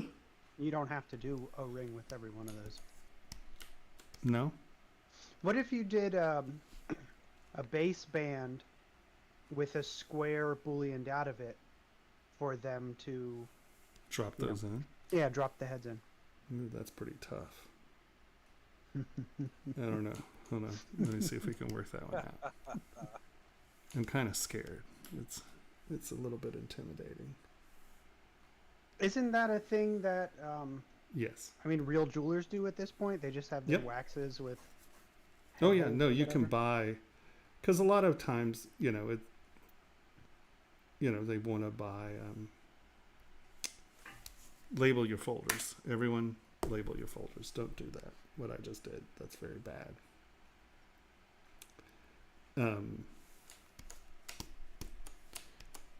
No, that's a very common thing. Because often, like, you want white gold or platinum heads, and so it's easier just to buy the head. And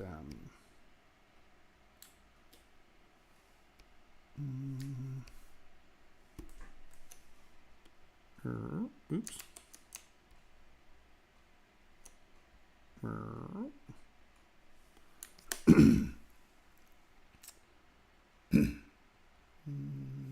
Turn transparency off.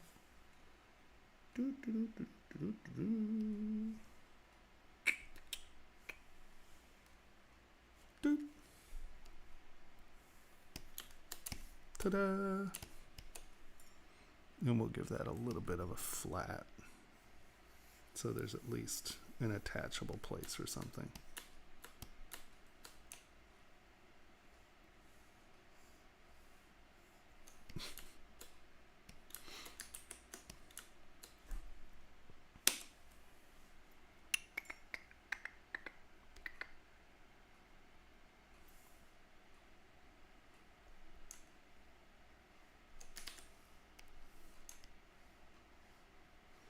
Mm-hmm.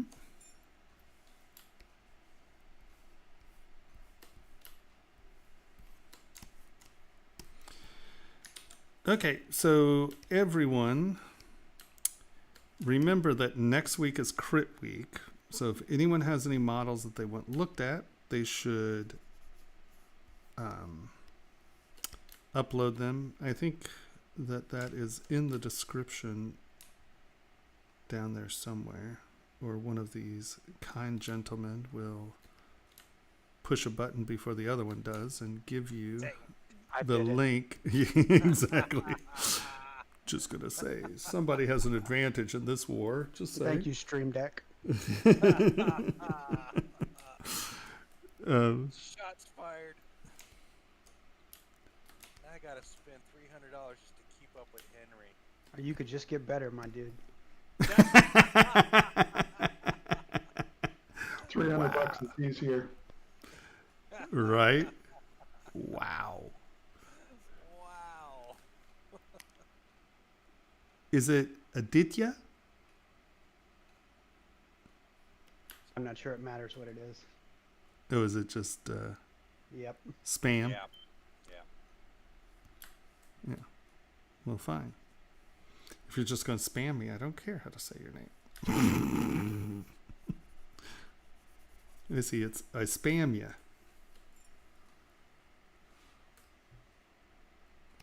And such witty spam at that.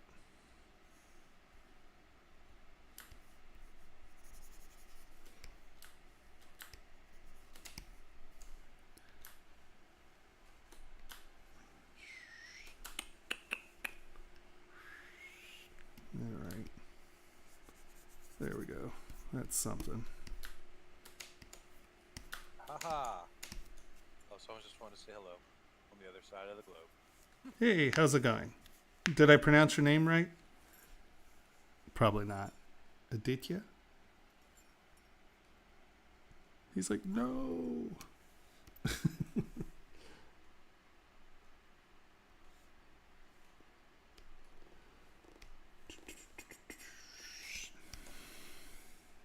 I'm gonna listen to that series again now. Nah, they're great. I always go back to it a little bit. Yeah, I like run through all my books. Or Yay! I'm glad that I didn't embarrass myself and you.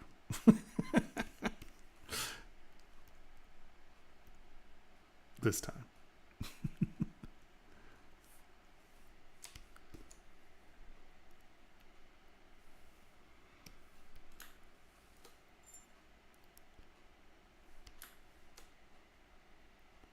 How is the other side of the world doing?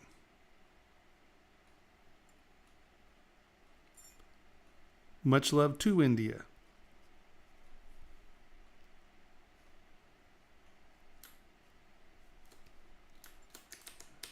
Is there anything exciting and new going on in India?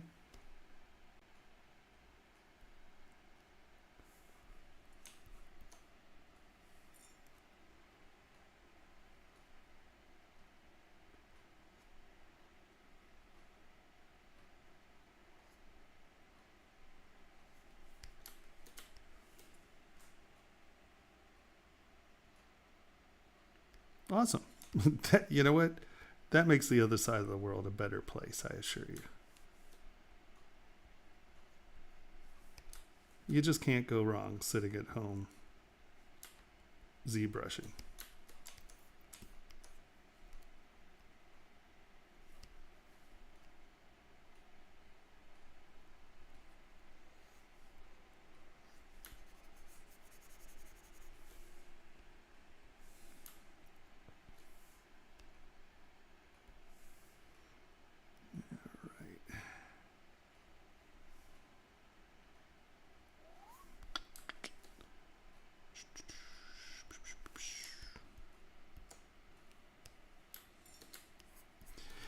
Do you guys notice, like, around 12 o'clock, the number of viewers hits a point and it stays that for the rest of the night?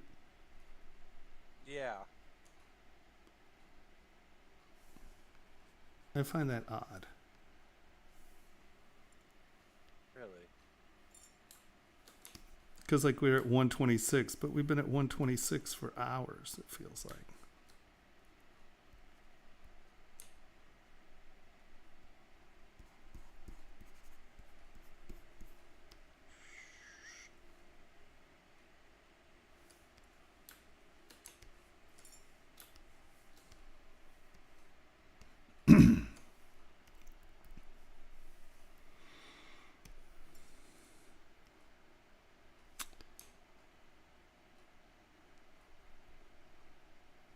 The oddities of social media.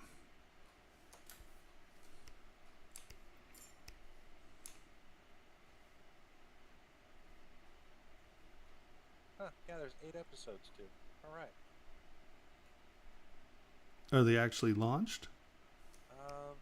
No, I was just looking at the IM, IMDb. yeah. I wanted to see who, all was playing who. Well, I'll tell you who's great. What's the, like, the mayor? What's his position? Oh, Lord Veterinari. Yeah. In the postal one, Yeah. they have the guy who is the Lannister father. You know, from he's veterinary. He's great. He would be great. Yeah, yes. he's a very good one. Oh, very cool.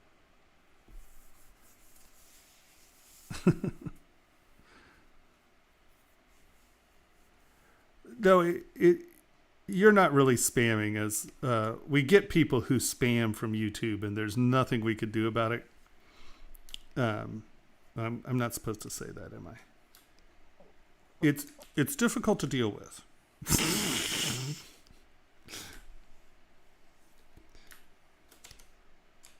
Now that you're talking, you're fine. Oh, see, they don't show a picture for who plays Carrot. That's who I wanted to see. Oh, yeah. Angua, yeah. Sam Blimes.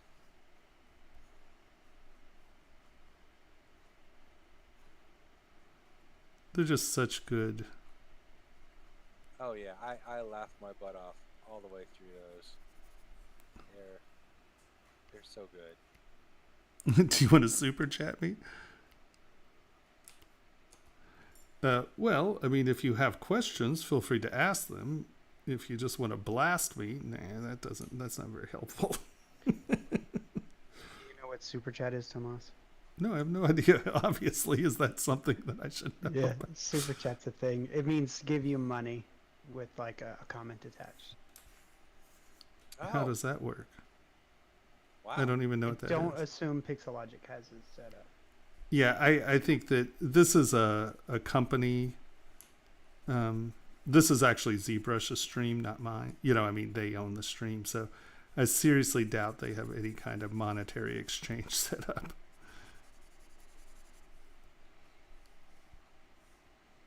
That'd be my guess.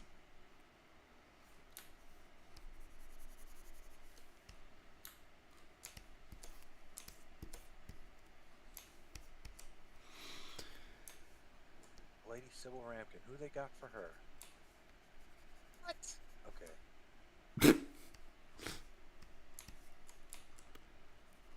Drop the ball on that one. Is that, who is it? It's a actress named Laura Rossi. I mean, what role?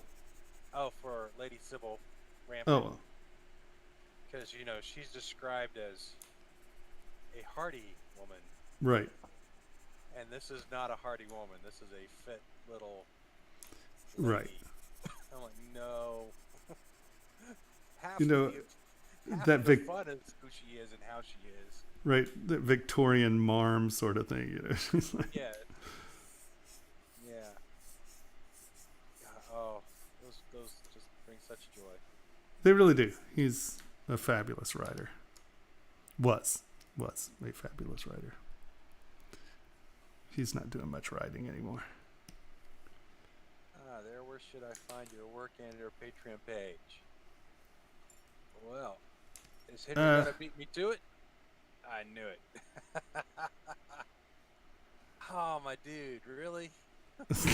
How many more links you want? I got ArtStation. You get his UI. I didn't know you all were like feuding over that. That's absolutely hysterical. I didn't either till just now. You didn't know you were fighting until you lost? Is that what I'm hearing? I didn't know I was in a competition to get it up quicker until. You're not. Whoa, you're not. It was like, that's what she said? Yeah, I was going to say, it doesn't look like much of a competition, actually. Not anymore. I don't know. Yeah. Somebody was premature. Wow. Premature postulation. Right? Yeah. Jeez. It blew me out of the water with that. Hey, Tomas, you don't have a Patreon, do you? I don't, because we actually we will soon actually have a website. Right. Yeah, there's no need for Patreon at that point. Well, I just didn't know whether he had. I know Harry has that. I didn't know whether he had. No, you know what? I never.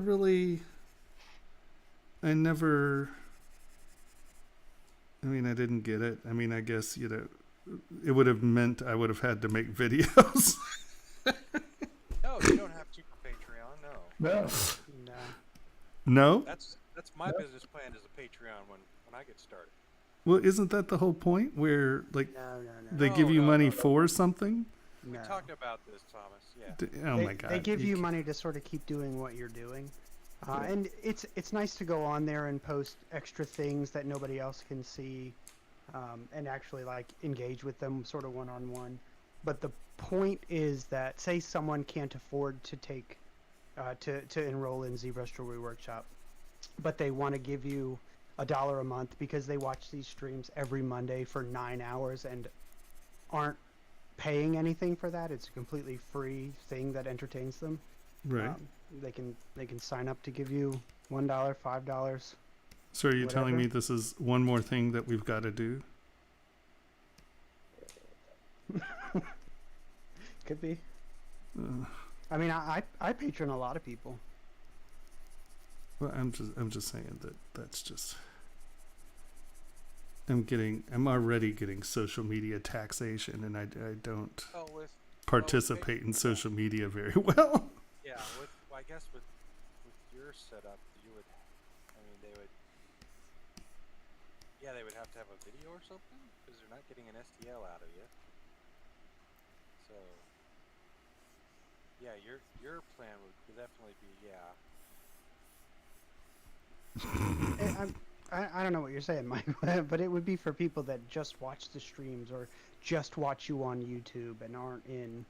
Yeah, I mean, if they were a part of ZBrush Jewelry Workshop and a patron, that seems excessive. But that's excessive, yeah. You know. But I mean, if they want Not to really, contribute because in a after the smaller- first year, they've already made their money back from my Yeah. side. yeah.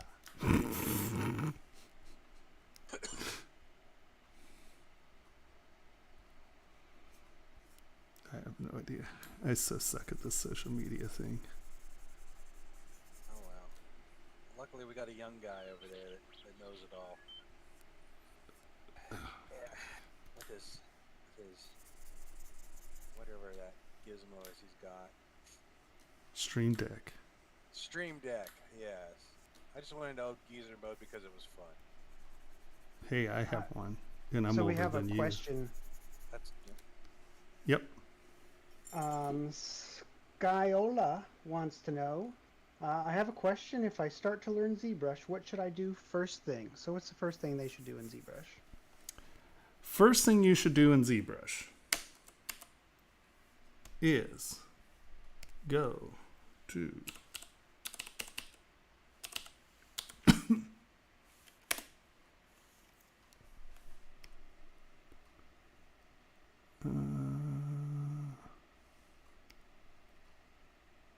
boop. And this is, let's go beginner. And these videos, wow, that seems like a pretty advanced video for beginner.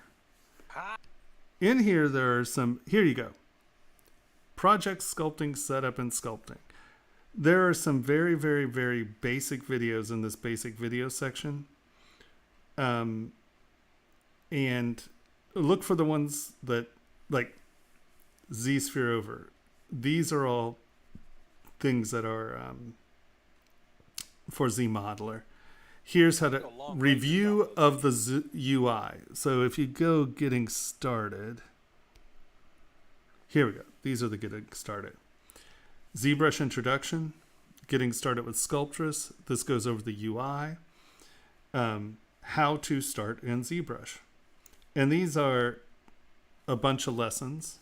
Each one of these has all kinds of stuff. And you can see that they're just playing with rough shapes. They're just trying to get you used to moving and doing. So I would start here in getting started.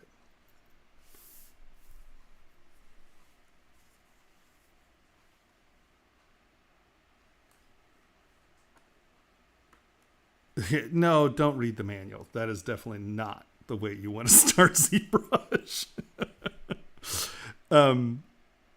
Yeah, go to this getting started section and kind of go through, because it'll introduce you to the UI. You'll learn about Gizmo. You'll learn about ZModeler. I would say I don't use Z-Sphere, so Sculptress. You know, this is a good place, but you can just, and there are tons of these beginners, there are intermediate videos, there are advanced videos, and this is a huge wealth of knowledge that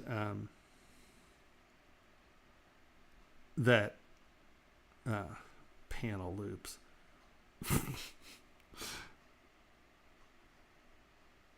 That's really helpful, really good, works really well. Yeah. That's where I would start. Not in advanced, in beginner.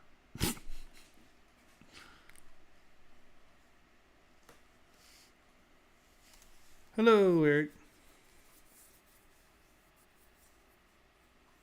Did that help?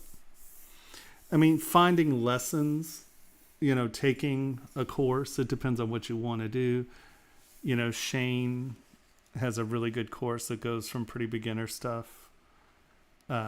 We will soon have a course that goes through beginner stuff where, like, he's character modeling, or stylized character modeling, where we're more manufacturing and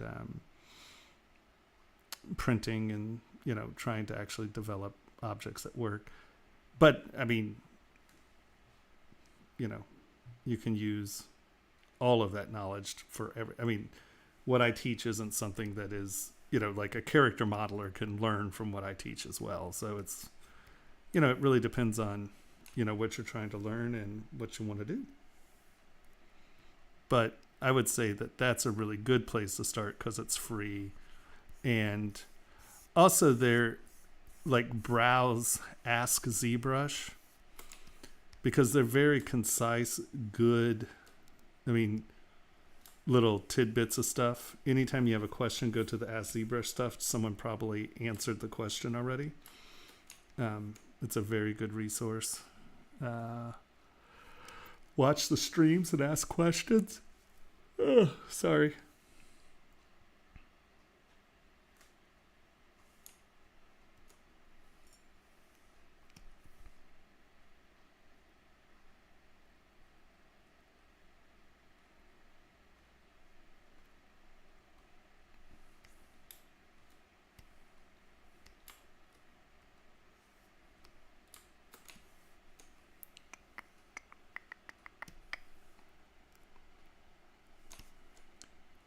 Yeah, if that didn't answer your question, tell me, and I will gladly try to answer it better.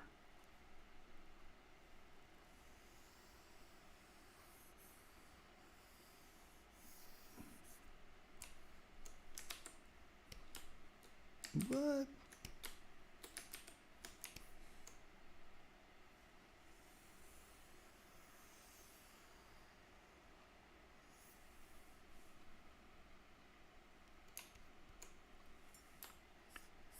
Yeah, I think that that's one of the best really beginner resources because, well, I mean, that they're all made by the people who are the developers of ZBrush, Joseph and Solomon. And, well, Solomon's not there anymore, but his videos are good, and I'm sure they're still up.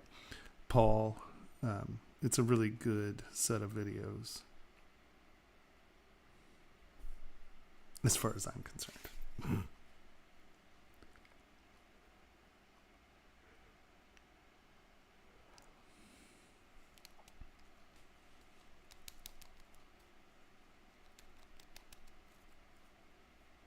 Yes, you can material, or you can paint in ZBrush.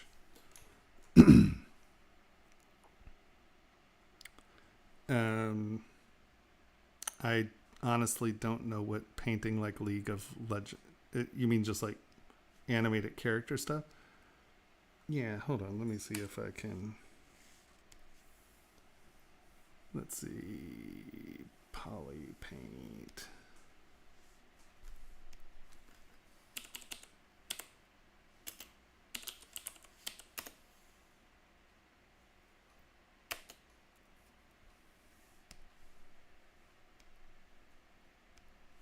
Is it one word?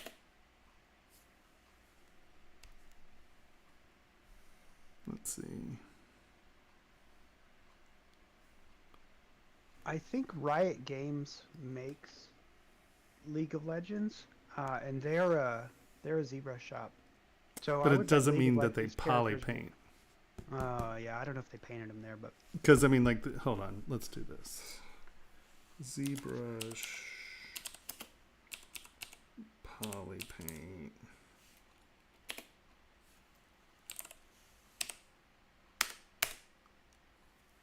Images.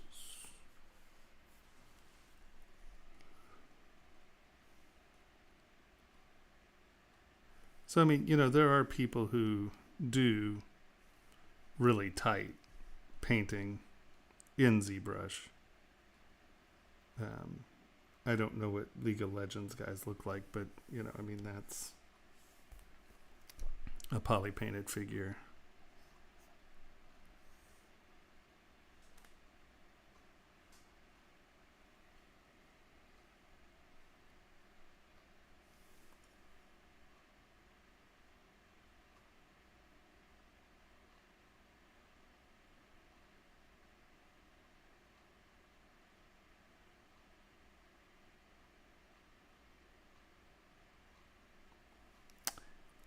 I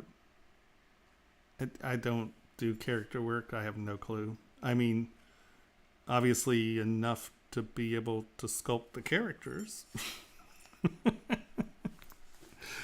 I think Shane's class gets you into making characters pretty fast. His technique is really nice. Shane streams every Monday also. Yeah, I think he I saw streams him on before earlier. me. I think he does that 2 or 3 o'clock slot.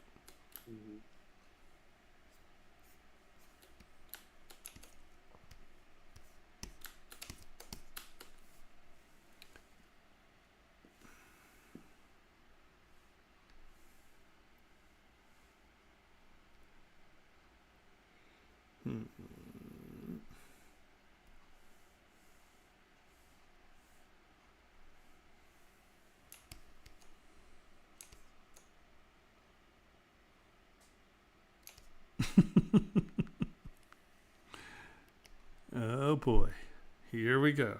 Everyone's a commentator.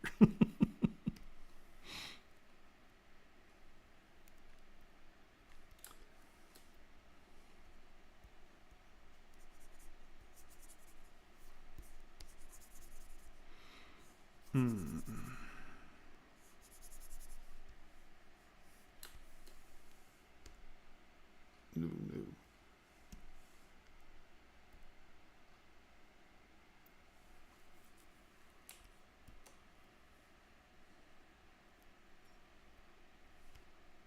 No.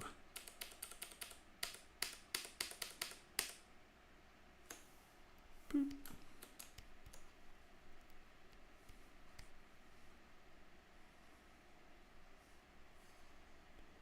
All right. How we doing out there, folks? It's almost 1. So first one. Is that ring you're working on now considered a flush setting or just a bezel? You mean this one? Oh, I guess the last one you had up. Yeah, yeah. I would say it's probably a bezel. Bezel. Yeah. Do you know what the difference between a gypsy setting and a flush setting is? Are they the same thing? I think they're the same thing. Okay. There might be a little... Hey, Tony, are you still there? Is Tony out there? Yeah, he's on. Muted, but on. Oh, great. Tony would be able to tell you if there is a difference. I think they're the same thing, though.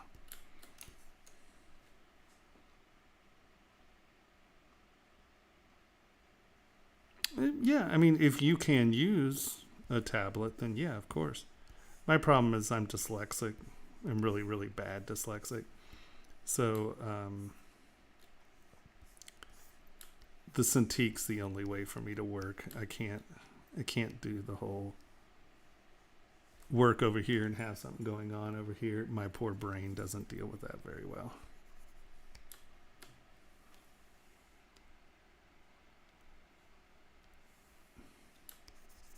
Were you asking me something? I'm sorry, it was... Yeah.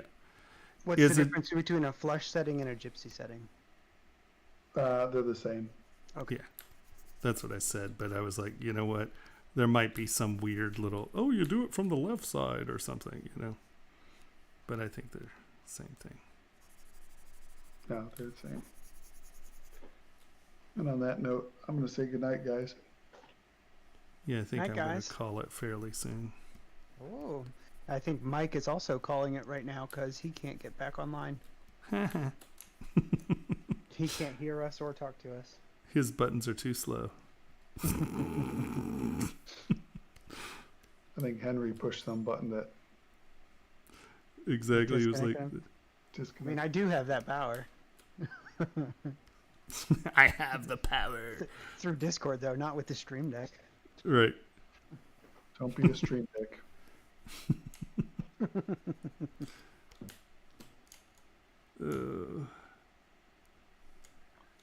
Yeah. Uh, People are not very talkative, so I think that I'm going to Yeah. pull the plug here soon just because I'm tired. And My tomorrow, poor- Tomorrow meeting at 4. What is tomorrow? Tuesday? Yeah, Okay. I think we need to, and I'll try to have. I'll try to get the. I can't say the word here. Those videos online. Okay.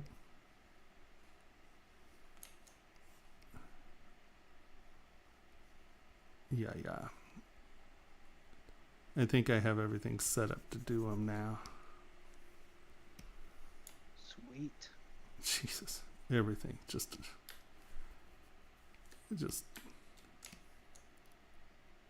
What is going on?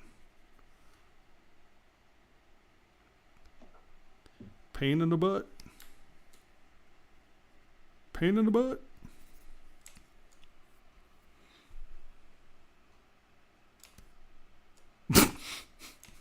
I don't know what day it is today. Okay, it's not. Yeah, thank you. I don't. They don't understand. I don't really. Days and dates don't really mean a whole lot to me.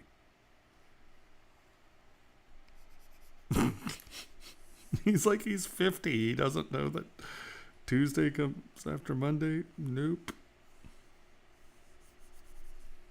I mean, you probably do know that, but you have to know today is Monday. Right. Exactly. Yes, I do know the calendar. I do not know where I stand in relation to my calendar. Every time I think it's a day, I'm wrong. If I didn't stream on Mondays, I would have absolutely, utterly, completely no clue what day of the week it was. None. There you go, Mike. Oh my God, I just spit all over everything. I just hear this. Check, check, check, check. Oh man. Hello? Yeah, Oh, we can kind of hear you. Am I working now? Yeah. Only kind of. What the hell just happened? Who knows? Sorry. Henry hit the other button. Suddenly Got you just back. came back on. That's it. Henry just, yeah. Yeah. Oh, no. He can't beat me to posting if he can't hear. Our ability to hear you has nothing to do with you. I forget my own birthday all the time. I lived with a woman for 9.5 years, and she had to remind me when her birthday was every year. My Or mom I would still just- has to remind me. Or I would just forget, because I mean that stuff. I mean it. My brain just doesn't let things like that be important. I have no capacity to remember that crap. I'm the same way. Yeah. Yeah. That was weird. I wonder what the heck just happened. Just came back on. I don't know, but it was really funny on our side. Oh, I'm sure. Check. Check, check.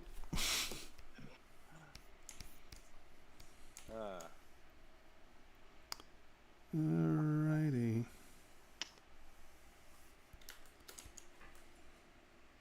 Geez, yeah, I was shutting everything down to do a restart. Well, I think I'm getting ready to shut things down because Heard you guys laughing at me. He can hear us, but he can't say anything. that was good humor. That was comedy gold right there. Tell you. It wasn't Terry Pratchett funny, but I mean it was pretty funny. Yeah, yeah. Yeah, that's a whole different level. Looking like a duck. Wow. Was I making ducky faces? I've been known to make ducky faces, so I can't really say it didn't happen.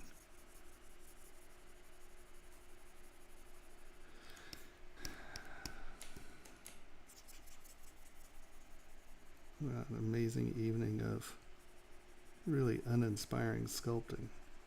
Hey, but you were productive. Was I? You knocked things out on your list. Kind of. Two? You got 2 ring bases done? No. We have 3. 1, 2, 3, 4, 5, 6. This is 7. See? What? See? See? There you go. Why do you need Mike to convince you got some work done? Wow, thanks for minimizing me there, Henry. I'm not. I'm saying. You tried to tell him he got some work done. He argued with you and then proved he got some work done. Fair Right? point. Right? Yeah. I mean, just look Well- at the little thumbnail tells you how many you got done, right? Yeah. Yeah, but really underwhelming. They're base forms. They're It makes supposed to them be underwhelming. really underwhelming. Supposed to be super blank. Yeah.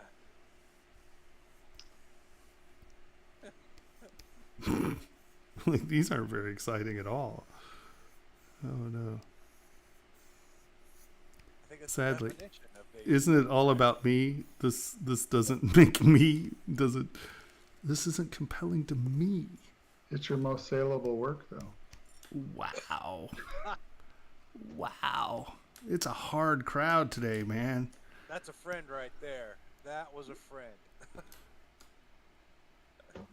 Well, not really, because he's implying that I sell work.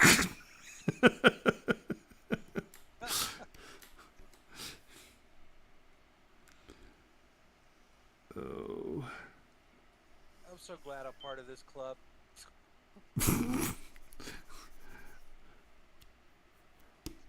Hey, Mike. Yeah, man. Say I'm Mike I am Mike. and I'm Henry. Does that help you, Jimmy? Oh, okay. Do we sound the same? Do we sound similar? I don't think we do. No. I don't know. Who knows? I mean, I know your all sounds now, so. I probably Or have a voices. drawl. Yeah. I know your sounds. One of you sounds more douchey than the other, but I'm not going to say which one. I can take a guess. It's like Tomas. Damn it! Oh, let's go leave it up in the air for you guys to play on your self-doubt and loathing there. That's What are you talking about? I'm spectacular. I have no self-loathing. I'm absolute awesome sauce, man. I don't know what you're talking about. it's funny. I would think I have some kind of draw to my voice, don't I? Would think.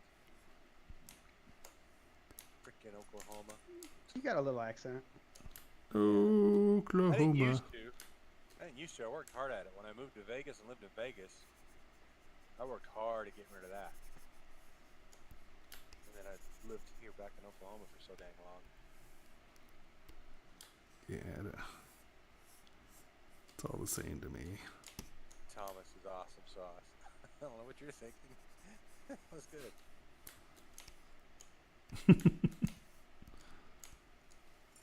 That's funny when I was baking, the second place I went to go work for was a chef who would become a baker, and he wasn't a very good chef apparently, but How was he as a baker? he was not that great either. Damn. Yeah, well, yeah. So, the lesser of the two evils. But we started watching Food Network, and all the chefs on there. I was like, so really, what it takes to be a chef is just being a colossal asshole. I know. He took offense to that. And I'm like, but every chef that they were showing at that time was just a big jerk. So. Well, I mean, I know quite a few, like, world-class chefs, and a lot of them are big jerks. Yeah. But, you know, in some ways I kind of understand, because if one of your sous chefs or someone screws something up, no one's going to say, oh, you know, the sous chef over there really screws stuff up. They're going to be like, oh, look, he just lost a star. Right. So, I mean, you know, I kind of understand, but you also have to be a wingnut narcissistic ding-dong to think that your cooking is so important that other people should come and spend a lot of money eating Right. it. Yeah. It's a weird world. Like, I've been to James Beard Awards, and a really good friend of mine was a world-class chef, and so there's nothing more fun than traveling with a world-class chef because you get to travel to all these really awesome restaurants and they treat you like gold. It's great. It's like, yeah. Oh yeah, you're with the rock star then. Yeah. Oh no, it's great. Yeah. I mean, when you show up with the guy who's cooking the James Beard Award dinner, yeah.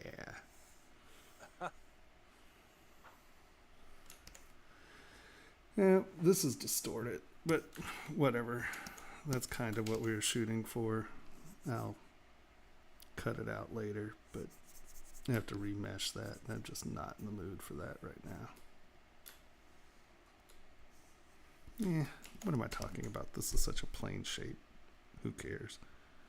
Boom, boom, boom, boom. I get that attention to detail in your craft thing. I get that. You got it. Like, especially if your name is on everything coming out that door. Yeah, Yeah. no, there's real. I mean, But if you're not in that situation and you're not that good, yeah, I mean, like the people that we were dealing with, like, were being nominated for James Beard Awards, and like, it's a big deal if your food is consistent and good. right? No, but I did do a pumpkin design. Last week. Last week was pumpkins. Because I was jealous because everyone else was doing pumpkins. So I said, I'm doing a pumpkin. Now, you could put that on a ring very easily. Yes. Hey Henry, I gotta go, Oop. man. You got this I got it. with your stream deck of coolness. Yeah. How come he wasn't envious of my stream deck? Because you never showed him up with it. No. You don't use it the way he does. I didn't know it could do that. I mean, You're never not, s- you're not worthy of deck envy. Wow. oh, yeah, you got a measly what? 2 rows of buttons or something? No, I have 26, whatever. He bought it because I had one. It's true. But here's where you went wrong, Tomas. I told Mike he was in a competition and then showed him why he could never win it.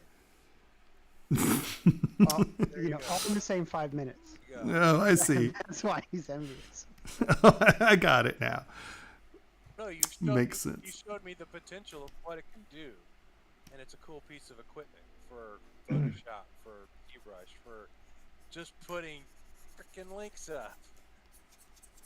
Do Yes. text messages as well? Like if you type out something, can you program that to the button as well? Say it again. What was the question? Yeah, it'll post text. It'll post a text, so you know, our little, get all the UI and stuff here. It can do all that, and then No, I have a stream deck. Yeah, are Mike, you that's talking what about? I've been doing. I press a button and it pastes the text and then hits enter.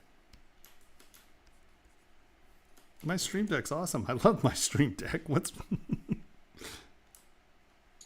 I just thought the Stream Deck was for you just hit the button and it opens up the program. No, I use it for does video so editing. much Program. more. Like I did post all my The text program, when I was. It'll change to do hotkeys. Oh yeah, no, it does all kinds of stuff. I've got mine Henry showed programmed. me that- Mine will turn my office lights on and off. It tells me how much CPU percentage I've got. Yeah, I use mine for the CPU as well. Yeah, I've got shortcuts for ZBrush in here. your lights. Yeah, through my Philips Hue. No, I use it for video video editing a Bluetooth lot thing, because yeah, I have exactly. all of my Photoshop, Audition, and Premiere shortcuts on it. I mean, it basically has all the menus, and I just pull out the buttons that I use all the time, and then I just push it. It's awesome. I Mine, I'm definitely gonna want those. really like mine. Yeah, but no, Henry showed me the potential of it, so I'm like, holy crap, that thing is awesome. Yeah, no, they're very cool. But the real reason I got it is we've all been in a ton of Zoom calls, and Zoom does not let you show your desktop unless you're presenter. But if you go into OBS and set up a streaming webcam, you can show your desktop. And since I've got 3 monitors with all different things on them, I want to be able to switch between them easily to show Yes. everything to the Zoom call people. So I got the Stream Deck so I could push. One button is just camera. Another button is my leftmost monitor with a webcam overlay. Then the right monitor, and then the Cintiq, and it's all different buttons that'll switch scenes. Oh, that is really cool. When I was streaming from downtown Seattle, I had 2 webcams. Well, they were Wi-Fi security cams. So 2 cams on the printers. And then I had a cam on me. And then I had a cam looking the other direction down on me. And then we had a cam that was showing the alley behind the house. And all kinds of really weird stuff happened in that alley. So anytime we heard weird noises, I'd hit the alley cam. And yes, there was a lot of very interesting alley streaming. Late Saturday nights was always a very good alley stream night. That one guy, can I just? Right. Oh my God. Crying. I can't take it. I get no peace. I'm just trying to take a shit. Losing it. Oh my God. It was priceless. All right. Well, Henry, you got him with your what's it called again? Stream Deck. So, all right. Have a good night. We'll talk to you tomorrow. Yep. All right. Well, have a good night. Bye. Indeed. See ya. Hear ya. See ya. Whatever. Yeah. Or not, as it may be. Oh, man. All right. Yeah, time to go to bed. I'll get this one done and then we'll call it because we don't have a lot of questions tonight. Everybody remember, though, that next week is Crit Week. So upload your models and we will go over them and discuss them.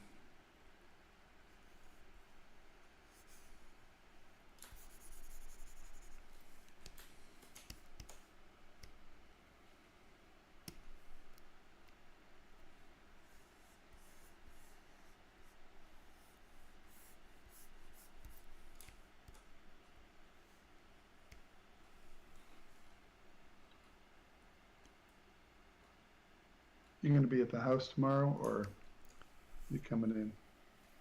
No, I'm going to be at the house. Okay. I have to make videos with Sounds good. me, in them. So I need to do that from the house. Yeah.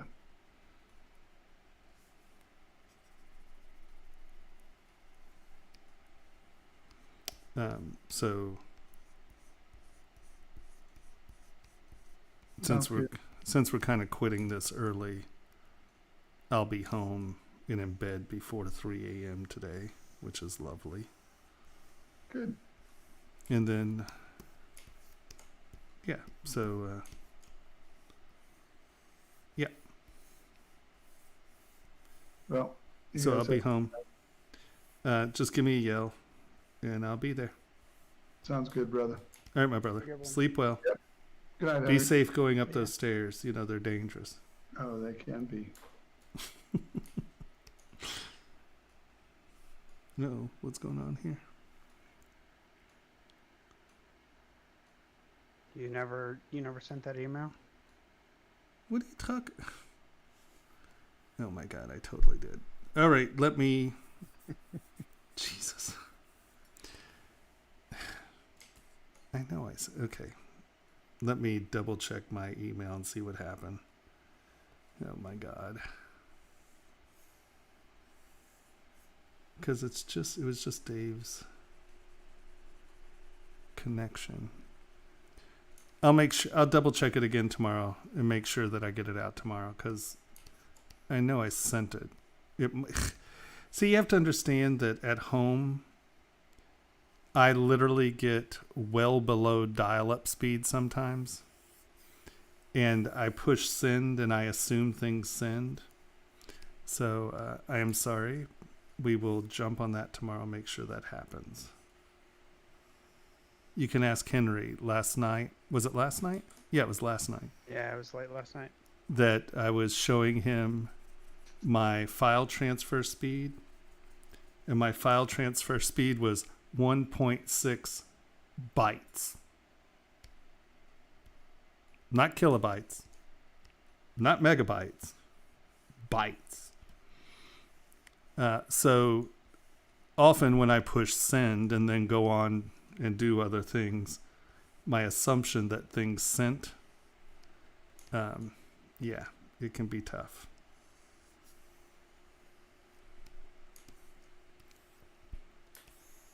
Speaking of, I need to contact Teresa.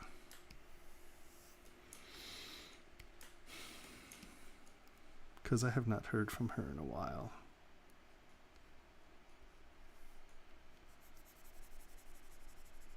You want me to put it on your list? Yeah. I don't know who that is. I'm just going to write Teresa. Yeah. Okay. She runs Tech Forum. Oh. And I was doing a little project thing for her. And then she had things she had to deal with. And then I didn't hear from her after that. So I just want to make sure that, well, one, she's okay. And two, you know, that I'm not dropping the ball somewhere.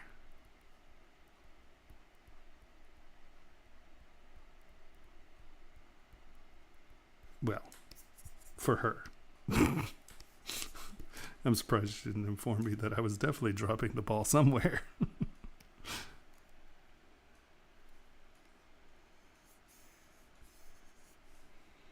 See, I don't really drop balls. I just set a ball down and head for the one that's painted a brighter color.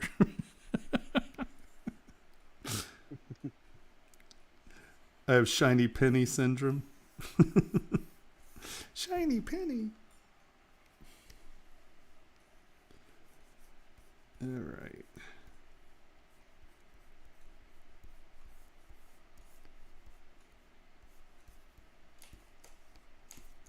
Shoot. Oh, look at that. Base shapes. Isn't that exciting? So we I'm have, excited. right? You should be, because, well, it's exciting stuff. Yeah. 1, 2, 3, 4, 5, 6, 7. Ooh, base shapes. Let's go back and forth. Ooh.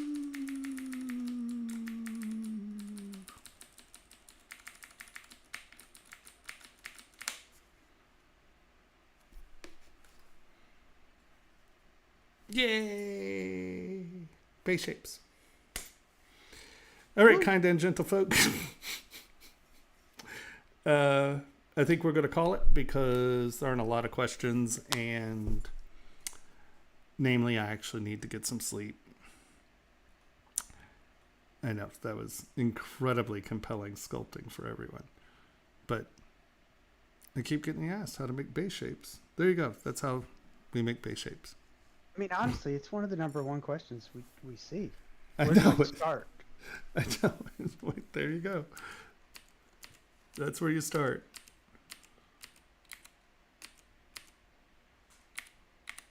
Wait. That's 8. 1, 2, 3, 4, 5, 6, 7. Wait for it. 8. Yeah. 8. I mean, color me impressed. Is that a light blue? Or a hot pink? it's whichever one.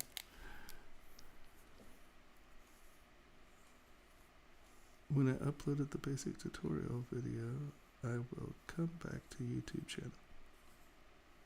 Wait, bye Funbox. He wants to make a basic lecture and upload it Oh, and have us look at it? to YouTube. I didn't specify that. Just saying. Oh, okay. Sounds like a Wow. plan. He just said bye, boomer. I'm the boom. I'm not even a boomer. You do understand that boomers are old people, right?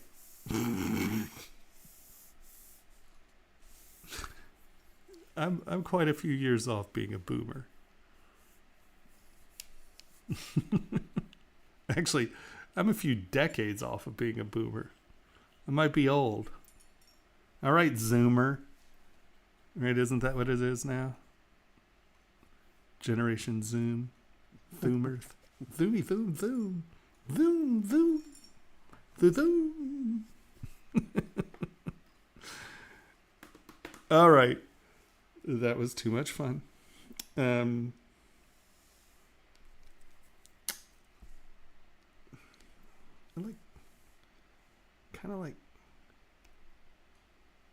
kind of like that one. That one has pretty good shape.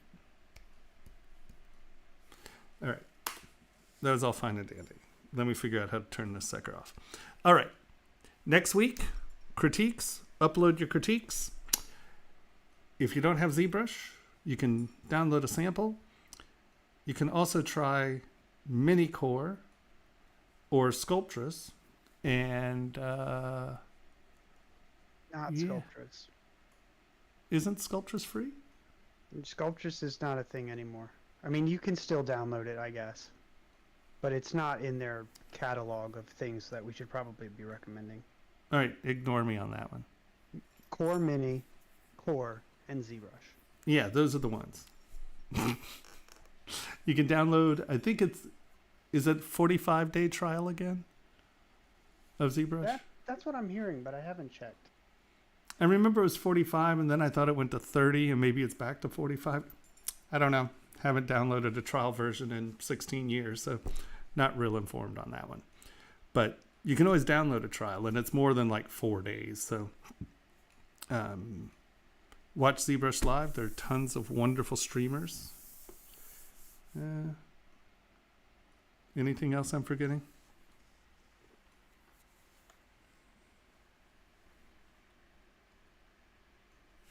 All right.